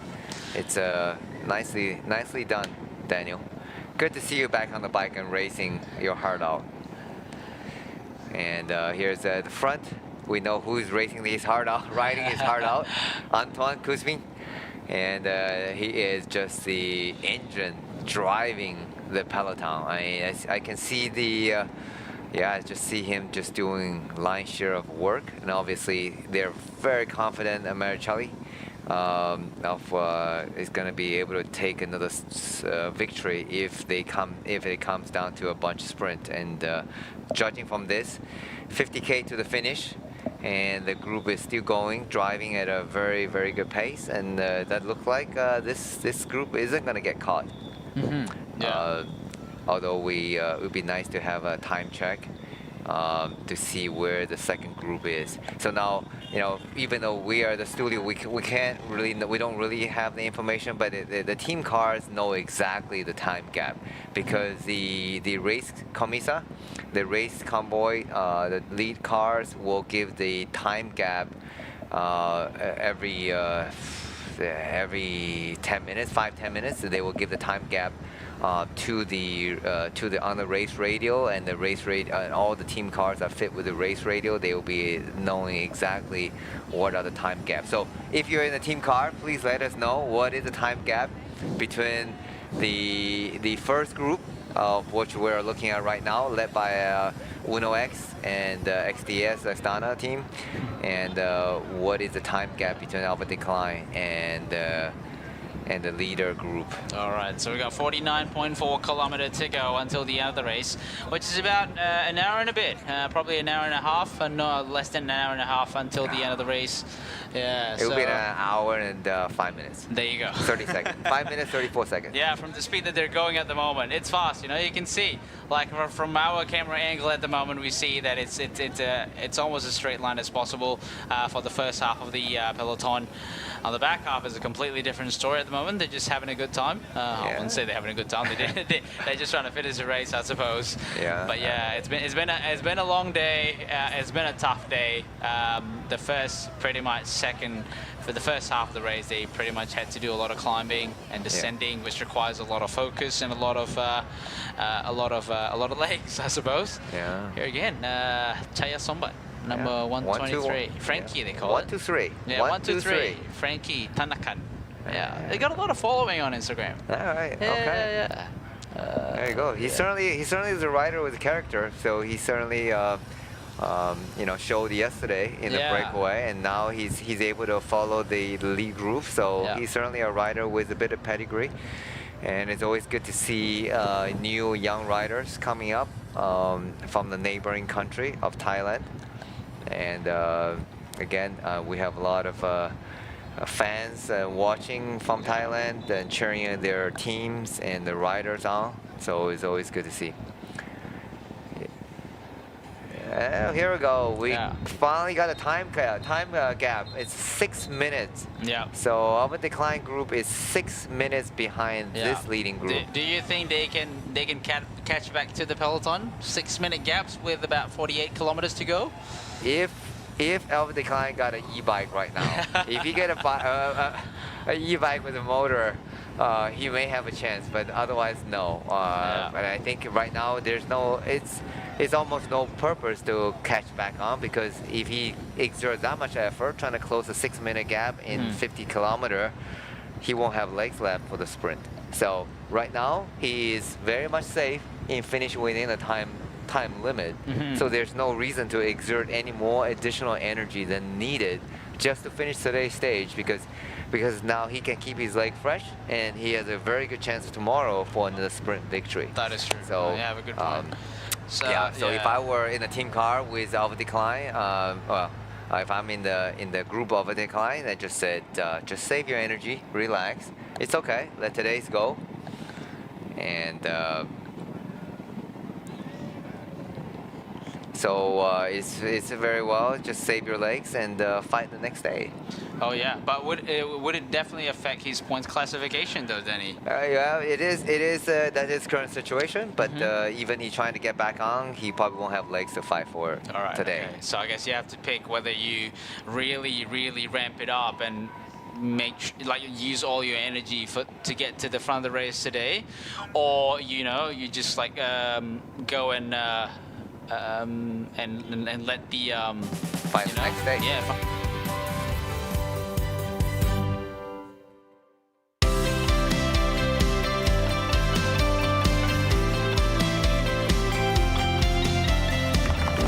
Do you know my papa? He loves helping people.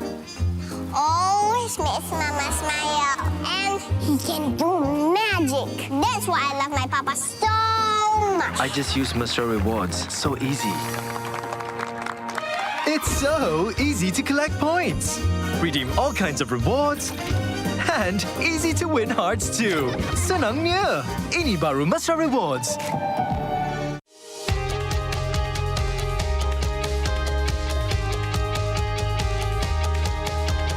From the first pedal stroke to the final sprint, Fueled by Bubbles O2, Malaysia's only naturally oxygenated mineral water. rising beyond boundaries. Together we ride, together we conquer. Bubbles O2, empowering champions.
Hah? Buat apa tu? Wah.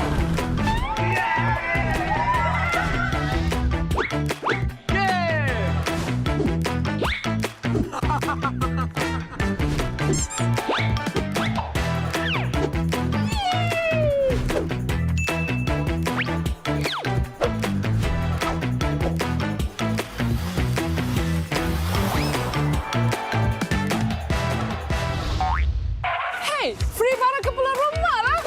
Thank you, Petronas. Petronas, let's go! Ganjaran lebih bermakna dengan Petronas Mesra Rewards. Top 40 ahli Mesra Rewards bertuah bakal menang voucher beli belah bernilai sehingga RM5,000 dan sebahagian daripada 35 juta mata ganjaran Mesra Rewards untuk direbut. Senang je, hanya isi minimum RM45 untuk kereta atau RM5 untuk motosikal dan masukkan nombor telefon anda di pam atau gunakan aplikasi Settle. Itu je. Gunalah kad kredit Petronas Visa untuk menikmati 3 kali peluang menang. Jangan lepaskan peluang anda untuk menangi ganjaran lebih bermakna hanya dengan menjadi ahli mesra rewards dan isi di Petronas.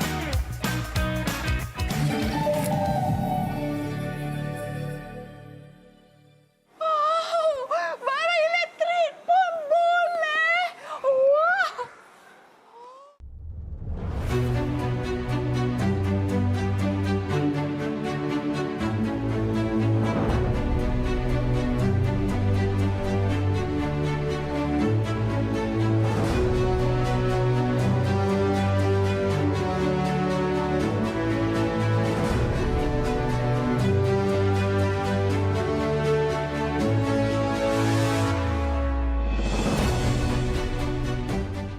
Isi minyak di Petronas guna settle 3 kali mata ganjaran. Senangnya, ini baru mesra rewards.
Hah? Buat apa tu?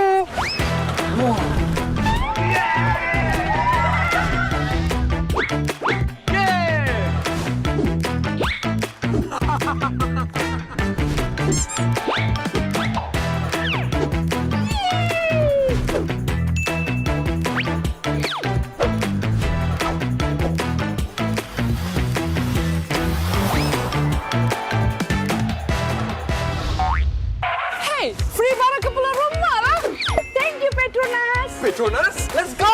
Ganjaran lebih bermakna dengan Petronas Mesra Rewards. Top 40 ahli Mesra Rewards bertuah bakal menang voucher beli belah bernilai sehingga RM5,000 dan sebahagian daripada 35 juta mata ganjaran Mesra Rewards untuk direbut. Senang je, hanya isi minimum RM45 untuk kereta atau RM5 untuk motosikal dan masukkan nombor telefon anda di PAM atau gunakan aplikasi Settle. Itu je. Gunalah kad kredit Petronas Visa untuk menikmati 3 kali peluang menang. Jangan lepaskan peluang anda untuk menangi ganjaran lebih bermakna hanya dengan menjadi ahli mesra rewards dan isi di Petronas.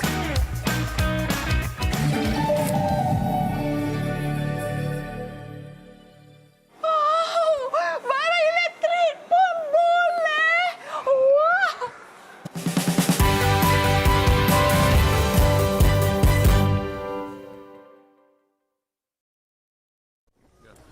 Okey, ketika ini saya berada di hadapan Sekolah Menengah Jeram. Kita dah sampai Kelantan, so jom kita sapa orang-orang Kelantan. Katanya friendly. Pakcik. Ya, ya. Boleh borak? Boleh, boleh. Okey, nama siapa? Nama Abeno, panggil Abeno. Abeno.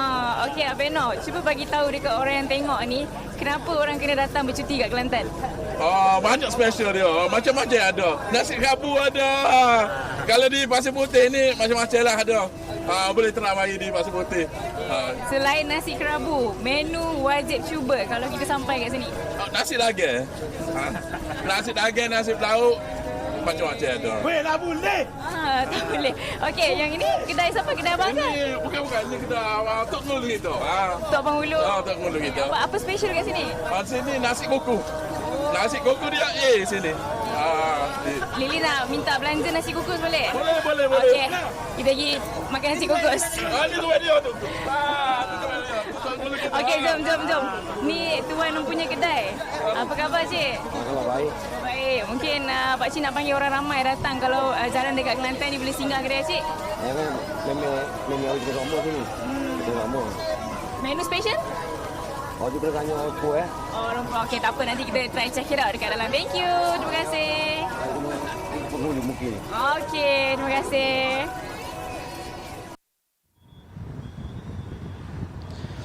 All right, so back in the live feed. So we're just at the back of the peloton here. We see a few riders from iSun, HKSI, Pro Cycling, HKSI DYC. KZE just hanging out at the back here. A few Thai riders. Nikolia Vinokurov just now with some bag from the team car. Anton Kuzmin, on the other hand, is in front of the peloton. A bit of a shaking of the bottle just to make sure the carb mixed well from Simon Darby in second wheel. And the third wheel is another rider from Rockets. Two Rockets riders just behind him, followed by a few riders from Burgos Burpele BH. We see Total Energies as well getting organized, and a whole lineup of Polti Visit Malta at the back there. Yeah. They got, look like they have a majority of, five or six riders.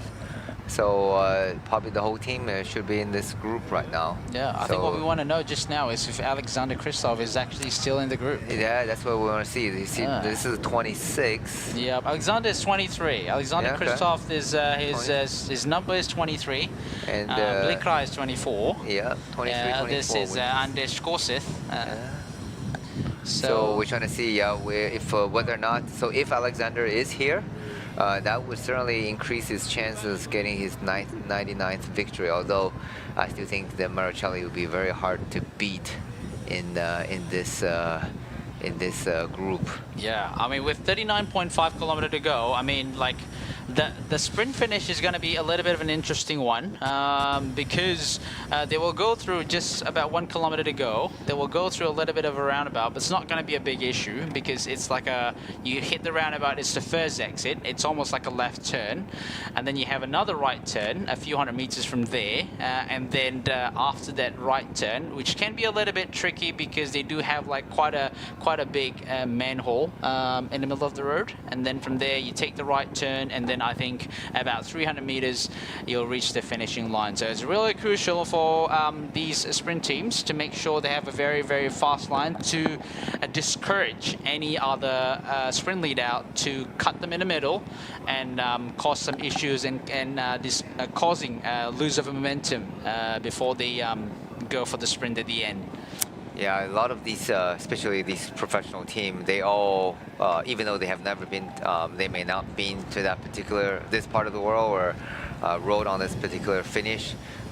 They generally using something like a Velo Viewer, so they can actually, or they use Google Street if the Velo Viewer doesn't have the profile, but then they actually look and watch the finish on the Google, on the videos, Velo Viewers, and then they actually can get a visual preview of the finish without being actually there. So it's a pretty good technology, and that's commonly used, and especially these teams at their home country, and if they're doing the races in Europe, their team car, they're using their own team car, was all fitted with the screens, iPads, TV screen, so they can watch the race live, and then they also have the Velo Viewers, the graphics, and showing them the information while you're driving the DS car. So it's pretty cool. It is like little Formula One station on wheels, right? So getting all that information. And also I see yesterday, I can't remember which team, but one of the World Tour teams also have the iPad, so the mechanics sitting on the back seat are also watching the race, and they're getting the informations and feeding that to the DS, because the DS, we talk about, he got to drive the car, feed the riders, listen to the race radio, talk to the give the instruction to the rider. So it's a lot of multitasking job. It's pretty tiring in itself, right? Obviously, we talk about the riders obviously being the highlight of any bike racing. You know, they're doing the hard work while the race is on. But then, like, you know, you got to give credits to the staff. You know, they were busy before the races start. They're still busy as they're speaking. As for example, like Team Mechanic or the DS or whatever, they have their own race as well. And I do know, you know, sometimes yes, you have quite a friendly mechanic. You know, I was a team mechanic as well back then, so you know it's quite friendly. But also at the same time, you have your own battle between the mechanics to find for the water tap. Who got the water tap? The fight for the water tap. Right. Yeah, because you get to a hotel, there's probably like 5 water tap, and then there's like 20 teams trying to watch their bike. Right, so there's that fight as well, you know, while the rider is resting at the hotel, getting the massage in or whatever. You know, these staff are still working. You know, they're preparing their food, cleaning the bottles, or maybe, I don't know, preparing the bottles, making sure that all the staff is transferred to the next hotel. It's hard work. It's really hard work, and definitely we need to give a kudos. I mean, riders is the highlights of the whole tour, but we just, you know, have to give the credit to the other staff and the other team mechanics. That, you know, it takes a lot to get a rider winning a podium. Oh, absolutely. It takes a lot. And they don't get the fame. They don't get to go on the podium. So yeah, big shout out and kudos to all the mechanic, all the staff, the supporting staff. Right, these are the guys that, you know, that's behind the team that you don't see. They're working hard to help the team, help the riders to make the podium. So it is not an easy task for sure. So personally, I rather ride a bike rather than drive a team car because when you're riding a bike, you look it off. I mean, pretty much looking after yourself. Yeah. You're looking after one rider, but if you're the DS, you got to be looking after 6-7 rider or you know more. And imagine organizing the event. That was a nightmare because you got to look after like 500 people. Oh yeah, that's even more of a headache. So. Yeah. So we got another information of another rider that had to leave the race, which is a rider from Thailand Continental Cycling Team. I believe it's rider 121. Yeah. There you go. There you go. Oh, yep. Navuti Lipongyu, a rider from Thailand Continental Cycling Team. Oh yes, this is the time for you to collect your bottles. So get ready. Yeah, there you go. So rider's gonna toss some bottles. So yeah, so go get them. All right, so do we still have another feed zone? I don't think so. Yeah, we still have another feed zone, waste zone. We still have another waste zone before the the last intermediate spring in Machang. Yeah, there's still another intermediate sprint left. Yeah, which is 19K to the finish. Yeah. So we're about 15 kilometer from the last intermediate sprint. And intermediate sprint straight. And I want to take a guess who is going to take that intermediate sprint other than Aaron Gate. I don't know. Let's see. Maybe I'm going to go for Ivan Kovo. Oh yeah. Ivan Kovo. Yeah. So yeah, Ivan Kovo from the Bogos team. I'm sorry, from the Confama. Yeah, but team. Aaron Gate is the better sprinter though. Yeah, absolutely. I think. I mean, this kind of, you know, flat, almost pancake flat. Yeah, he's the better. Yeah. He's the better rider. But yeah. But certainly Kobo. You made me choose, so I go Ivan Kobo. Okay. Yeah, we'll just make it interesting. Yeah. So. Let's go Ivan Kobo. Yeah. Ivan I mean, Kobo. there's so much you can do. Obviously, Confama is getting the rider organized as well. Yeah. So they can play along. Obviously, you know, these top level riders can play a little bit of tactical game as well. If you know you can't beat Aaron Gate like a one-on-one sprint, you can probably go flyer or something. Yeah, you know? It's possible. That would be a tactic because right now Aaron got 6-second bonus from the first 2 intermediate sprint. So yeah, it's every second. I think this race is going to come to every second, and sometimes maybe, you know, even it comes down if the rider have the exact same time. In a situation like that, then it's going to go to count back on stage results, and it's going to come back in the stage result. Well, if it's identical, then you're going to keep counting back, and so every intermediate sprint, every second is important to fight for. So we're going to go to our interview. What is it like to be a Frenchman in a Filipino team? It's great. It's a great experience for me. I've been racing for 7-Eleven this year, and it's great to discover a new culture, a new landscape, travel all around the world with the team. So yeah, it's a really nice experience. I really enjoy being in the Filipino team. We have seen you guys very active in the finale yesterday. What are your intentions? Yeah, we try to be in the front, to try to showcase ourselves, and we try to go in the break, but yesterday was so hard to get in the break. It took almost 70k, so yeah, we tried to show the jersey a bit. So it was nice to get Mate up the road yesterday in the finale, and we attacked also the first day in the finale to try, because there is nothing to lose. So we try to be in the front the best way possible. Is it a difficult stage today with 3 serious hills to start with? Yeah, today will surely be the hardest stage until now. So we have a few climbs at the start, and then still 130 kilometers descending. So maybe it will be a final sprint again, but we have to be prepared for every possibility, and maybe the race will explode in the first KOM. So we'll try to be in the front.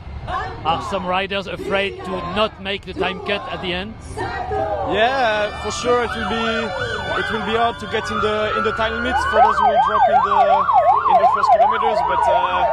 But yeah, we think that it will regroup then, and probably it will be a bunch sprint again. So I think it will be fine for everyone.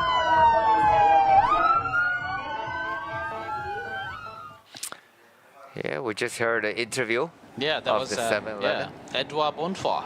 Yeah, that was a rider riding for 7-Eleven Click. A French rider. Yeah, French rider. Yeah, he's been. I did have a look in his pro cycling stats. You know, some of the formidable races that he ever did last year was Tour of Britain. Yeah, Tour of Britain. Okay. 2 Point Pro Racing as well, but there's a lot more World Tour teams in Tour of Britain in comparison to Tour Langkawi. Yeah. Yeah, but yeah, we haven't seen him. I think he did in the first stage. Did that last 3 kilometer flyer. They did. Okay. Yeah, he did try to make himself known in the tour. Yep. Yeah. So still, I'm not sure where he is in the race. I'm assuming he's still in the mix. On the first peloton, and we just had a bit of a visual just now that the peloton just passed through the town of Machang. Yeah, and that's the 7-Eleven team. So the 7-Eleven team actually has three Filipino rider and 3 international rider from Australia, France, and Slovenia. So that's good international team, but they still bring 3 rider from Philippines. And the team is managed by Rick Rodriguez. He's been running the team for a long time. We certainly had bump shoulders and allies and rivals in the race. For sure. So it's good to see him back in this race. And now back on the front, I think we got information earlier. This was probably 50k to go. The time gap between Alva Decline's group and to the front group is about 6 minutes. So that means it's pretty safe for Alva Decline to finish within the time limit, and for the front group, seems the pace ease off a little bit because they know for sure that the Alva Decline is unlikely going to make back to this group to contest for the sprint victory. It's Alva Decline and of the Tudor team is just gonna go finish today's stage and trying to minimize the effort, the energy spent, and trying to fight to stay on and fight for another day, because it's good because we saw him drop fairly early on the climb. Yeah. You're absolutely right. Pedaling square, technically speaking, and it did not look good. Yeah, it didn't look good at all. He was just like borderline bonking almost. Yes, Yes. But yeah, so I think it's a good suggestion that you mentioned just now, is that for him to just maximize the time cut off.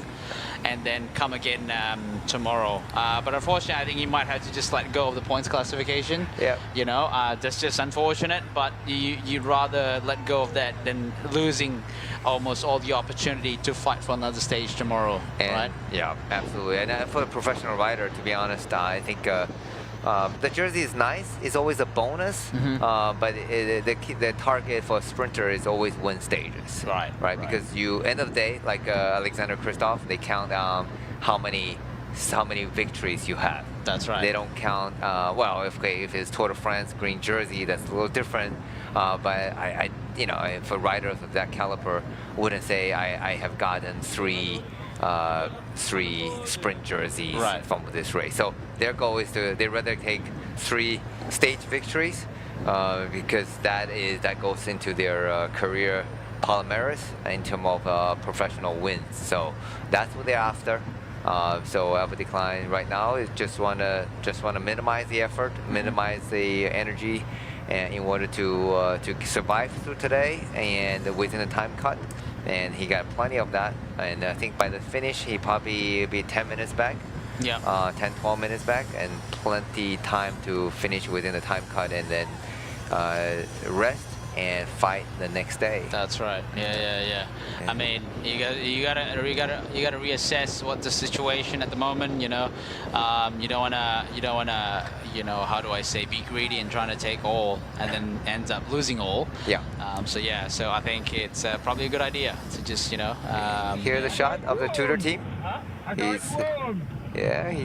DS is chatting and.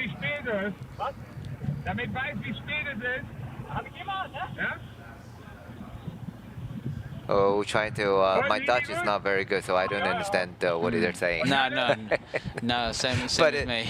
But it doesn't look like they're in panic mode. They're just chatting a bit and can I get an understanding of the race situation on the front? Yeah, that's it. It sounds like he said something about Aaron Gate maybe taking the intermediate sprints. Yep. And here's 10 kilometers to the last intermediate sprint, number 3. Yeah. And then from there is only 19 kilometers until finish.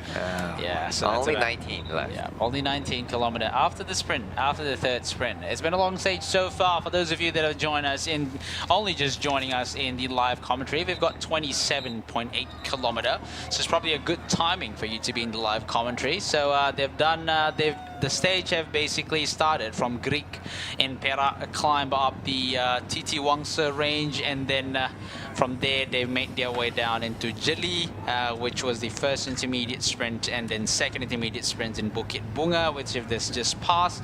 Both sprints were won by Aaron Gate from XTS Astana. So as you're watching here in screen, they've just passed the town of Machang, heading towards Machang, and then the 3rd intermediate sprint will be in Machang as well. So 27.3 kilometers, which is about, I think, less than 10 kilometers now until they reach the 3rd intermediate sprint. See a signboard there, Pasir Puteh, straight ahead. So that's where the race will be finishing at. Yeah, you talk about today's long stage, but although it's not the longest stage of this year's Tour of Langkawi, stage number 7, starting from Malacca to Medini. Yep. And that is just a shy of 215 kilometers, 215. Excluding. Yeah, excluding the neutral, right? So that is considered a pretty long stage. It's 222. 222. 2.3. Wow. 222.3 total distance. Right. Yeah, so that is a long day. Probably about 6 hours. Well, a little bit less than 6 hours in the saddle. So that is considered even, that's fairly long stage, and for not so much for a one-day race, but for a stage race, it's still considered anything over 200K is considered a fairly long stage. So psychologically, I remember like the first time I got to do a 200K stage, and an experienced rider from the Giant team.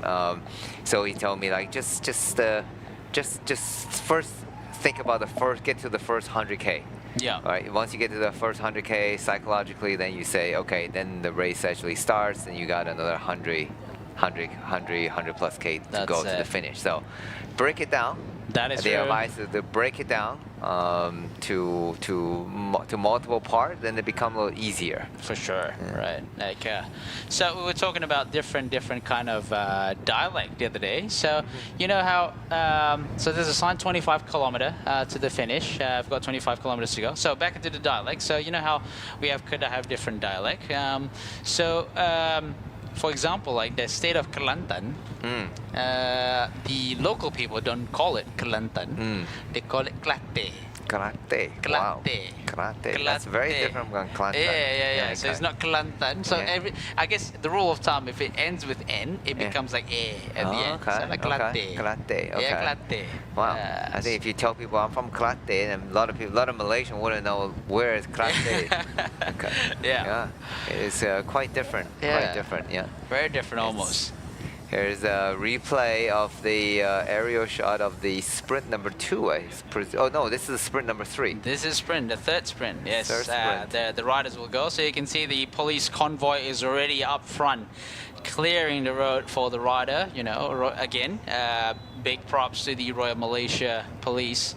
Royal Police Force of Malaysia for always being one of the best traffic control in UCI racing. Yeah, absolutely. They're very good, very experienced in controlling the traffic, and they are just fantastic motorcycle rider. I have to say.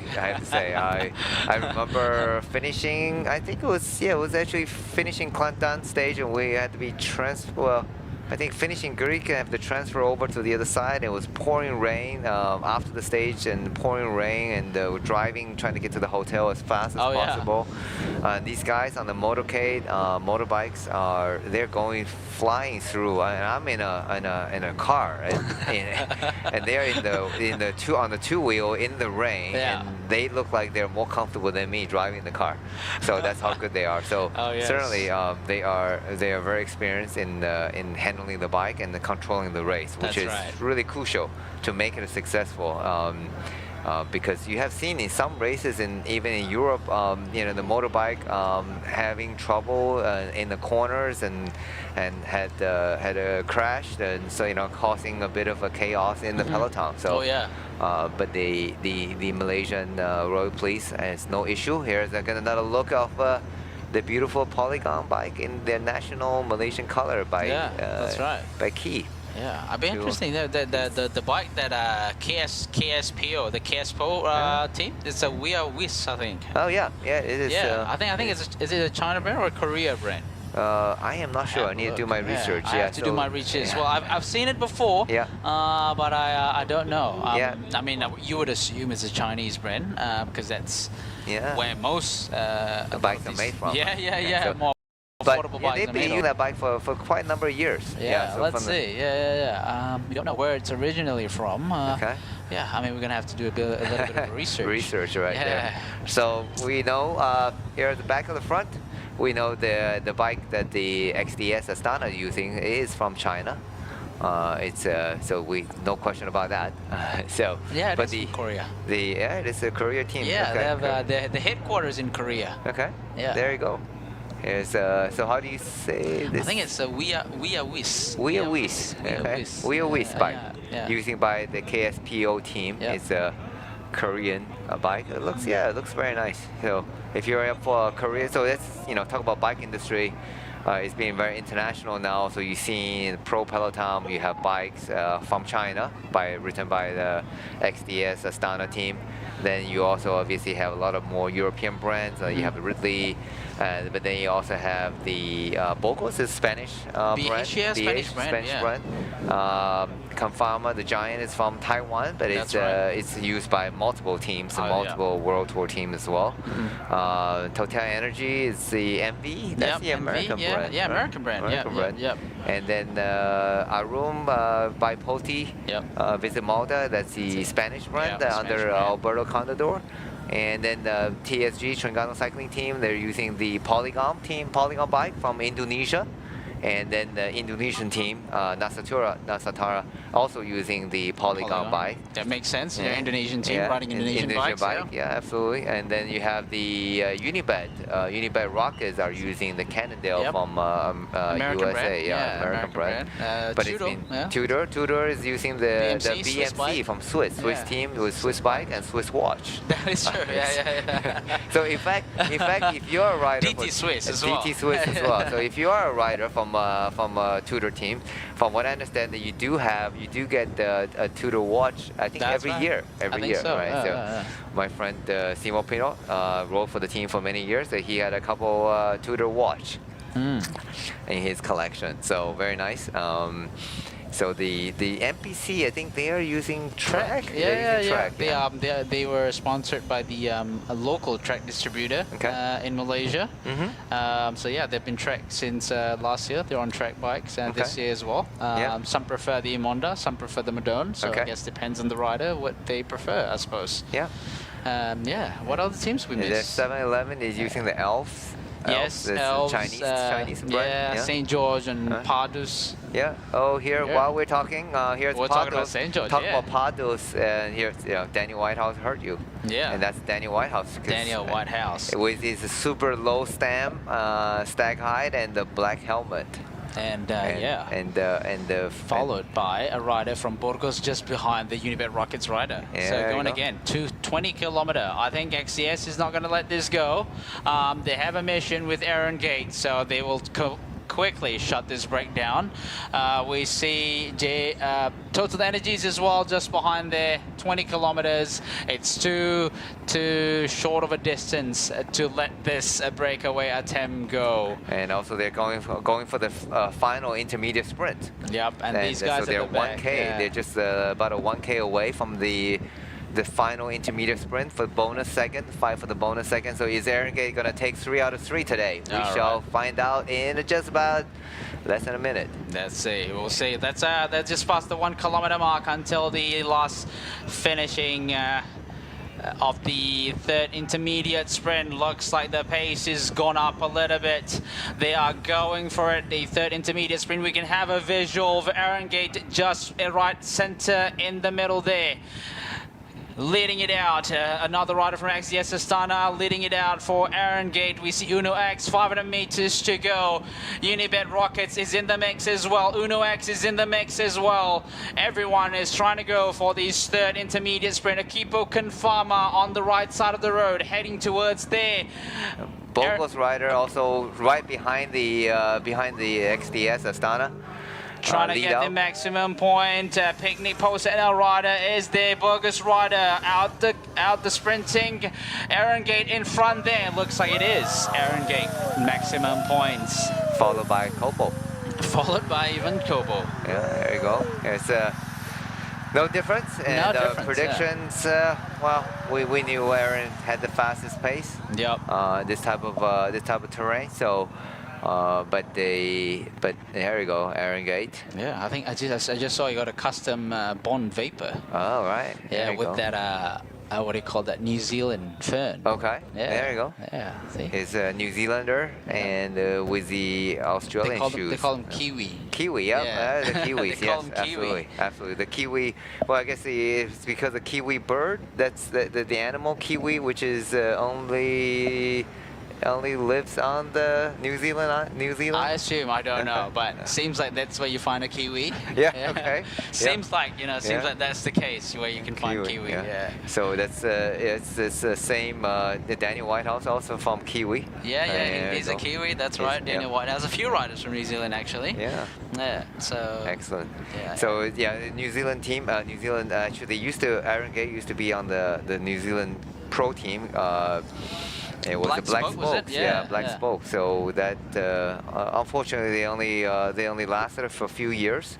But they were certainly a strong team, and Aaron Gate was certainly a major part of that team's performance. And so there's always a lot of strong rider from Kiwi. It's always been over the years. Even though it's a very small country, but they certainly produced a lot of good riders in the past. And here's the result and the replay.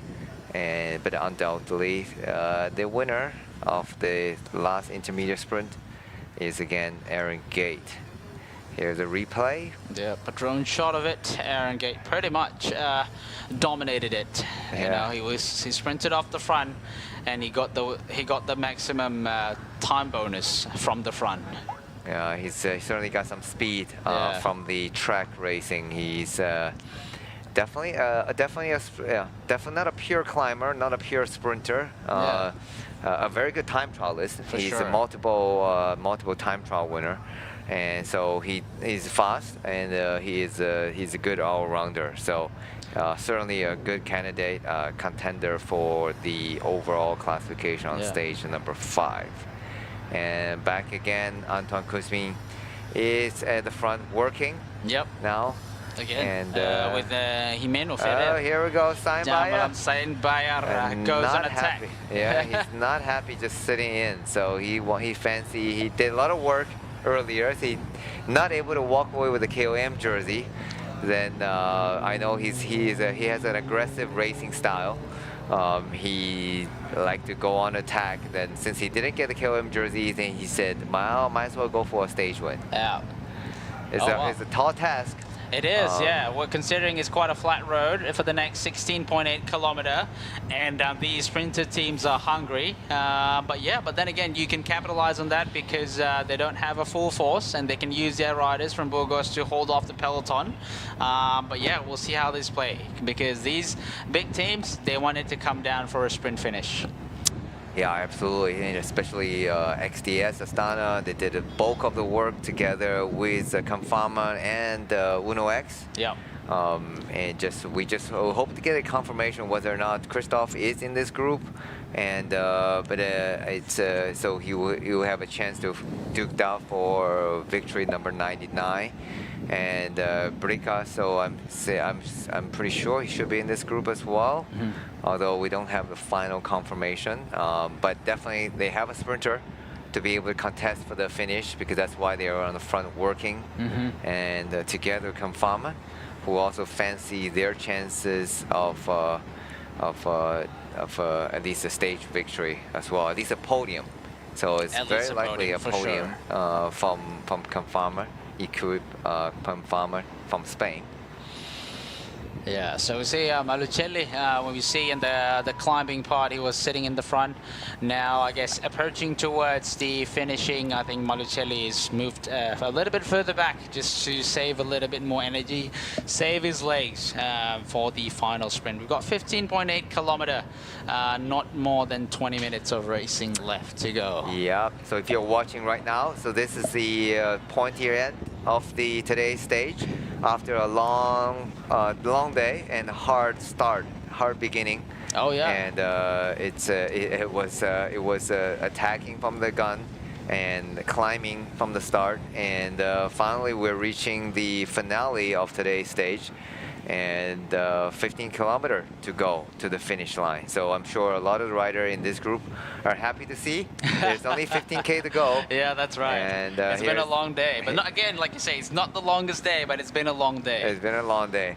And imagine the group from behind, they still have quite a bit. They're probably right now 10 minutes behind or so, and they still have even a longer day to the finish. So, yeah, for sure. But they should finish within the time limit, and that's most important, so they can live on and fight for another day.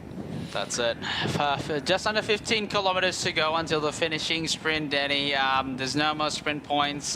They're just ready to finish it up. Although, we don't know whether if Steinbayer actually have any significant gap from that attack just now. We didn't get a visual. Whether he has been brought back in or not. I don't think he. Yeah, I think he wants to be brought back in because peloton is very active. This is no team on the front is going to say I did the bulk of the work. I'm just going to let one man to slip out to the front. But good try. I think Steinbayer will get another chance later, especially in stage number 5. Tomorrow is a fairly flat stage, so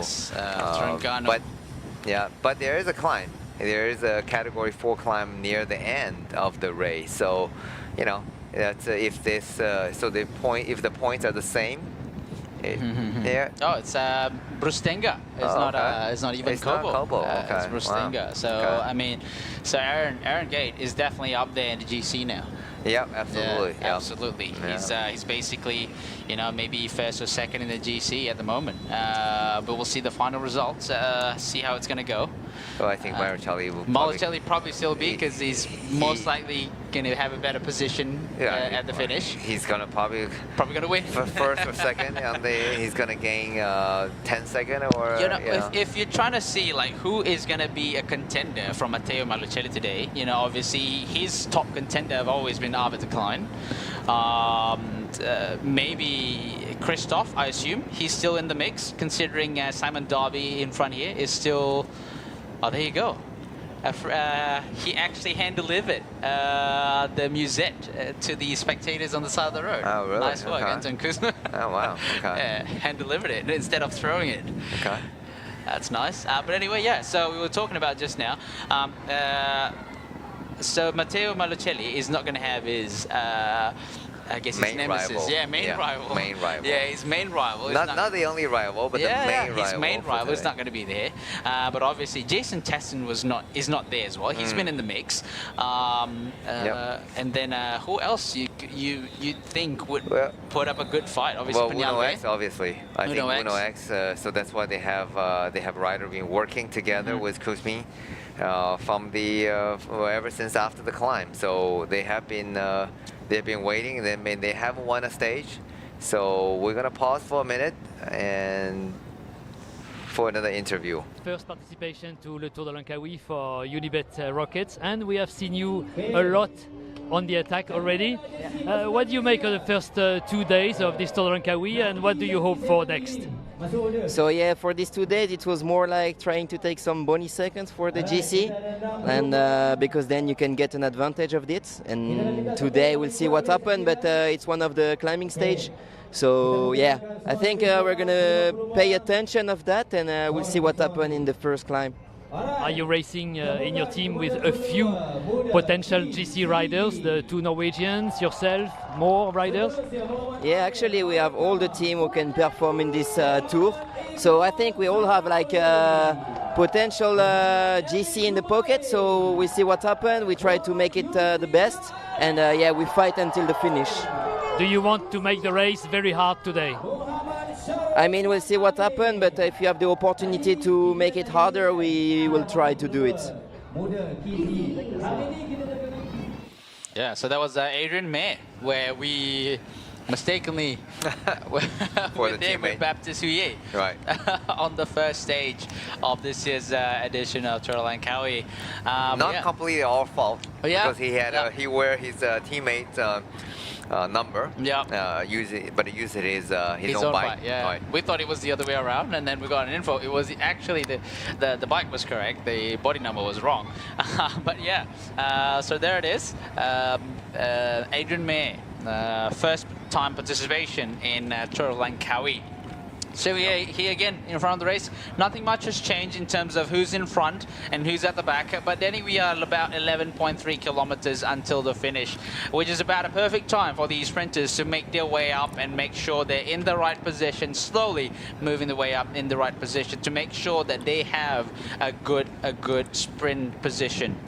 Yeah, I think, but since today we're looking at basically half the peloton, much reduced group, so there's not a big urgency to move to the front. So with a smaller pack, it's not as difficult, and some of the, obviously we know of a decline, and the Tudor team, I think most of the riders are in the second group, and so it will be easier to get to the front and contest for the victory. By no means winning it is still going to be difficult. Oh yeah, for sure. And we see plenty of Uno X jerseys here, and they're just sitting on the back and resting a bit before they take up the control on the front. Because if we analyze yesterday's sprint, as we were calling all the race, we did see the Uno X team did wait very much to the end to get to the front, and maybe a little too late. And they literally didn't appear on the front until the last kilometer. Yeah. And that was strategy that didn't really pay off. But so today they may try something different. They obviously have a lot of fresh legs in this group. And at least four, I see at least four, should be 5 riders here. And meanwhile in the front, there's no question who is doing the work.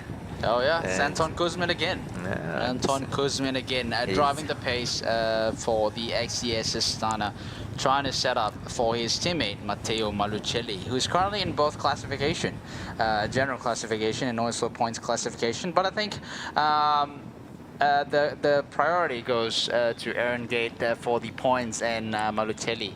Yeah. Sorry, Aaron Gate for the general classification and Malucelli for points classification. And there's also going to be a change of the best Asian classification because I don't see Ayman Rosley in this group right now.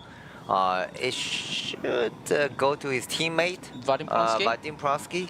And so although he didn't pick up any additional intermediate sprints, so it'll be interesting to see who. But then again, I think in order for him to secure, then would he need to be in a good position for the sprint compared to the other rider? Yeah, absolutely. So it's normally he has the same time as the Thai rider who was in the breakaway. Oh yeah, Frankie. Frankie, yeah. Frankie is was in the breakaway, so they are at the same time. So and then we see Frankie in this group. Yeah. So that means it's gonna come down to their stage result, how they're finishing up, right? And then they also need to count back to the so the kind of intermediate who won the intermediate, who has more intermediate victories. But the stage result will be important to decide who's going to wear the best white jersey, best Asian rider jersey. Oh yes. And so Vadim certainly tried. He certainly tried. He took a couple. He was involved very early on in the climb, but then the group was brought back fairly quickly before they had a chance to go for the intermediate sprint. Okay. And because a lot of the sprinter was dropped on the climb, so Uno X and XDS Astana decided to drive the pace, and so they shut down the 3-minute gap of the breakaway gap fairly quickly to like 30 seconds, and so that's why they didn't get a chance to fight for the intermediate sprint. Vadim didn't get a chance to get the additional time bonus from the intermediate sprint. For sure. So good day. All day it's dry at least, right? It's completely opposite to the last few days. So we got 8 kilometers to go. I guess the temperature has cooled down a little bit, considering it's almost about 3:30, 4 o'clock around this area. And then it started off quite hot, completely different to yesterday and 2 days ago. You know, yesterday was pretty much heavy rain throughout it got worse for a little bit, and then it sort of dried off towards the end. And the first one, they started off wet and pretty much continued wet throughout the whole day. I mean, the road condition was, there were patches here and there, but today was the complete opposite. The first 2 days was hashtag beat the rain. So today is we finally get to use the hashtag beat the heat. 7 kilometers to go, Danny. I think the pace is not as high as it was, but it is interesting to see there are a few teams that are interested in the lineup. You see Bardiani, obviously, is interested for his rider, Zanoncello, XDS, Astana for Malucelli, Confama. They didn't make it specific. They didn't make it explicit earlier. They wanted to go for a sprint with either Fernandez or Brustenga. We see Picnic as well getting organized at the back there, maybe for Patrick Eddy, because Patrick Eddy was in a good possession yesterday for sprint. So Danny, it's going to be a tough one. Yeah. Despite, there's Arvid is out, he's not in the peloton. So Yeah, it's definitely a reduced group, but it's by no means easy. But they just, because we talked about earlier, it's a smaller group, so they don't really have to strung out, keep the pace too high. So they just roll around, and I think they want to wait until the last 3 kilometers before the paces pick up, and you can see the team cars. The DSs are also relaxing a little bit. Faisal at the back there, team mechanic. Faisal at the back there, team mechanic, local Malaysian mechanic. Just waiting. I think nervous more than anything. You know, 6 kilometers to You're go. right. They haven't won a stage. You're right. They really dearly wanted a stage, either with Blikra or even Alexander Kristoff, to make that, you know, round it up to 100 stage wins. Yeah. So Darby has been on front working all day to earn their spot, so-called, for the final sprint. They have certainly done their job, and he has certainly done his job in helping the team. So, and I think a lot of today, there's only a few sprinters really going to contest for the stage win. Total Energies as well. Total Energy is here also, and Badiani. I think today Badiani certainly have a good chance. They haven't put anyone to work, so they kind of have a full lineup of lead out. Yeah, I see everybody is here. Everybody is here, and meanwhile, XD Astana are really lining up behind Badiani, so they got a good position right now in the group, and without spending too much energy at all. And then Poti Visit Malta is moving up slowly on the left side of the peloton, and Total Energy is controlling the right side of the peloton, the left side of the screen, and then Unibet is slowly creeping up to the side of the Total Energy. We can see there's a visual of Matteo Malocelli. There's the XDS train just next to the Poti Visit Malta Uno X. We can see just getting organized at the back here for the sprinter Alexander Kristoff. You know, considering Alan Blikra is no more in the orange jersey, so they're going to go for stage win. Hopefully, we'll see who have the better legs. They probably have get some communication going on. If Blikra have better legs, they'll probably sprint for Blikra, and likewise, if Kristoff have the better leg, they would go for Kristoff. I'm trying to see who is the rider with the... That's a Fantini rider. Okay. Yeah. Okay. That's a Fantini rider. National jersey. National jersey, right? Yeah. Okay. It's a unique jersey with with the red and the blue. From Panama. Yeah. Okay. Here we go. Panama. Yeah. Roberto Gonzalez, that is. Yeah. Okay. That's a Panama national champion, I think. Okay. The Chengdu DYC as well, getting organized next to Bardiani. Okay. Yeah, so there's a few sprint trains here we can see, quite visible. Yes, we were thought about Lorenzo Manzin potentially be sprinting, but looks like there's another rider behind Manzin. So we don't know who's going to be the sprinter for Total Energies after the absence of Jason Tessin. 4 kilometers to go, Danny. Yeah, 4K to the finish line. So finally, after a long day, just a 4 kilometer, another 5 minutes of racing. And meanwhile, on the back of peloton, we see Etnan just from the Trengano cycling team just going off easy. The job is done today. They just need to get to the cross finish line safe.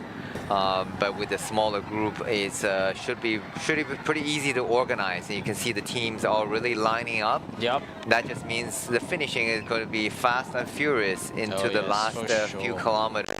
We're getting to the very pointy end of today's result, and I see Tudor team. Certainly Surge moving up to the front, so they only have 3 riders in this group right now, and we want to see who is going to be their replacement sprinter for today. Be interesting.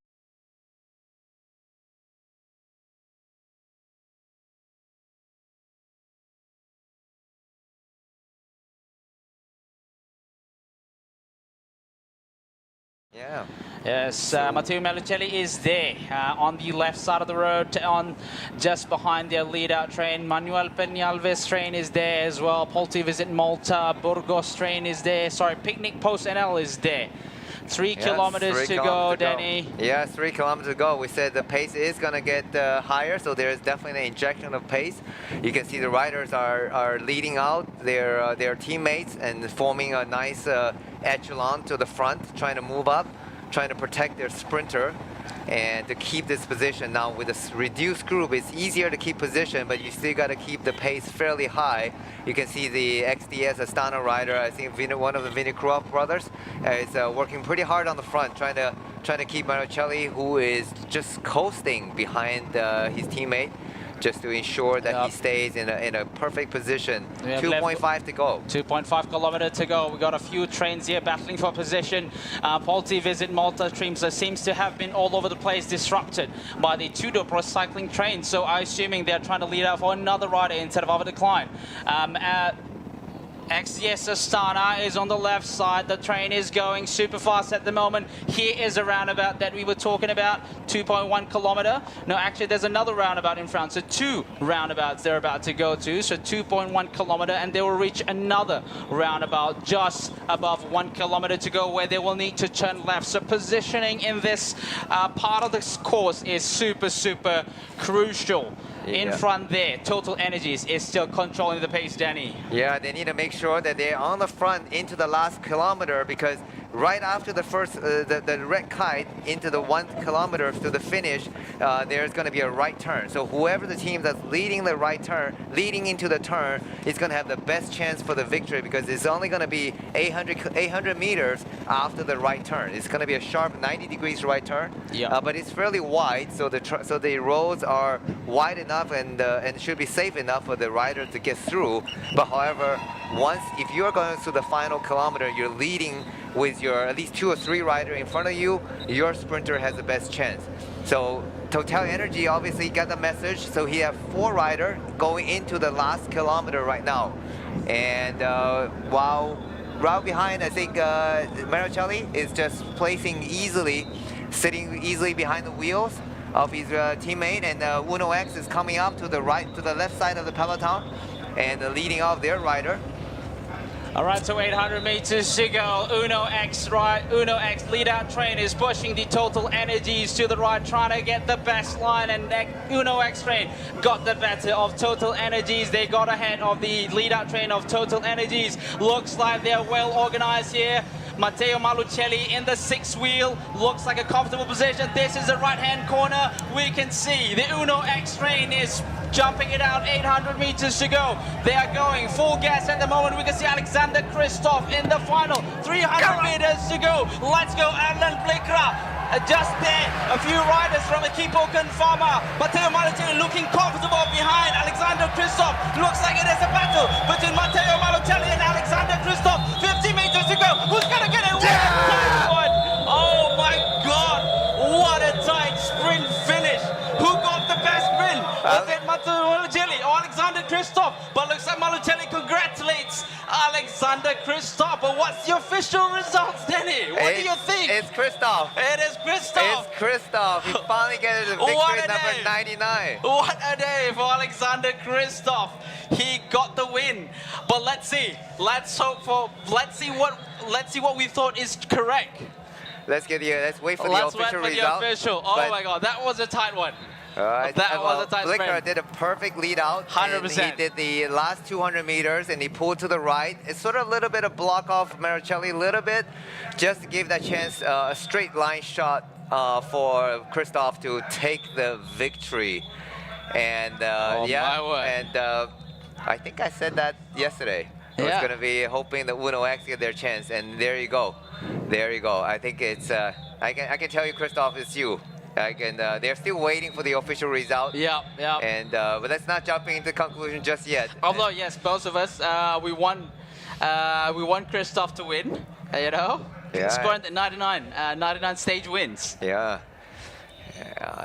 wait. This is a nervous moment. This is very nervous. But I think Marichelli was acknowledging Kristoff, congratulating him for the victory. Oh no! Here we go. Oh.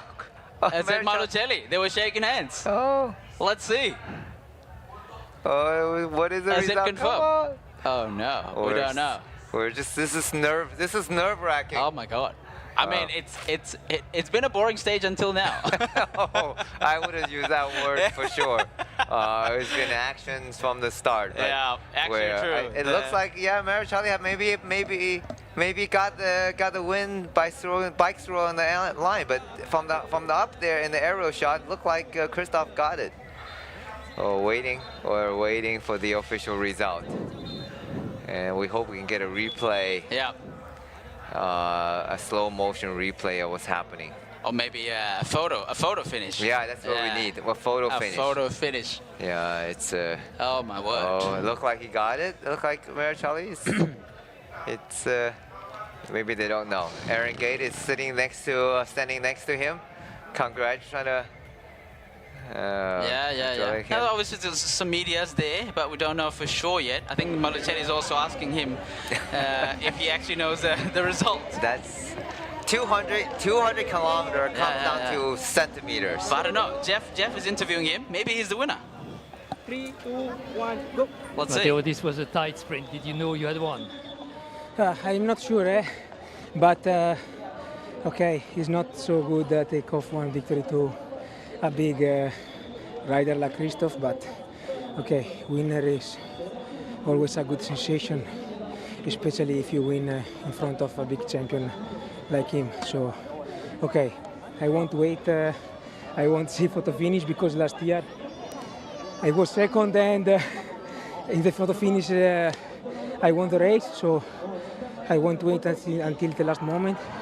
But okay, if I win, I am super happy for my first podium in 3 stages. If you win, you deserve it because your team has raced very hard all the way to prevent Alexander Christoph, Arvid de Klein from coming across. Yes, this isn't the plan. The plan was only to decline a good pace to control the breakaway, but 4 or 5K to the top, my sport director said in the radio that the Klein dropped, and so we pushed it a little more. And there was another motivation. It was to do the hotspot sprints with Aaron Gate. He gained 9 seconds bonus today. Is that a good way to win the overall of the Tour de Langkawi? I think today is a super good day for us. If I win the stage, we also win 9 seconds in the 3 sprint bonification. So it's a really good day. We have another flash stage tomorrow, and we wait the Queen stage. Grazie. Thank you very much.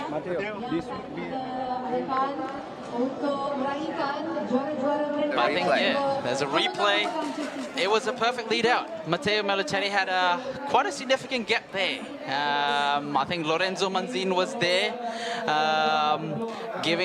he was sort of shoved out of the train by Alexander Christoph. Matteo Malucelli goes, but Erlen Brikla was smart, definitely, because he pulled out on the right. Alexander Christoph goes on the left, but I think Matteo Malucelli had so much speed going into it. Yeah, it was a bike throw. It was a bike throw, for sure. 200 kilometer ends up won by a centimeter. A great day for you guys today. Not only Malucelli wins the race, but you have won all the intermediate sprints, and that's 9 seconds bonus in the bag.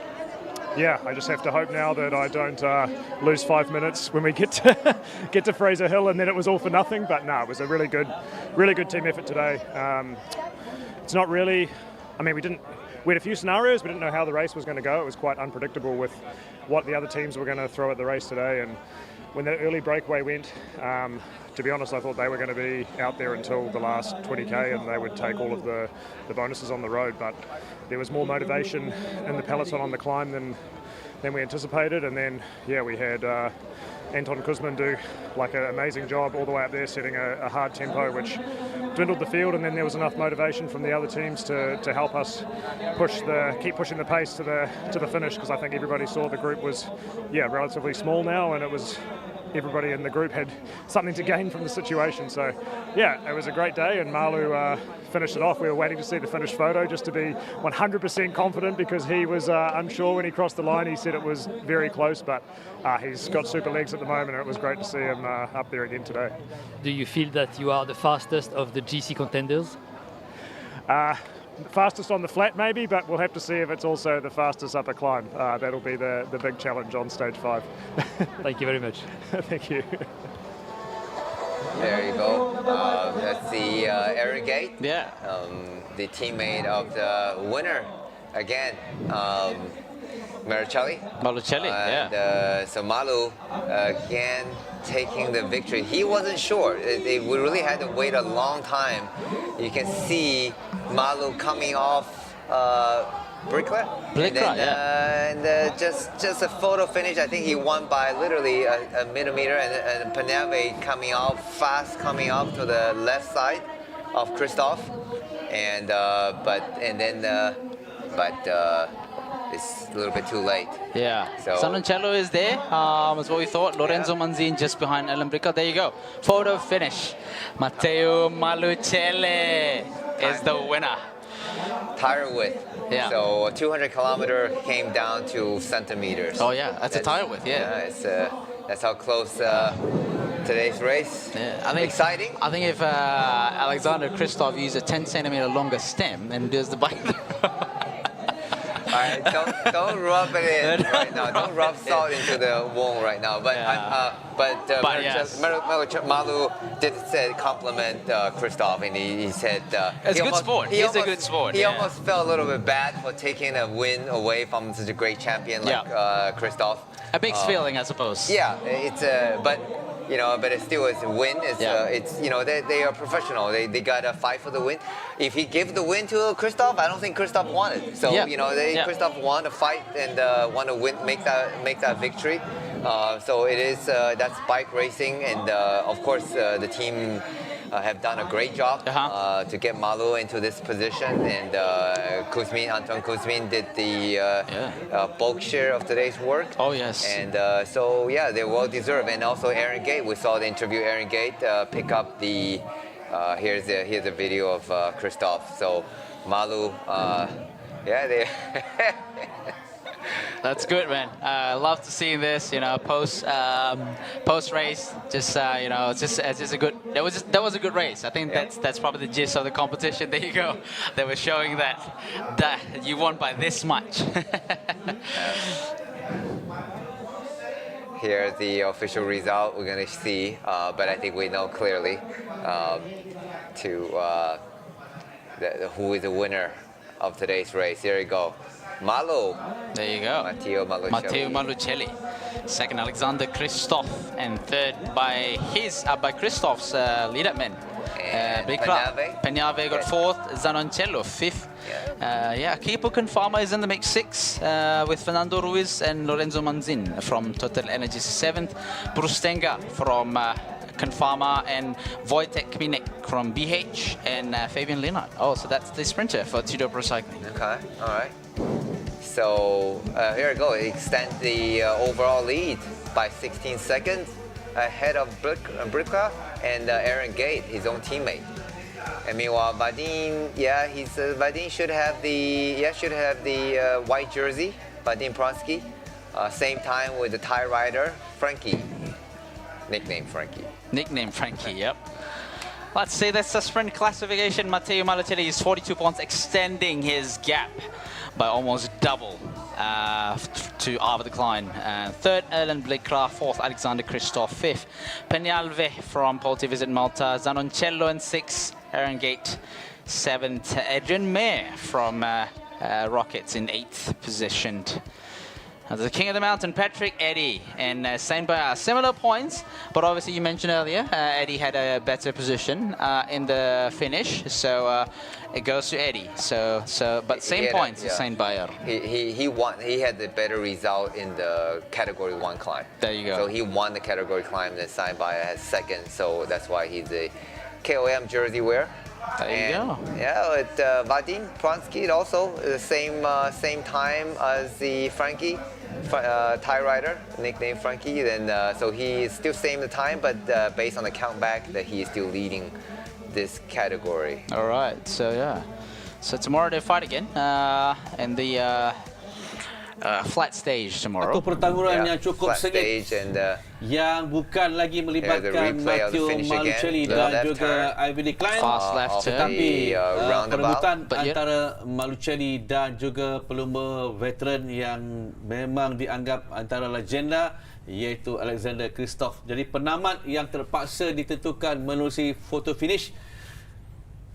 Kalau ikut ukurannya saya tak tahu nak berapa inci mungkin. Mungkin adik Usaini lebih faham. Tetapi memang kalau kita lihat kan daripada mata kasar, daripada sudut yang berbeza, nampak seolah-olah Alexander Christoph telah pun berjaya melepasi garis penamat terlebih dahulu.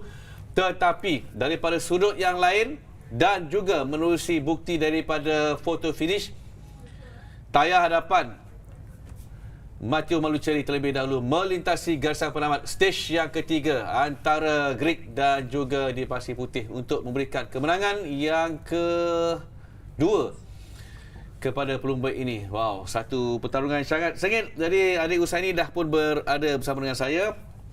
Kita nak cerita dulu mana hilangnya decline. Dia dah decline ke mana kita tak tahu. Tak nampak langsung kelibat dia, tetapi wow, Matteo Malucelli hari ni dia kalau dalam bola sepak dia man of the match. Betul. Sebab kita hari ni kita nampak dia sibuk. Dia ke depan, dia ke belakang. Hari ni memang kita nampak dia. Dan di finishing macam mesin lah, pakai turbo ke apa. Okey adik. Baik, Akbar, peringkat ketiga ni sejauh 158 km. Kita tahu ada 3 zon pendakian yang mencabar ke semua pelumba, termasuklah Harvey Declan serta pelumba tempatan kita Haris Saleh dan juga Acik. Dan kita boleh lihat sebelum ini Matteo Malucelli pada edisi 2018 penamat di tempat yang sama, tetapi sebelum ini di Kota Baru, tapi ini di Pasir Puteh dia berada di kedudukan kedua. Hari ini sudah pasti dia tak nak rasa macam mungkin mimpi buruk untuk dia kalau habis tempat kedua. Jadi hari ini dengan sedikit saja saya tengok dekat foto finish tu, tayarnya melepasi sedikit daripada Alexander Kristoff. Jadi menunjukkan beliau memang betul-betul pelumba yang memang berkualiti. Dalam masa sama dia dapat mengekalkan jersey-jersey utama yang dipakai oleh beliau. Okey, sebenarnya menarik kalau kita daripada pandangan hadapan ni kita suka untuk melihat siapakah yang lead out dia. Tapi kalau kita dapat satu drone shot, kita nak tengok bagaimana dia mencelah, bagaimana ada pelumba daripada Astana yang membantu beliau. Sebab kita hanya menumpukan kepada pelumba X-Mobility, iaitu Alexander Kristoff dan rakan-rakan berbaju oranye berbaris menuju ke garis penamat. Tetapi ini foto finishnya memang ini berapa? Kurang berapa inci? Tak sampai 1 inci kot. Kurang 1 inci bang. Antara Mario Mattoli dan juga Alexander Kristoff. Ya. Okey. Kalau kita tengok tadi tu, apakah Kristoff itu dah maksimum henjutan? Sebab Malucelli datang daripada belakang. Dia datang daripada belakang. Pada ketika itu Kristoff sedang melakukan henjutan maksimum.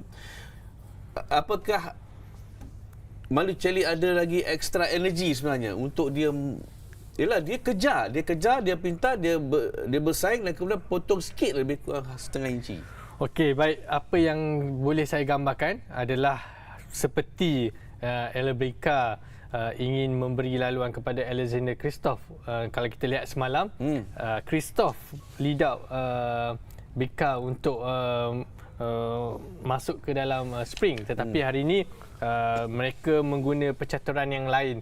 Jadi di sini kita boleh lihat pelumba daripada pasukan Uno X ini memang betul-betul hungry to win. Dalam masa sama kita pun ingat tadi Alexander Kristoff memenangi peringkat yang ketiga hari ini. Betul. Kerana dalam masa yang sama Alexander Kristoff boleh menghabiskan perlombaan beliau sebelum bersara dengan kemenangan beliau. Masih belum tercapai sekali. Betul. Tetapi Matteo Malucelli pandai mengambil peluang yang ada dan dia terus menggunakan peluang yang dia ada. Dan kalau kita lihat di sini untuk jersey keseluruhan, jersey tajaan Petronas, beliau meninggal jauh 16 saat di belakang Breakaway daripada pasukan Uno X. Okey, baik. Sesuatu yang menarik juga tadi, selekoh ke kanan kan? Di selekoh kanan tu, total energies 4 rider mereka rapat sebaris. Mereka sedang mendahului. Dan saya menyangkakan, ini mungkin akan ada pelumba total energies duduk kat depan ataupun nombor 2. Tapi akhirnya mereka seolah-olah nampak macam dah tak larat lah untuk mengatasi kepantasan tim Alexander Kristoff dan juga Malu. Okey, kita tengok ni. Ini pandangan daripada atas drone shot. Okey, pada ketika ini, adik, kita nampak Alexander Kristoff and the gang sudah pun berada di hadapan. Okey, di mana Malucelli dan juga rakannya? Kalau lihat di sini, Malucelli di belakang Alexander Kristoff. Jadi kita lihat di sini, Matteo sekarang ni berada di belakang Arabica dan dia terus membuat pecutan di belah kanan, manakala Alexander Kristoff membuat pecutan di belah kiri. Di sinilah menentukan siapa yang terlebih dahulu. Di sinilah pentingnya photo finish, Akbar, untuk kita lihat siapakah yang sampai dahulu di garisan penamat. Kerana seperti yang kita lihat tadi, Matteo Malucelli dan juga Kristoff, dia tak tahu siapa menang. Dia menang ke ataupun Malucelli menang. Ya, betul. Tapi kalau kita tengok tadi memang berani pelumba-pelumba Astana ini, dia mencelah di antara pelumba-pelumba yang berada di hadapan. Betul. Dan itulah risiko sebenarnya yang perlu mereka tanggung sebenarnya. Ya, betul.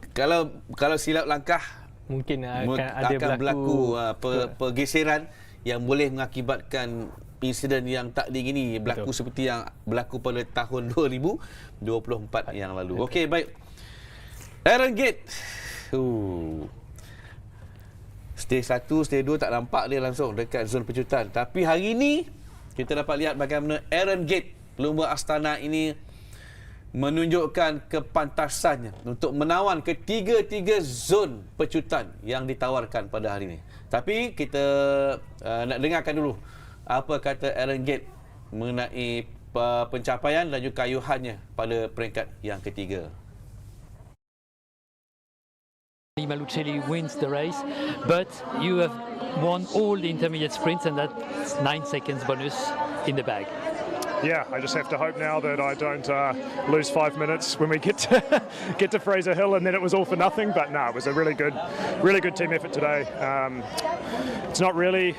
I mean, we had a few scenarios. We didn't know how the race was going to go. It was quite unpredictable with what the other teams were going to throw at the race today. And when the early breakaway went, to be honest, I thought they were going to be out there until the last 20k and they would take all of the bonuses on the road. But there was more motivation in the peloton on the climb than we anticipated. And then, yeah, we had Anton Kuzmin do like an amazing job all the way up there, setting a hard tempo, which dwindled the field. And then there was enough motivation from the other teams to help us keep pushing the pace to the finish, because I think everybody saw the group was relatively small now, and it was everybody in the group had something to gain from the situation. So yeah, it was a great day, and Malu finished it off. We were waiting to see the finished photo just to be 100% confident, because he was unsure when he crossed the line. He said it was very close, but he's got super legs at the moment, and it was great to see him up there again today.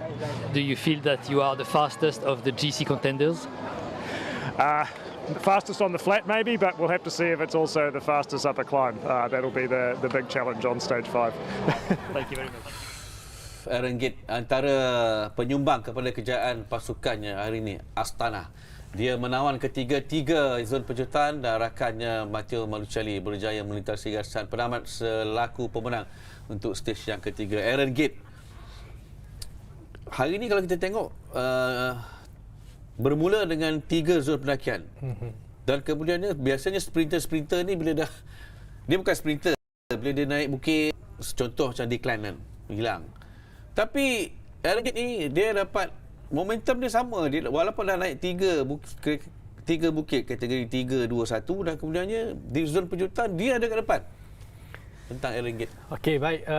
Apa yang menarik ingin kita perkatakan tentang Iron Gate ni, seperti yang awal lagi tadi saya beritahu Akbar, yang menyatakan Iron Gate datang ke sini untuk memenangi jersey keseluruhan, jersey kerajaan Petronas, jersey hijau.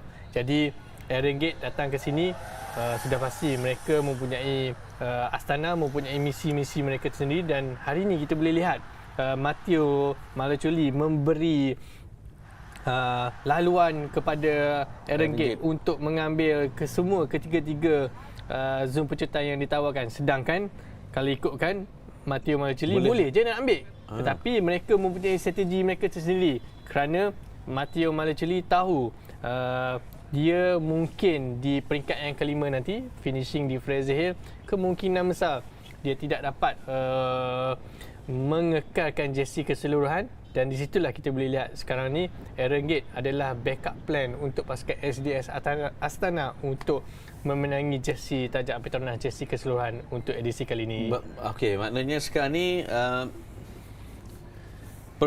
pertembungan sekarang, pertarungan dalam tim sendirilah antara Aaron Gate dan juga Matteo Malucelli. Maknanya kalau itu yang dikatakan oleh adik, maknanya stage kelima Bukit Fraser nanti akan menjadi penentu sama ada Aaron Gate ataupun Matteo Malucelli untuk juara keseluruhan. Saya sudah pasti laluan akan diberi kepada Aaron Gate berbanding Matteo Malucelli. Esok sekali lagi kalau kita lihat perlombaan, laluan dia landai. Of course, Arvid Decline, Matteo Malucelli sekali lagi akan cuba memberi saingan antara satu sama lain.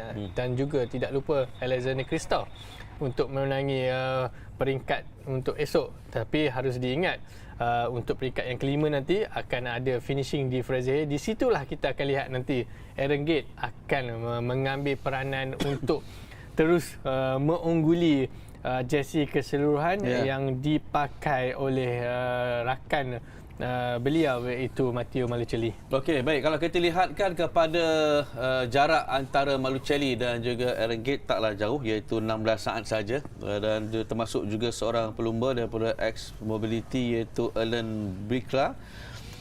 Jadi berkemungkinan ini akan, namun perlu diingat juga Adrien Mech, pelumba berasal Perancis. Sebutnya memang macam tu. Adrien Mech. Dia juga tak jauh sangat, ketinggalan 18 saat saja di belakang Matteo Malucelli. Okey. Mana hilangnya Decline? Baik, jika kita lihat tadi Decline, beliau tercicir apabila berlakunya pendakian di Banjaran Titi Wangsa ketika itu. Ketika itu kita lihat sebelum tu Arvid Decline ada di dalam kelompok hadapan, di dalam peloton, tetapi lebih kurang dalam 20 km sebelum Banjaran Titi Wangsa itu Arvid Decline tercicir daripada main peloton, dan di situlah kita boleh lihat time gap antara leader dan juga peloton tu daripada 3 minit 30 berkurang kepada 50 saat. Ini menunjukkan senario ini menunjukkan betapa cepatnya pasukan SDS Astana ini untuk membuat keputusan untuk meninggalkan Arvid Decline jauh di belakang. Itu bezanya World Team dengan Pro. Okey, nanti kami akan bawakan perkembangan terkini Arvid Decline dan juga pelumba-pelumba Malaysia yang ketinggalan kerana kelompok peloton telah pun terpecah kepada dua. Ada pelumba yang tertinggal jauh di belakang, hampir 5 minit mungkin, 5 minit ketinggalan di belakang, dan kita akan bawakan nanti kedudukan ataupun posisi Arvid Decline, kedudukan pelumba-pelumba Malaysia, Aiman Rosli dan sebagainya. Okey, baik. King of Mountain. Hari ini memang Ben Kamen tak boleh nak buat apa. Tak boleh nak buat apa lah. Tak ada langsung kelibat dia. Walaupun masa starting tadi kita nampak Ben Kamen semangat betul. Dia nak mendaki first climb tu kan. Tapi ketinggalan juga kerana Patrick Eddy, pelumba asal daripada Australia ini, telah pun berjaya untuk dinobatkan sebagai, tapi dia terikat mata yang sama dengan jam Senbaya. Betul. Jadi kalau 15 mata tu, okey, mereka akan berkongsi jersey polkadot atau macam mana? Okey, kalau ikutkan di sini, Sambaya dan juga Patrick Eddy ini mengumpul 15 mata yang sama, Akbar. Okey. Tetapi harus diingat, jersey polkadot ini akan disarung oleh Patrick Eddy kerana Patrick Eddy sekarang ni berada kedudukan untuk jersey keseluruhan, jersey Petronas, dia berada lagi atas berbanding Sambaya.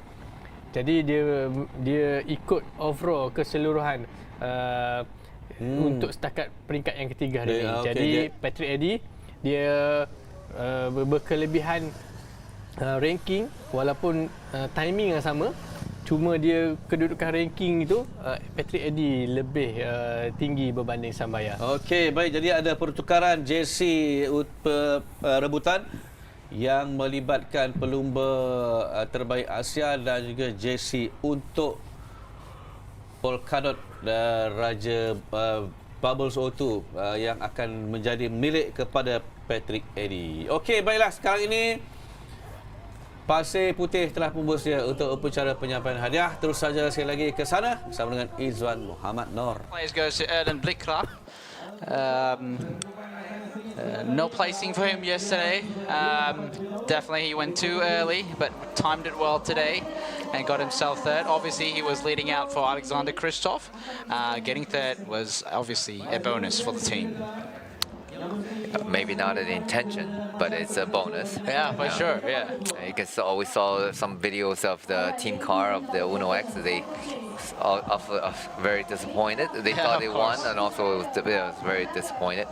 But it was a good fight. It was a good and clean fight. So I really like Maricelli. Yeah. And he's fast, and he sprints very clean. And he clearly came off the line. He was a very smart rider. It was no hanky-panky, and he didn't no shoulder bumping. Then he was clearly behind the Uno X train, and he just waited a little bit longer and launched his sprint. And he has a fantastic jump, and he won that. Clean and fair. Yeah, so, yeah, fair and square. He was just a better rider. He was just a better sprinter in today's stage. Yeah, and maybe Kristoff in the younger days it'd be no problem taking the win, but Kristoff is not a sprint chicken, so he's definitely the age certainly catching up to him. That's why he's retiring at the end of the race. But nevertheless, very, very worthy.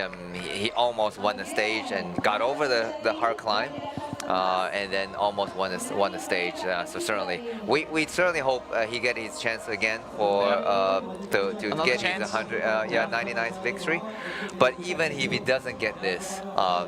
98 victories in a professional career. That is a very decorated rider, and that's why Maricelli spoke very, very highly of Kristoff. Yeah. And he had a huge praise, and is a champion by far. I mean, Kristoff is going to come down to finish the career as one of a cycling legend.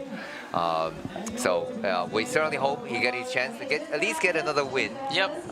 In the Tour de Langkawi, because I don't think he has won before on the stage in Langkawi. No, definitely not. And so it'll be very nice to see this legend finish up his career with a victory in the PETRONAS 2025 Tour de Langkawi. Yeah, I think it was an interview that actually Alexander Kristoff never been to Langkawi, so this is his first time. Wow. Yeah. There you go. So it'll be interesting to win one, but like I said, 98 stage, it's a lot in a professional, in a world tour victory level. It's a lot. Okay, most combative rider. Yeah. What's your pick? Oh boy. Let's go. Rockets. Daniel Whitehouse. Christopherson. I'm not sure. That's a good one. Daniel Whitehouse did try it many times. I don't know. It would be nice to see him on the podium. Let's see. Interesting to see. I think maybe Sanbaya. Yeah, that's also true. Yeah, he did launch, even though after he was caught, he did launch an attack. There it is. Sanbaya. Sanbaya. There you go. Oh well, didn't get the hat trick for Rockets. Yeah. €200 right there. But at Sanbaya, certainly he was going for the KOM jersey. For sure. He's still within the reach. He's a tie in the points. Yeah. He has the same 15 points as Eddie and Patrick Eddy of the Picnic Post NL team. I was trying to pinpoint what made him the most combative. Probably that last attack. I don't know.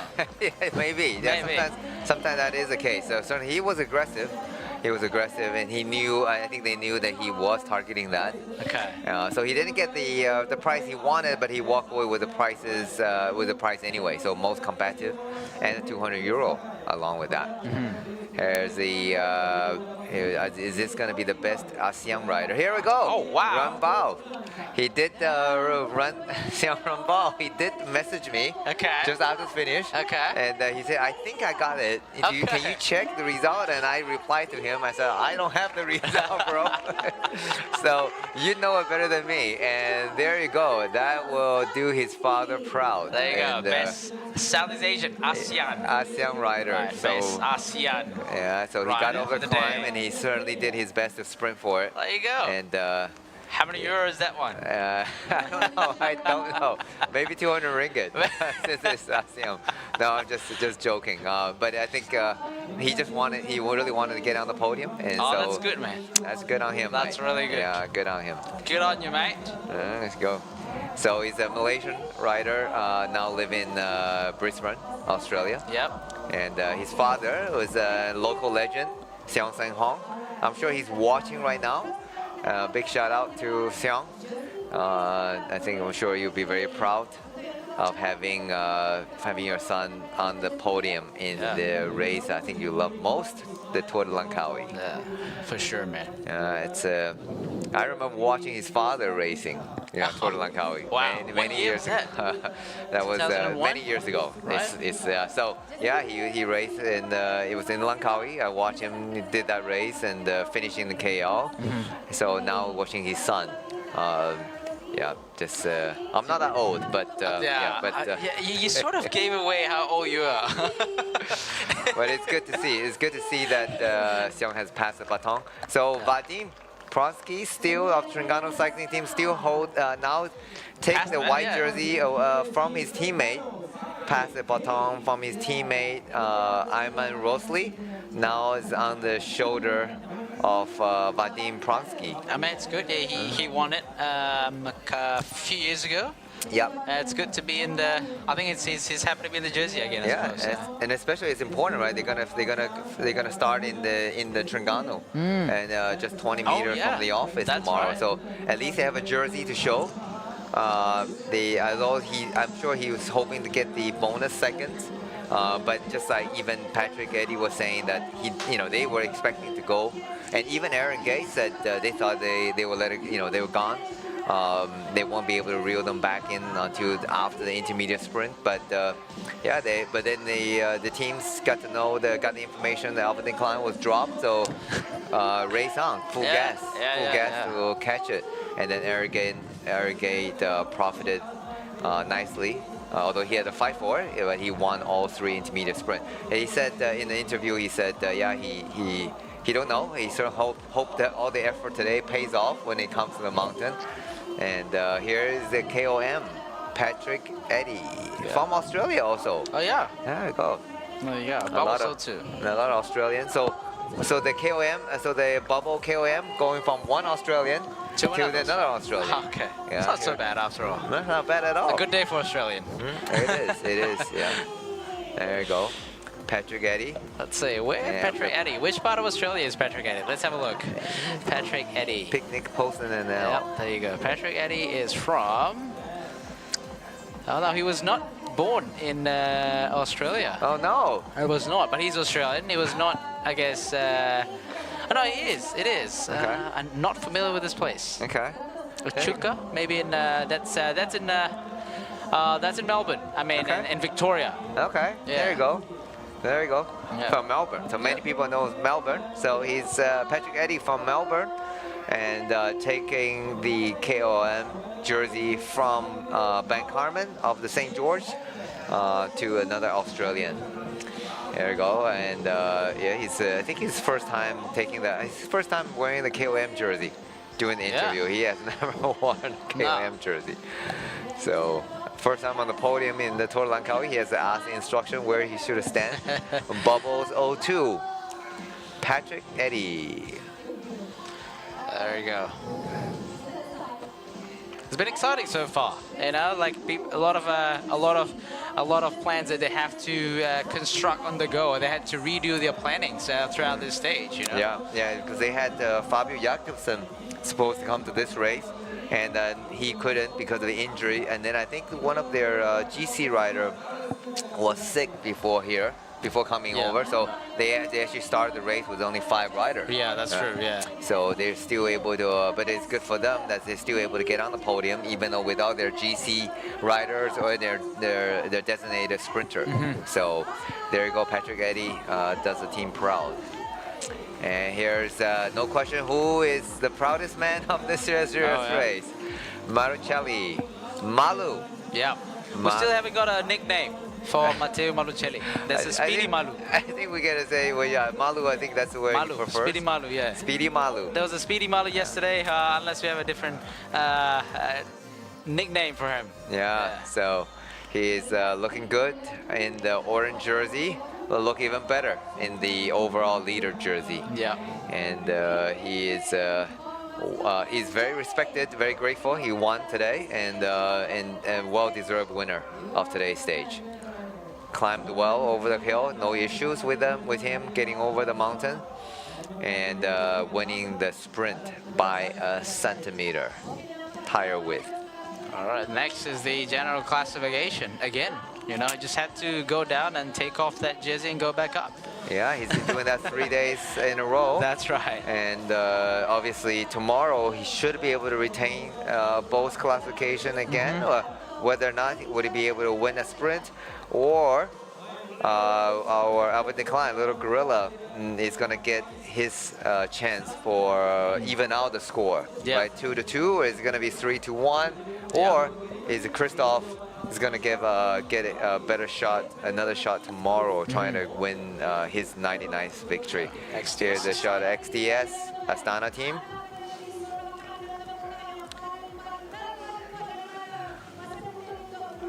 I just realized he had a matching Oakley.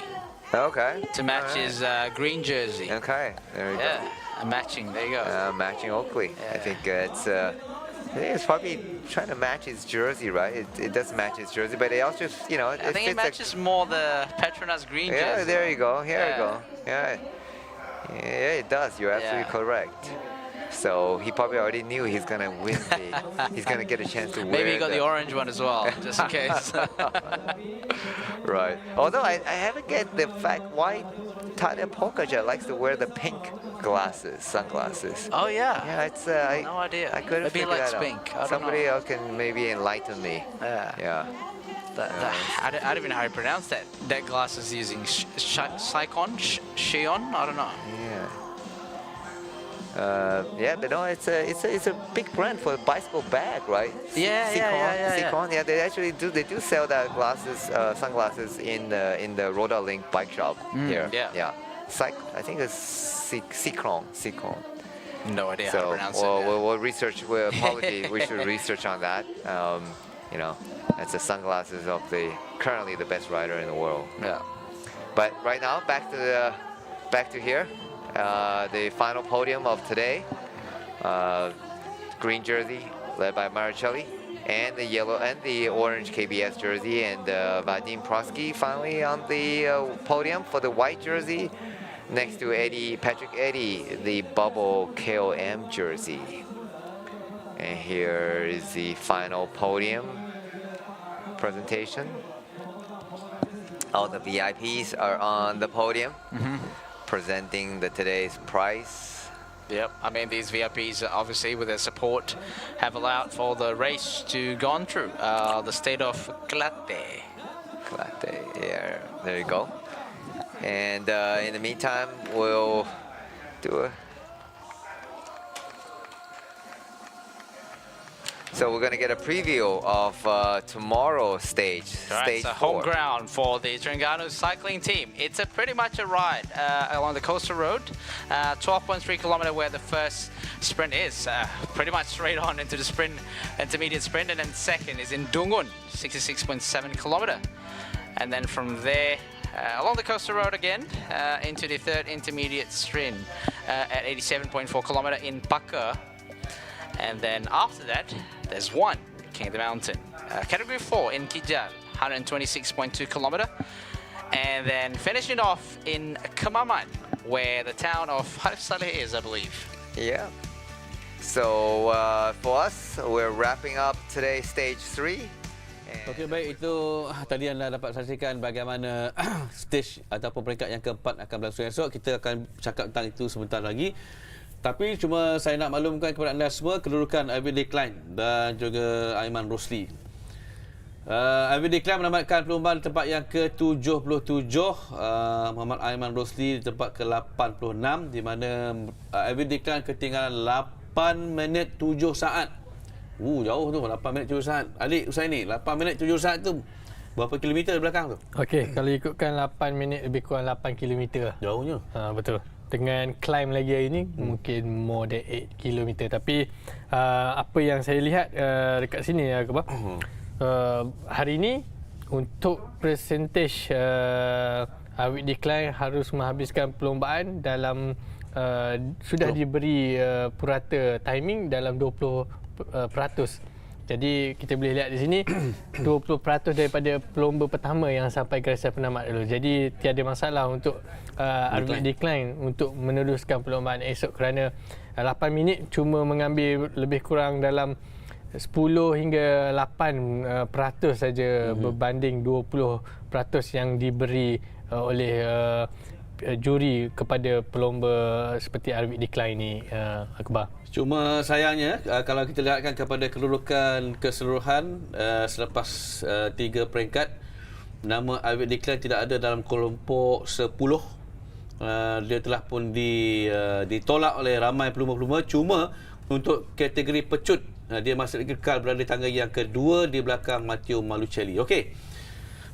Dengan kemampuan Malucelli ini yang sudah pun meraih, sekarang ini dia ada kelebihan 16 saat di depan pelumba di tangga yang kedua, Alan Blikra. Jadi apakah kedudukan tu, kalau tanya saya mungkin tak selamat, tapi pada adik sendiri bagaimana? Kedudukan pendaluannya hanya 16 saat berbanding dengan termasuk Aaron Gate dan juga Alan Blikra. Okey, alright. Esok peringkat keempat. Kalau kita tahu memang laluan esok peringkat keempat memang dia akan melalui pesisiran pantai. Dalam masa sama perlombaan esok tidak begitu jauh dan sudah pasti saya rasa kemungkinan besar akan berlakunya bunch sprint seperti peringkat pertama dan juga peringkat kedua.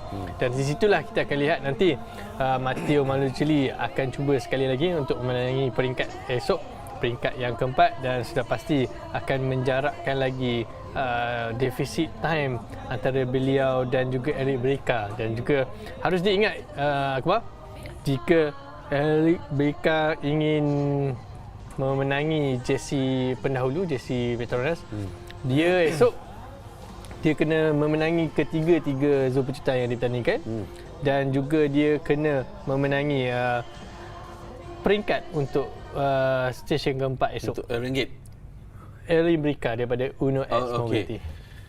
Baik, untuk besok ada satu zon pendakian.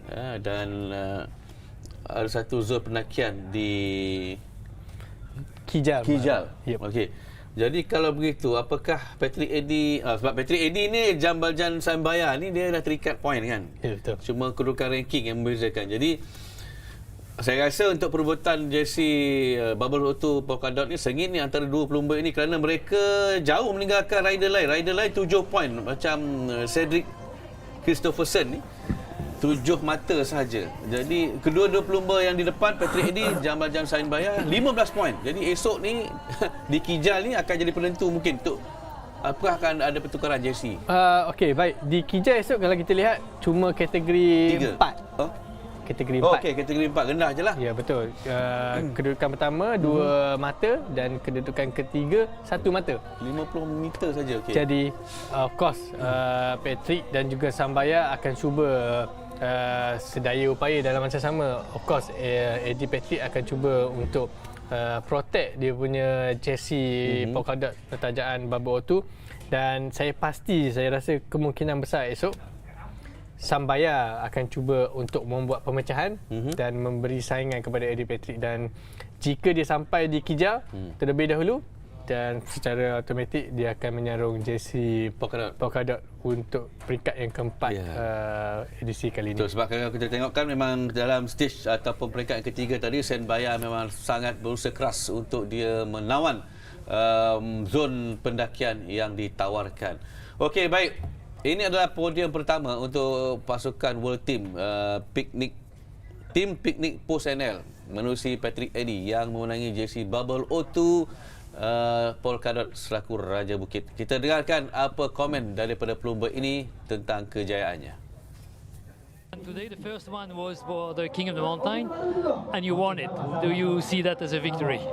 Oh yeah, it's not what I came here for, and I definitely didn't expect it this morning. But yeah, basically I was just trying to keep the breakaway jumping, trying to make the climbing a bit harder to get some of the rid of some of the other sprinters, and maybe launch Matt or Ollie into a bigger breakaway that could make it to the line. And then yeah, in the end I ended up in a group of 5 and just decided to go for the KOM while I was there, and we hoped we could stay away until the bonus sprints, but the peloton had a different idea. So yeah, then we just changed the plan in the final to go for Christian, and yeah, we didn't quite get it right. I think he was up there near the top 10, but yeah, a nice little consolation prize, I guess.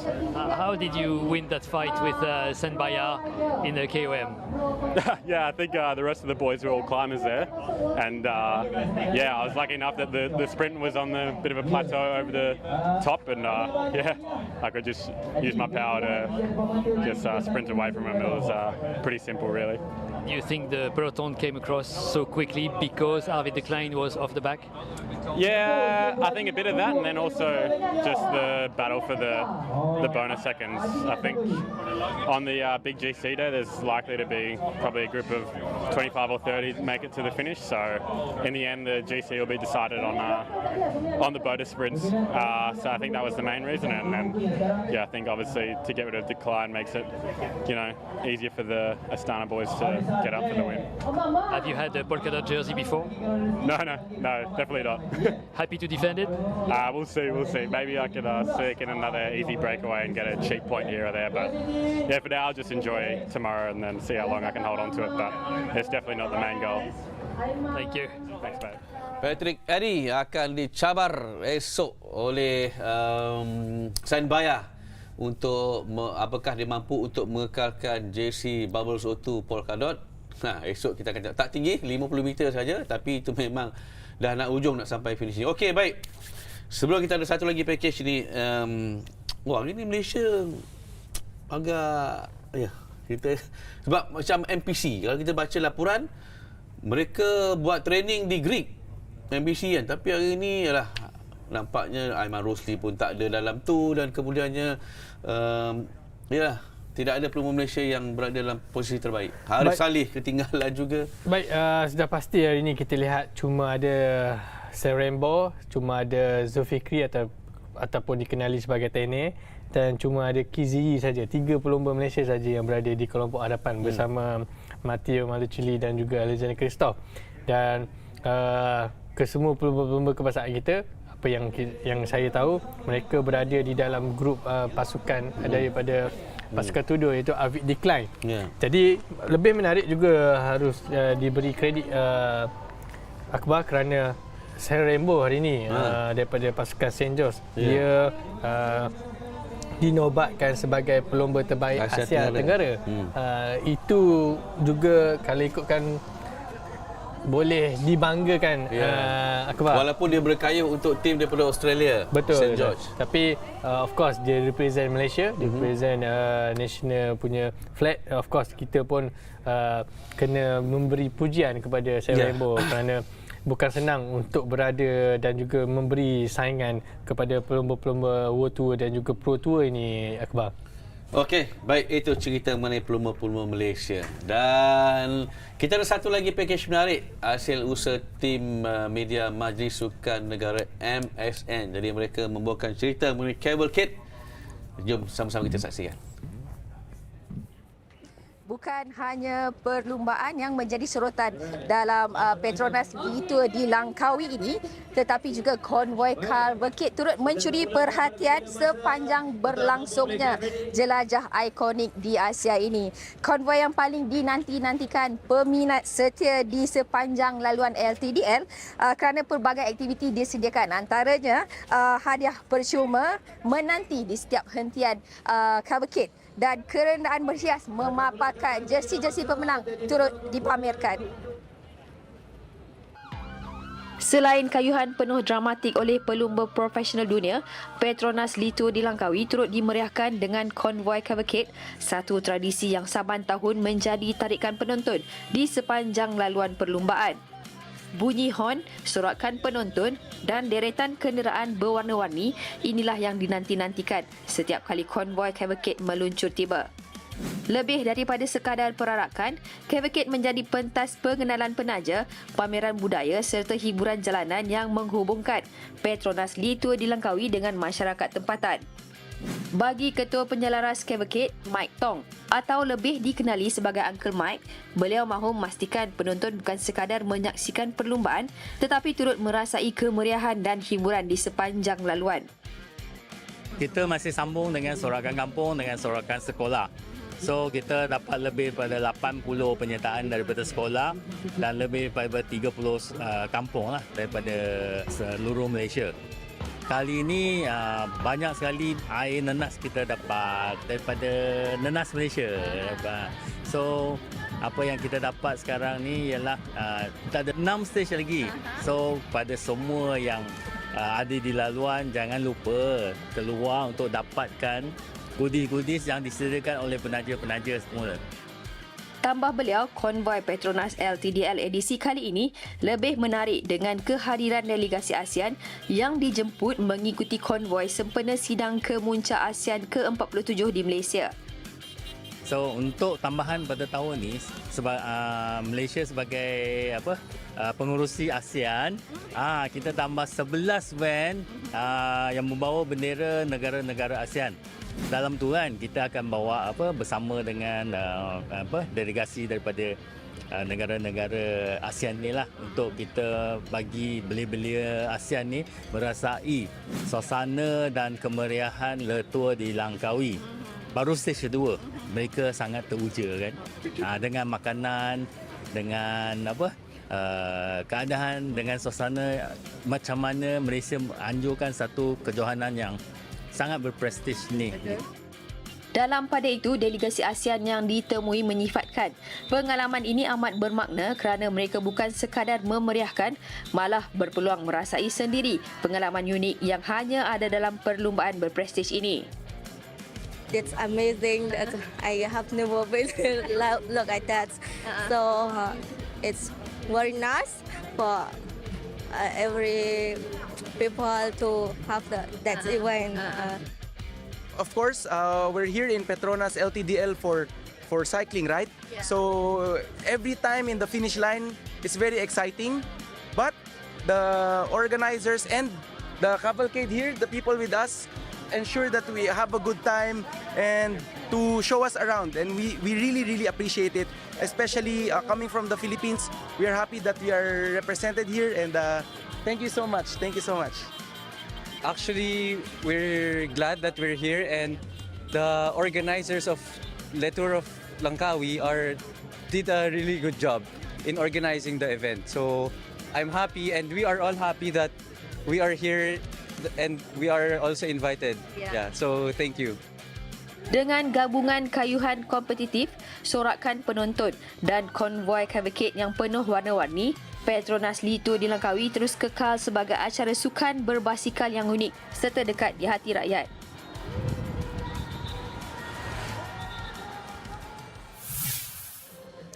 Petronas Lito di Langkawi kini lebih dekat dengan anda. Jangan lupa saksikan siaran langsung dan juga siaran eksklusif hanya di laman rasmi Facebook dan YouTube Majlis Sukan Negara. Okey, baik. Esok hari yang paling ditunggu-tunggu oleh pakar-pakar pecut. Peringkat yang keempat yang akan bermula di Kuala Terengganu dan berakhir di Kemaman sejauh 141.5 km yang menawarkan 3 zon pecutan. Mereka akan bermula di Kuala Terengganu, zon pecutan yang pertama di Marak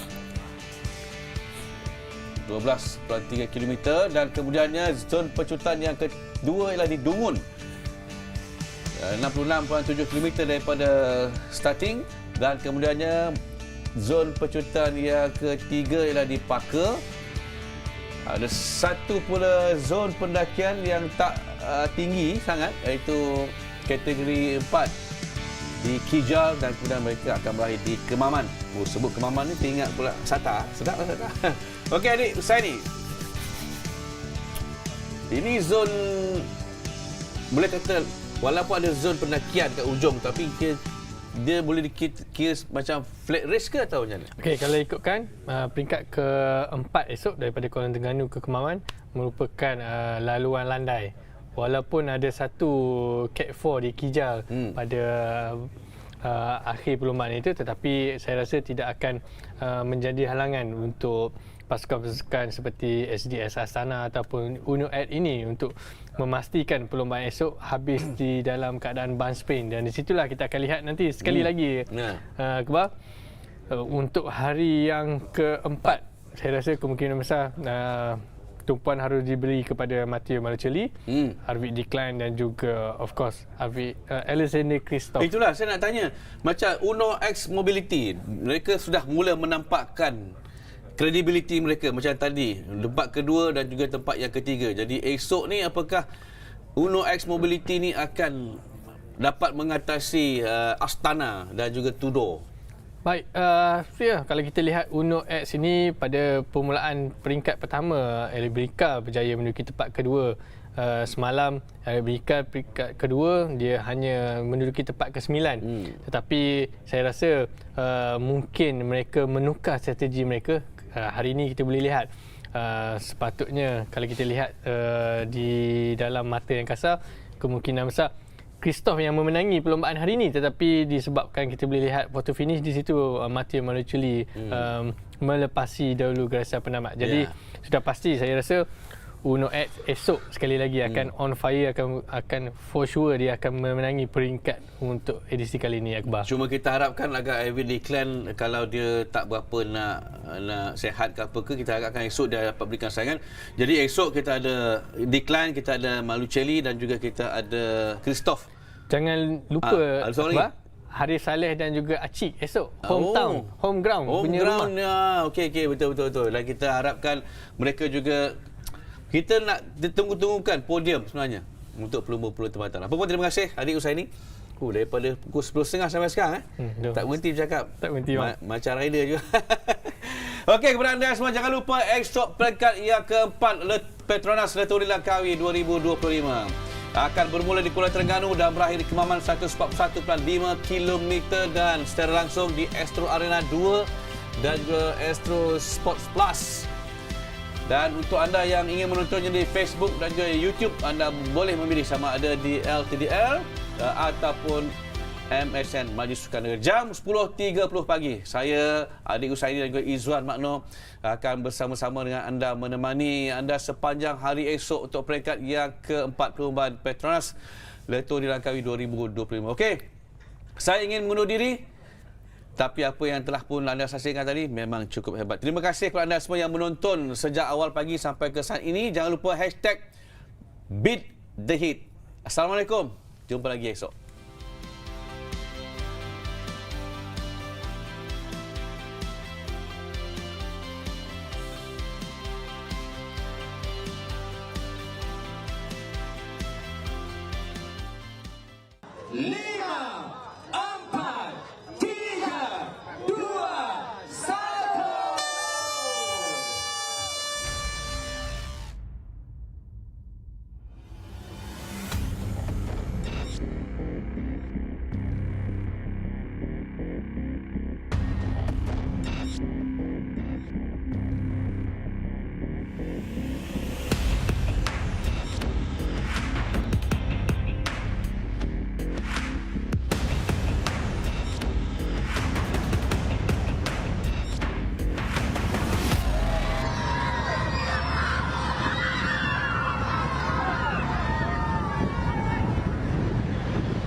pedal stroke to the final sprint. Fueled by Bubbles O2, Malaysia's only naturally oxygenated mineral water.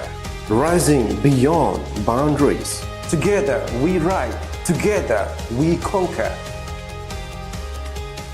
Bubbles O2, empowering champions. Isi minyak di Petronas guna settle 3 kali mata ganjaran. Senangnya, ini baru Mercer Rewards.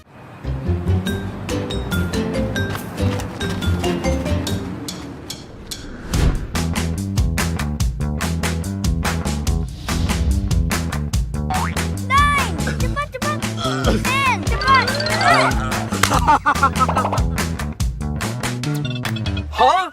Buat apa tu?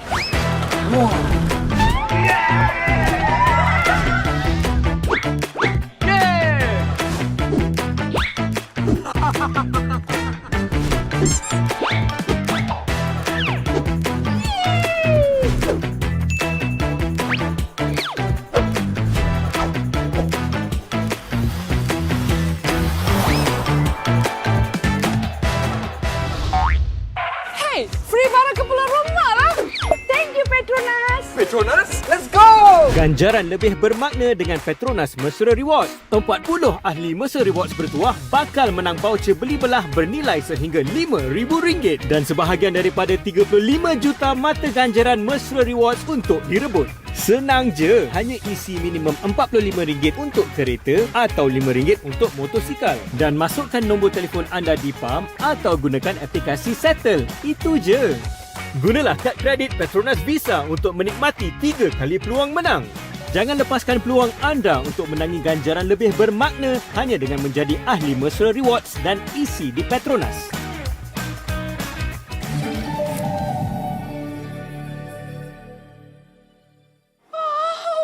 Barang elektrik pun boleh. Wah.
people.